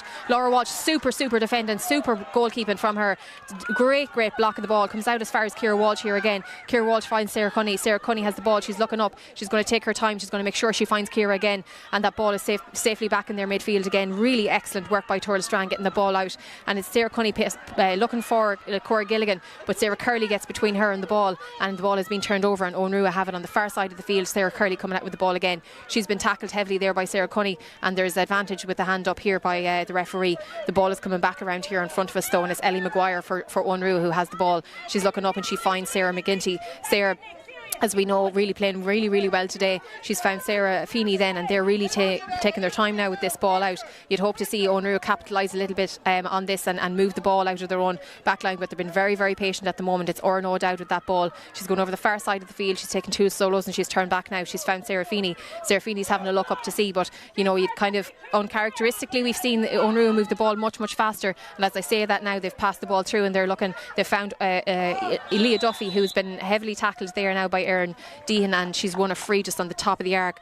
But Owen Rua were really delaying transitioning that ball from their back line into their forward line, and maybe that's just to try and give themselves a breather, to try and control the pace of the game a bit. But I think they'd probably prefer to be a couple more points ahead doing that. Oh, absolutely, but their manager was telling them different. Shane Feeney was telling them to give the ball up quicker and give it, and that's a superb block there by Caoimhe. Yeah, excellent block by Caoimhe Crawley, and she felt every bit of that, I'd say, on her hand. Really good block down there now. She came in from the right hand side and took a fabulous block off Leah Duffy, who was taking the ball. As we talk about that now, Amy Kennedy coming out here really strong out of the backs with the ball, passes it across there to Catherine Marin. Catherine Marin finds Anna Corcoran. Anna's taking a solo. She's looking to the far side. She sees Sarah Cunny free. Sarah's really great at carrying the ball now as well, and she's taken 1 solo. She's looking up. She's going to take a second solo, and she passes the ball off there on the far sideline. She's getting hassled again, but it's back with Nikki Brennan. Nikki Brennan now coming, having a look up. She's taken 1 solo. She's moving forward. She has support from Leonie Gaughan. Leonie, as we know, kept fabulous long range points today, but this time it's Nikki Brennan off her left foot. Nikki's a naturally right footed player. That's a beautiful point off her left foot. So that's evening things here again. It's 1-8 Turlestrand, 1-8 Owen Rua, and another substitution been entered here. So we see Ciara Brennan for Turlestrand entering the field, and I'm just waiting to see now. I think it's Anna Corcoran making away. It is. Yeah, Anna Corcoran coming off. She scored a goal in today's game in the first half, and she had a brilliant game today. Ciara Brennan is a good sub to come on. The bench has been fairly used by the Tourist Strand side with Caoimhe Crawley, Laura Normally, and now Ciara Brennan. So fresh legs have definitely been an addition to this game, as it's very fast paced and there is a lot of running in this game. Yeah, and the substitutes that have come on as well have, you know, done really well for Tourist Strand and for Owen Rua as well. Like Ellie Maguire has done very, very well.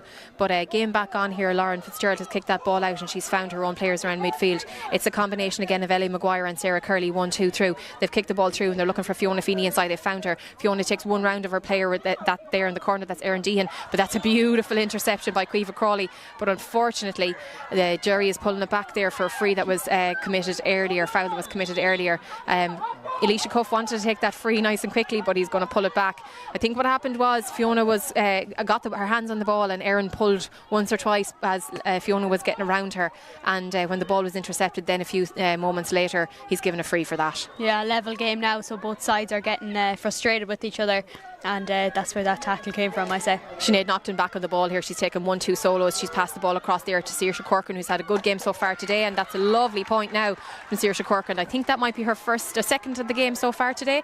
So yeah, really, really good from such a young player as well. Great to see her performing on county final day. Yeah, I played against her with the minor this year, and when you give her space she can just tap them points over the bar endlessly. Good on her. So yeah, Laura Walsh kicking the ball out here for Tourist Strand now, but it's Louise Lindsay who has her hands on it on the far sideline. She's getting tackled by Sarah Cunny, but she makes her way around her. She's looked up and she's found Leah Duffy, who's been so instrumental all day today. Leah takes her characteristic step to the left and she's looking for a 1-2 there with Elisha Cuff, but great defending there by Caoimhe Crawley, who's been really, really excellent since she's come on for Tourist Strand, and the Tourist Strand have intercepted the ball. It's Ciara Walsh with her hands. She's looking for a 1-2 there and she's supporting on her way out. She's coming around the top of the arc now. She's taken a solo, but she's been hassled there heavily by Saoirse Corcoran, and she's won a free there on the way out. Over just in front of us now, Molly Kennedy is calling for the ball and she's asking for it, but let's see where this free goes. Yeah, over to Molly, and Molly gets her hands on that again, really well secured. Leonie Gaughan coming looking for the ball, and Leonie's playing really well this county final. Great to see a player back at her best. She's been an unbelievable player for Tourist Strand over the years, but she's been tackled there by two players, and that's a very high tackle. Very high tackle, yeah. So you know, I think as you mentioned a moment ago, tensions are getting high now. It's 1-8 to Tourist Strand, 1-9 to Owen Rua. There's very, very little in this game in the second half. Tensions getting high, and Sinead Naughton definitely pulled high. Jerry O'Connell having a good chat with her. She'll definitely be getting a tick for that. So as we see now, moving through the 21st minute of this second half, there's not long left. Leonie Gaughan takes a fast one. She finds Tara Walsh. Tara Walsh getting pulled there by Sarah Curley, but play continues. No hand up from the referee, no advantage, and looking for a really nice ball through there, but it's intercepted again by Orla Naughton, who's been really good for Owen Rua today, worked very, very hard. And as we say that, she passes the ball across, and the ball is just there, missed by Catherine Marin.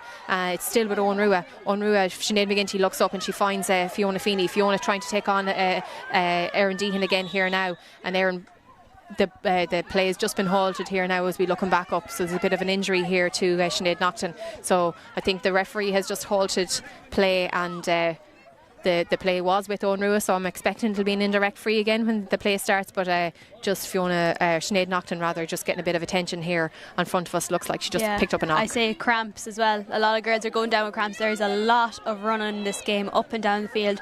Be interesting to see if there's anyone wearing trackers the distance they've covered today, because it's just up and down. Sinead, or Saoirse Corcoran rather, for Owen Rua now, who has the ball in her hands, and she will restart the game here. And this is going to be an indirect free, so obviously you cannot score from an indirect free, so she's going to have to look for someone, and it's everybody are all around the pitch in front of us now are looking as marking tight and so on. So let's see who she's able to pick up. The ball comes back and she's looking for Ellie Maguire. Ellie's been marked here by Catherine Marin, and she's she's moving back down her own half, trying to get some space and trying to look for support. She has it from Sarah Feeney. Sarah Feeney now looking up and to see who she can find. She finds, just as we move through there, Sinead McGinty for Owen Rua on her own midfield. She's rounded the player there, and she's taken the second solo. She's looking up to see what kind of options she's have. She's to take another solo because she hasn't got anyone yet for the ball, but as we say that, she's moved through there now and past Cora Gilligan there, who's back in her own defence for Turlestrane. She's passed the ball off now to Louise Lindsay, and Louise Lindsay has actually been dispossessed over there,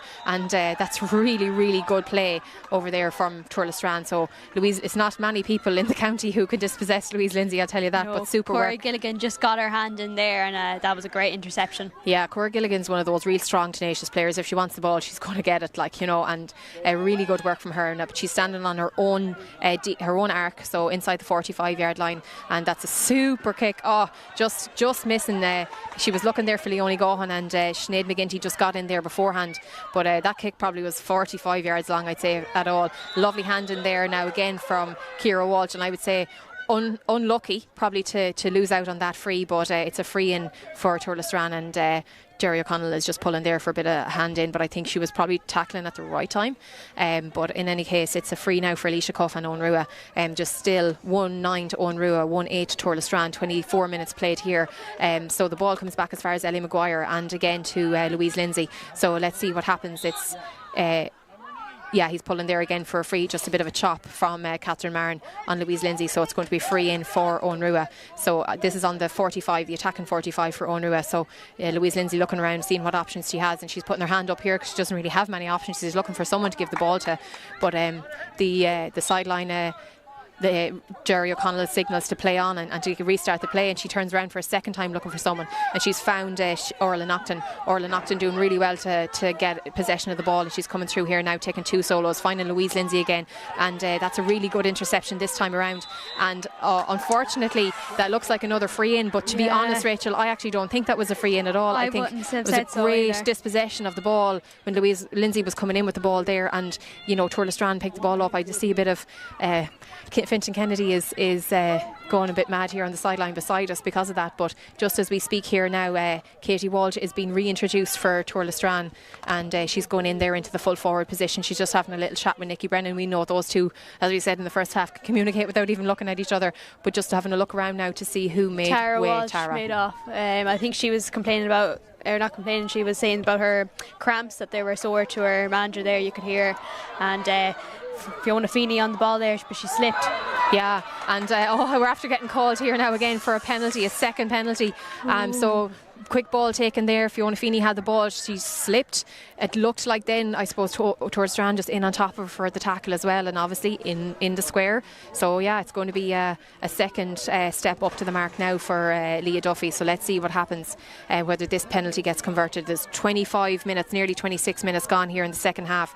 1-9 to Owen Rua, 1-8 to Turlestrane. This goal could change everything. Yeah, this could really change everything. This could definitely be the turning point of the game. Let's see what happens. Will she go for the bottom left again, or will she be going for the top right this time round?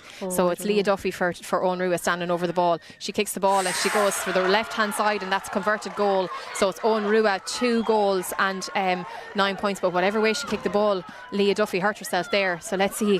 Hopefully she can make it to the end of this match. Laura Walsh kicks the ball out, and it's a fabulous catch there by Cora Gilligan at midfield for Turlestrane. Turlestrane now looking to get a response. It's 2-9 to 1-8 here to Owen Rua in the second half. Katie Walsh back on, and Katie Walsh has her hands on the ball. She's coming in on the 21 metre line. She takes a kick here, but it's gone short, and it's Lauren Fitzgerald in the goals for Owen Rua, who finds Sarah Curley again coming out. So that's a let off for Owen Rua. Number 15, Saoirse Corcoran now for Owen Rua. She finds her own players, and it's Orla Naughton, who we've talked about so much today, coming through and carrying this ball out. She's facing number tackles on the way out. She finds Sarah Curley here, bit of support, and Louise Lindsay back on the ball again. You want your good players on the ball when things are close, and these girls are the best. They're looking there now, and she's kicked the ball, and she's actually picked it up herself again.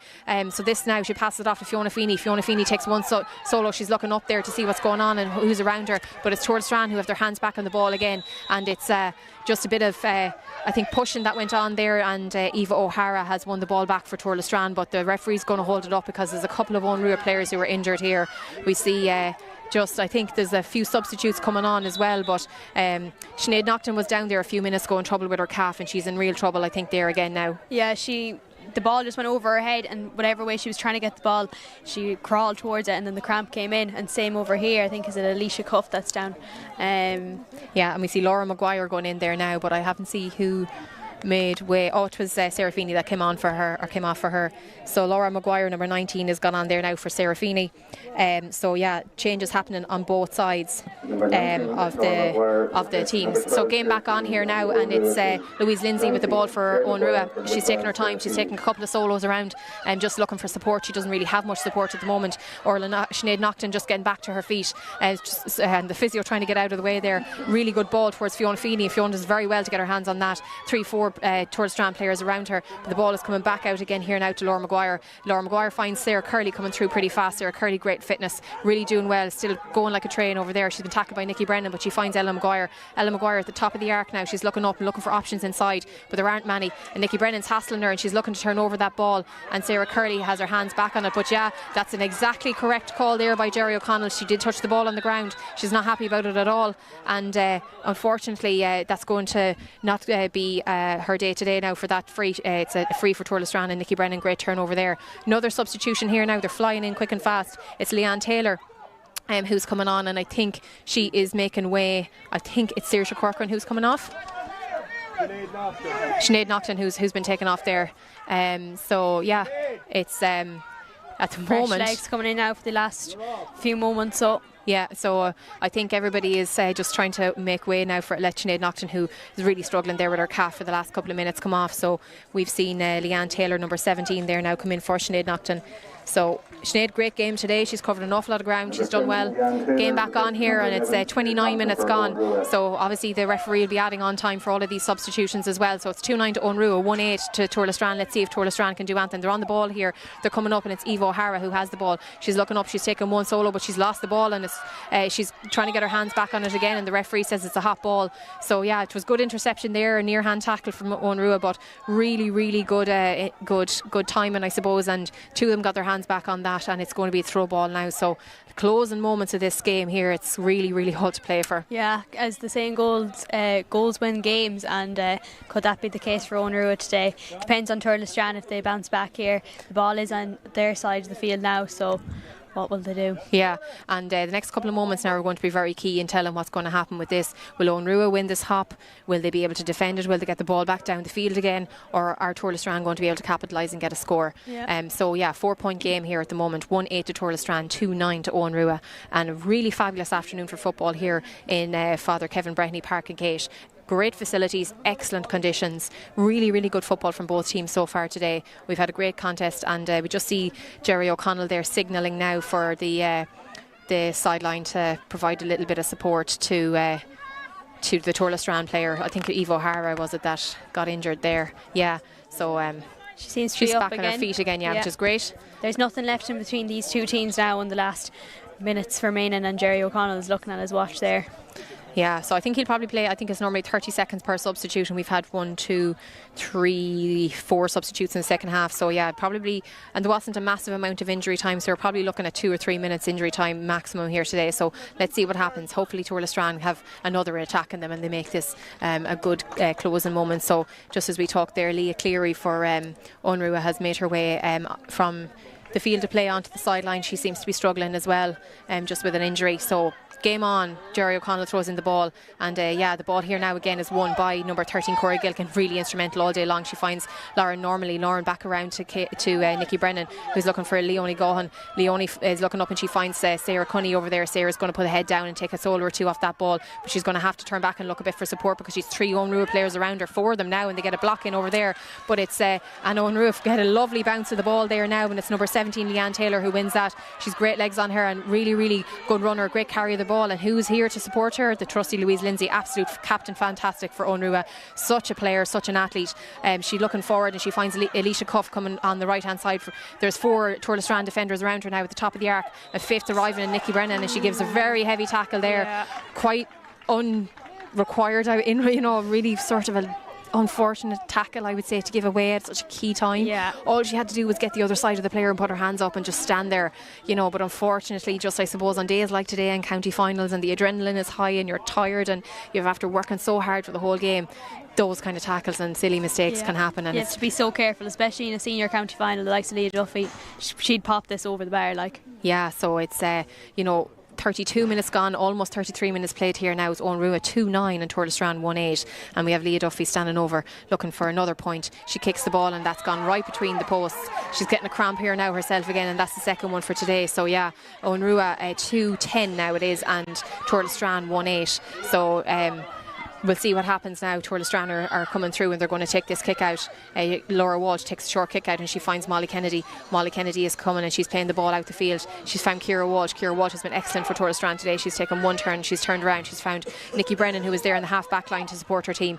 She's looking forward through now. She's found Eve O'Hara. Eve O'Hara passes the ball through to Sarah Cunny. Sarah Cunny passes the ball again back around to Eve O'Hara. Eve O'Hara looking up and finding Cora Gilligan. Cora Gilligan looking back now and finding Erin Deehan. Erin Deehan looking back again now, 1-2 to Cora Gilligan. Really good play here by Torlestrand. Let's see if they can capitalise and make a point out of it. Ciara Brennan, who came on there a couple of moments ago, getting involved in that play as well. So again, really good to see the involvement of all the substitutes today. But I don't know, is it too late for it's a 5-point game now? Unruh 2-10, Torlestrand 1-8. Can Torlestrand get another score or two and see if we can capitalise on this attack? Game back on, and it's Erin Deehan coming through. Nikki Brennan kicks the ball back to Erin Deehan, and Erin Deehan has taken 1-2 solos now. She's looking over there on the far side and she's found Ciara Brennan. Ciara Brennan looking, and she's going to need support. She finds Cora Gilligan. They're going to have to keep bringing it back around. Yeah, we're hearing it from the line below us here. Finton keeps telling them bring it back around. It's Catherine Marin now, and they're still over on that right hand side of the team of the field, looking back now, back on their own 45, and it's Leonie Gaughan who takes a lovely ball. She's looking for it inside there now to try and find Katie Walsh. Katie Walsh has two people on her, and it's an Unruh ball win. Unruh come out with the ball, and it's Louise Lindsay again. Louise is trying to hold on to the ball with her right hand side, and she's won a free there. Really good experienced play. I don't think there was a foul at all, but she won it, and that's just good head on the shoulders now in the dying moments of a county final. Yeah, last few minutes remaining, and Unruh are doing very well. Louise Lindsay, again, she has been unreal today. Such a great game of football she has played, and Katie Walsh was not happy there with that decision Jerry O'Connell made. No, and it's Orla Naughton now standing over the ball. She's going to be looking for support and looking for Torlestrand players trying to intercept this ball, but she finds number 19 here now, Laura Maguire. Laura then, really heavy tackle gone in there by Katie Walsh, and she actually did win the ball from Fiona Feeney. Fiona Feeney knocked back, but she's back up again, so it's an Unruh free this time around, and I don't really think that there'll be much more left now time wise to play.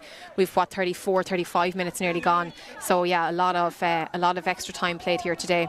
So Jerry O'Connell just checking his numbers and checking his card there, just taking Katie Walsh for that recent tackle, but I doubt there's much left to play here now in the dying moments. It's Unruh 2-10, Torlestrand 1-8, and we have Orla Naughton restart the play.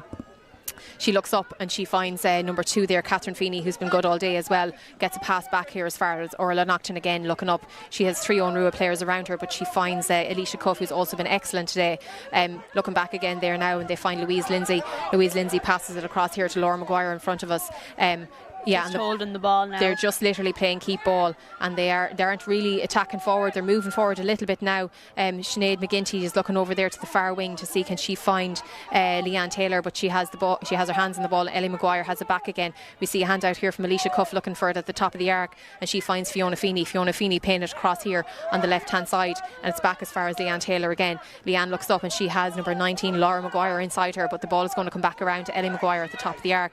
Ellie's a really strong player as well, done well all year in goals for Sligo Ladies, and she's after winning a free in there now from Lauren Normally, really, who was pulling out of her and tackling very hard, and it was an easy free to win really. But this, I'd say, will this be the last kick of the game? Let's see. I'd love to see Ellie have a go at this, because she's a great kick out in her playing in goals for Sligo Ladies. She'd probably be well able to have a go at this. Yeah, that's a great point. She would definitely be well able. She had a great long kick during the inter-county season, so could this be the last? It's a pity there's no 2-pointer bonus for this if she did get it over. Yeah, we've seen a couple of those today now, both from Leonie Gaughan in the first half, and I can see her here below on the sideline, Shane Feeney saying have a go Ellie, put it dead anyway. So let's have a see how she goes. I'd really like to see her convert this now. Player playing in goals all year for Sligo Ladies, plays excellent player outfield for the club as well. So versatile. Yeah, and on a day like that as well, it'd be a nice way to finish a county final. So here she goes, she's having a good go. She puts the ball high in the sky, and that is gone wide, just wide over the top of the post, but really good effort, and she does put the ball dead. So it's Onrua now looking to 37 minutes played here in the second half. Onrua looking to get this ball, and super catch by Ellie Maguire in the middle of the field again from the Laura Walsh kick out for Turlestrane, and it's Onrua who have the ball. Saoirse Corcoran over there, she's been excellent all day too. She's trying to get her hands on it, but the ball has been played around there and it's a bit messy in that far corner, but Jerry O'Connell is going to come back in and throw the ball up again. I think there's a lot of people now who have sore and tired bodies, and you can see hands going on knees a good bit when there's the break in play, but just very close. I'm surprised at the amount of time that we have, but we're nearly 38 minutes into the second half here. There I suppose has been a lot of substitutes, and there was a little bit of injury time there now earlier on in the half. So the ball is back in, Jerry has thrown it in, and it's Nikki Brennan who has her hands on the ball for Turlestrane. So Turlestrane winning the hop this time. Erin Deehan kicks the ball out and she's looking for Cora Gilligan on that far side. Cora has the ball and there's no one around her, but so Leanne Taylor coming fast up behind her, but Cora Gilligan still moving with the ball. She's looking up and she passes it across to Caoimhe Crawley, who came on at half time and has done very well. Great block earlier on in the second half. Passes it back out as far as Ciara Brennan back as far as Sarah Cunney looking for Leonie Gaughan. Leonie now has 4 players around her. She doubts she's going to be able to get a kick off here, but no, the ball has gone back as far as Ciara Walsh looking for space, and she's looking for Sarah Cunney in space. Sarah puts her boot in the ball and that ball has gone in. And the goalkeeper Lauren Fitzgerald caught it well and she hit the ball out, and Onrua now are coming out of their own defence again, and just as we say that, the referee blows the final whistle and Onrua have won the game here on a final score of 2-10 to 1-8. Really excellent work by Onrua. Very close game here, and a lot of disappointment for Turlestrane, but congratulations to Onrua. Really good game here today, Rachel, and you'd probably say deserved winners. Oh, well earned. They worked so hard from start to finish. It was a high intensity games, and from substitutions to the starting 15 they were a credit to themselves, and they put in a huge shift today. Yeah, really excellent. Like we said at the start of the game that Onrua are a very fit team. Characteristically they're very fit, and really great carriers of the ball, good patience. They probably haven't the firepower you would say the Turlestrane have in their full forward line, but that doesn't really matter when the likes of Sarah Curley can come forward from wing back and get 2 or 3 points today. Like across the field a lot of the Onrua players scored, and that's a really strong team effort. So really good team performance from Onrua today. Winners here on a score in Father Kevin Breheny Park in KEASH today. Winners of the senior Connagold Senior Club Championship final, Onrua on a score of 2-10 to Turlestrane 1-8. Be a lot of, I suppose, talk now about player of the match, Rachel. Who would you put that on? Let me have a look. There's here. a few of them. There's probably a couple of people you could give it to. I think the midfielders Louise Lindsay and Orla Naughton were phenomenal today. Yeah. I think Alicia Cuff had a brilliant first half. Well. Yes. She hadn't as strong a second half, but then she was playing on the far wing. Yeah. And so many players, I suppose, are right-footed players. We do tend to see a lot of the play on this side of the field. Mm-hmm. But I think she had an excellent first half. I think Louise Lindsay was absolutely outstanding. Louise Lindsay, Sarah Curley and Orla Naughton for me today were just absolute powerhouses for Onrua. On the Turlestrane side then, I think Cora Gilligan had a brilliant second half. Mm-hmm. Nikki Brennan played very well today. Anna Leonie Corcoran, Gaughan, really excellent. And for somebody who did her knee a couple of years ago, and probably coming back to, I think, what I would say is I've seen the best football out of her today. That I think it's back to her standard and back to what we would have known, her to be prior to her injury. But yeah, it's a disappointing finish, I suppose, for Turlestrane today. Really excellent to see them in a county final. Really excellent to see them, putting it up to Onrua today, but unfortunately not beating Onrua. This is obviously Onrua's second county title in a row. Yeah. Really good work been done over that end of the county, and they'll enjoy this win today. Yeah, 2 in a row for Onrua senior title. That's just unreal. Yeah, really excellent. Good celebrations here. Obviously celebrations from Coolera Strandhill winning the intermediate final, which was on at 12:30 here today. They had victory over CT Gales on a scoreline of 4-11 to 1-5. And victory again now for Onrua in their second county title in a row. So yeah, it's on a scoreline of 2-10 to 1-8 here. So I think all in all, I suppose you would say that it's been a very good year of football. I think when you look at Onrua, the only team that bet them this year was Torlestrane in the last round of the round robin of the championship. So yeah, it's an impressive year, and I suppose when we look at the depth of their squad, they have a lot of young players there today. We had 3 minors on the starting 15 today. Lauren Fitzgerald is not much older as well than a minor, she's minor a couple of years ago, so really good depth coming through in their squad, really good young players coming through, and that's what you'd like to see, that blend of experience with Sarah Curley and Louise Lindsay, and then the youth coming through as well in the team, which is going to make them a force for a couple of years coming. So yeah, they are a very strong force, and that's what brought them over the line today. And Leah Duffy's goal ultimately was just the pinpointer that just sealed the deal for them, I think, and I think that just summed it up really here today. But Laura Walsh and Lauren Fitzgerald, I mean, both of them stepped up for their teams when they came to goals today. Yeah, really good displays on both sides. We saw great saves on both ends. Laura Walsh had, while there was 2 penalties scored, Laura Walsh had 3 excellent saves today, and at really crucial times, like one of them right before half time. And when you think about it, penalties, I suppose, are just, they're such a precious thing in a game if you win them, but they're devastating if you're on the side that has to defend them. So, and when you look at it today, 2-10 to 1-8, with 2 of those goals coming from penalties, there was not much between these 2 teams. No, not at all, and both sides were very, very good. And at half time, we didn't know which side it was going to go, but Torlestrane, they never gave up until the end. But again, that goal just really nipped it in the bud. Yeah. So anyway, to sum up here today, we've had a fantastic afternoon of football here in Father Kevin Breheny Park in KEASH, with Coolera Strandhill coming out victorious in the intermediate final earlier, and now Onrua victorious in the senior final on a final scoreline of 2-10 to 1-8. So congratulations to Onrua, commiserations to Torlestrane, and thanks to everybody for tuning in.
So if we can have the Onrua team over here, please.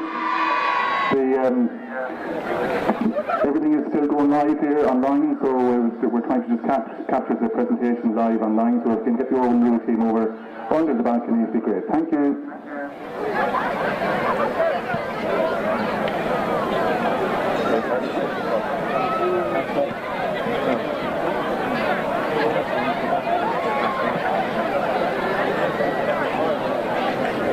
Can we wish everyone a safe journey home as well, and again thank you to all the stewards who gave up their full day here today, and wish our junior team who are going to stand in a wee while for the junior county final in Clonakilty, wish them the very best of luck as well.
everyone. Thank you very much for a great, challenging game of football today. A great game to watch, very fast-paced. I see a lot of weary bodies and sore legs here each side of me at the moment, and that goes down to the effort. And every team wants to come to this day at the end of the year, and both teams here today deserve to be here, I have no doubt. I want to say congratulations to Owen Rua and to Tora Strand. Really, really brave game and a huge effort and a huge challenge. But you rose to it, and today obviously didn't come your way. So can I have a round of applause please for Tora Strand?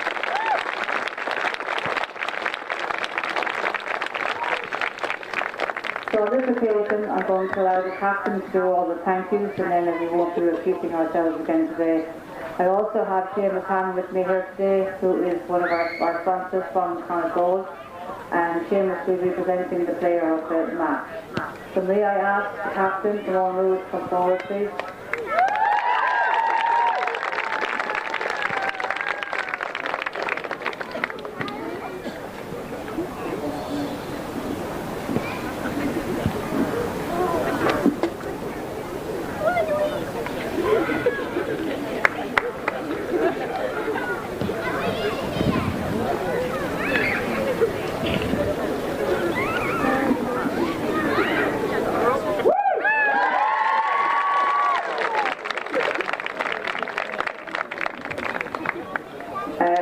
Me again. Firstly, just to Tora Strand, look, I know you're devastated there. You didn't come here to kind of not win the game. Just congrats on a really good year. I know it's disappointing there, but I think you'll rally around and you'll have big say kind of next year and the years going forward in being here. And look, best wishes to you all and hard luck today. Just to everyone involved in organising today, so Eastern Hearts here have the grounds in immaculate condition, and just everyone behind the scenes there with Sligo LGFA to kind of put on the coordination of the day with everything, so thanks a million. To the rest and the officials as well for doing a really good job.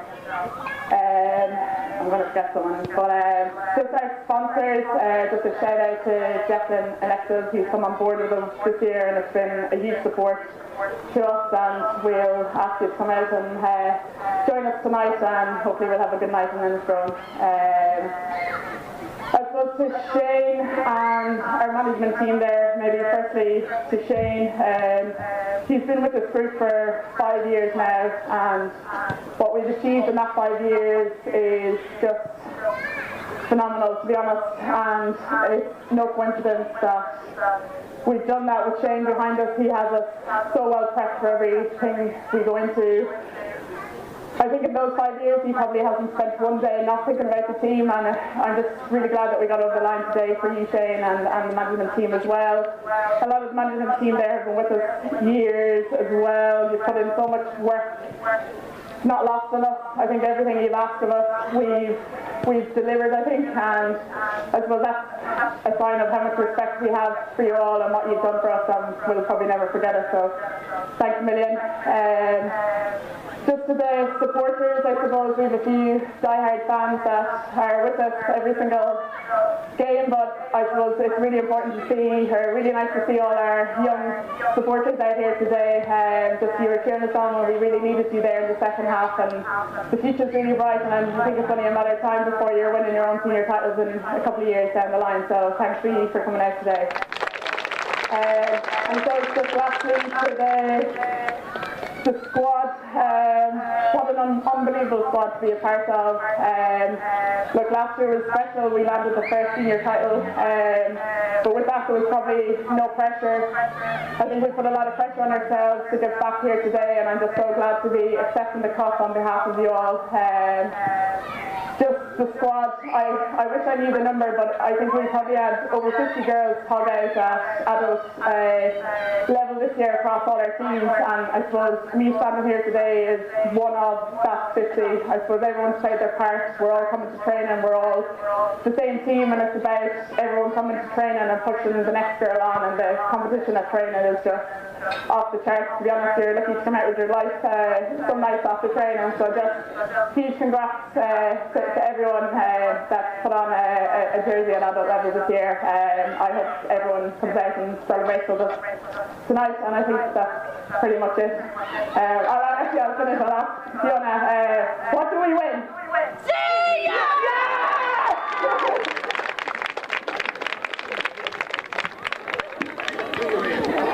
So I'm just going to hand you over to Fiona Cannon to present the Player of the Match Award.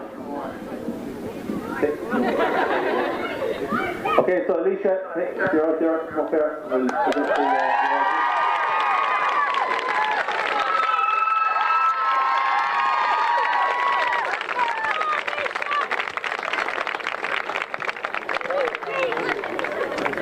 the award.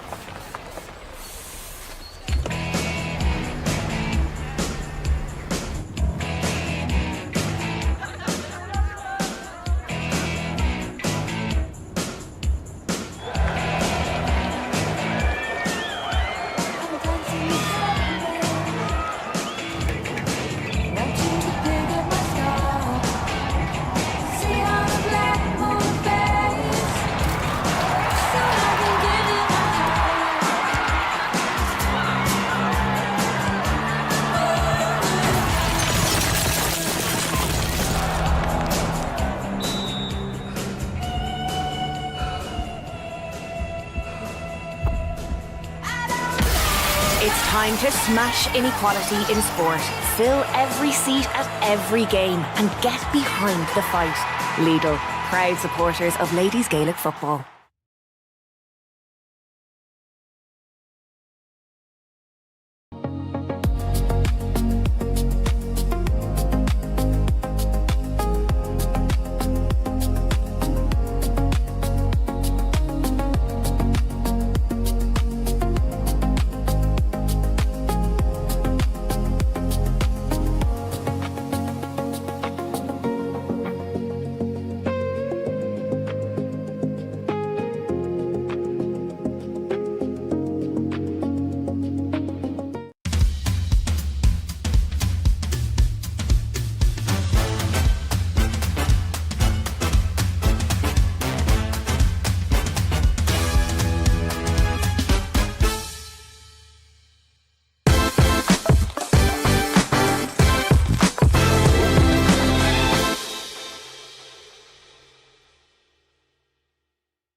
The very best of luck to Killera Intermediate ladies team in the championship final from all here at Kilcawley Construction. Sorry if I'm a bit late. No probs, Dad. Still getting ready. This butter's only half fat, but it tastes lovely. Like real butter, and it spreads. That's because it is real butter, Dad, just with half the fat. Brilliant. How do they do that? I don't know, Dad. I'm not a dairy farmer. Just a woman trying to go on a date. Do I look okay? I don't know. I'm not a stylist. I'm just a dad trying to help his favourite daughter go on a date. You only have one daughter. Connacht Gold half-fat butter. Make it real. Feely Travel Centre Sligo has been a family-run business since it began in 1951. We have always taken our customer satisfaction with our service personally. Feely Travel Centre would like to wish the Sligo LGFA the very best of luck in their finals day today. Remember, for more information, check out www.sligobusHire.ie. Sligo Travel on 071 914 3000.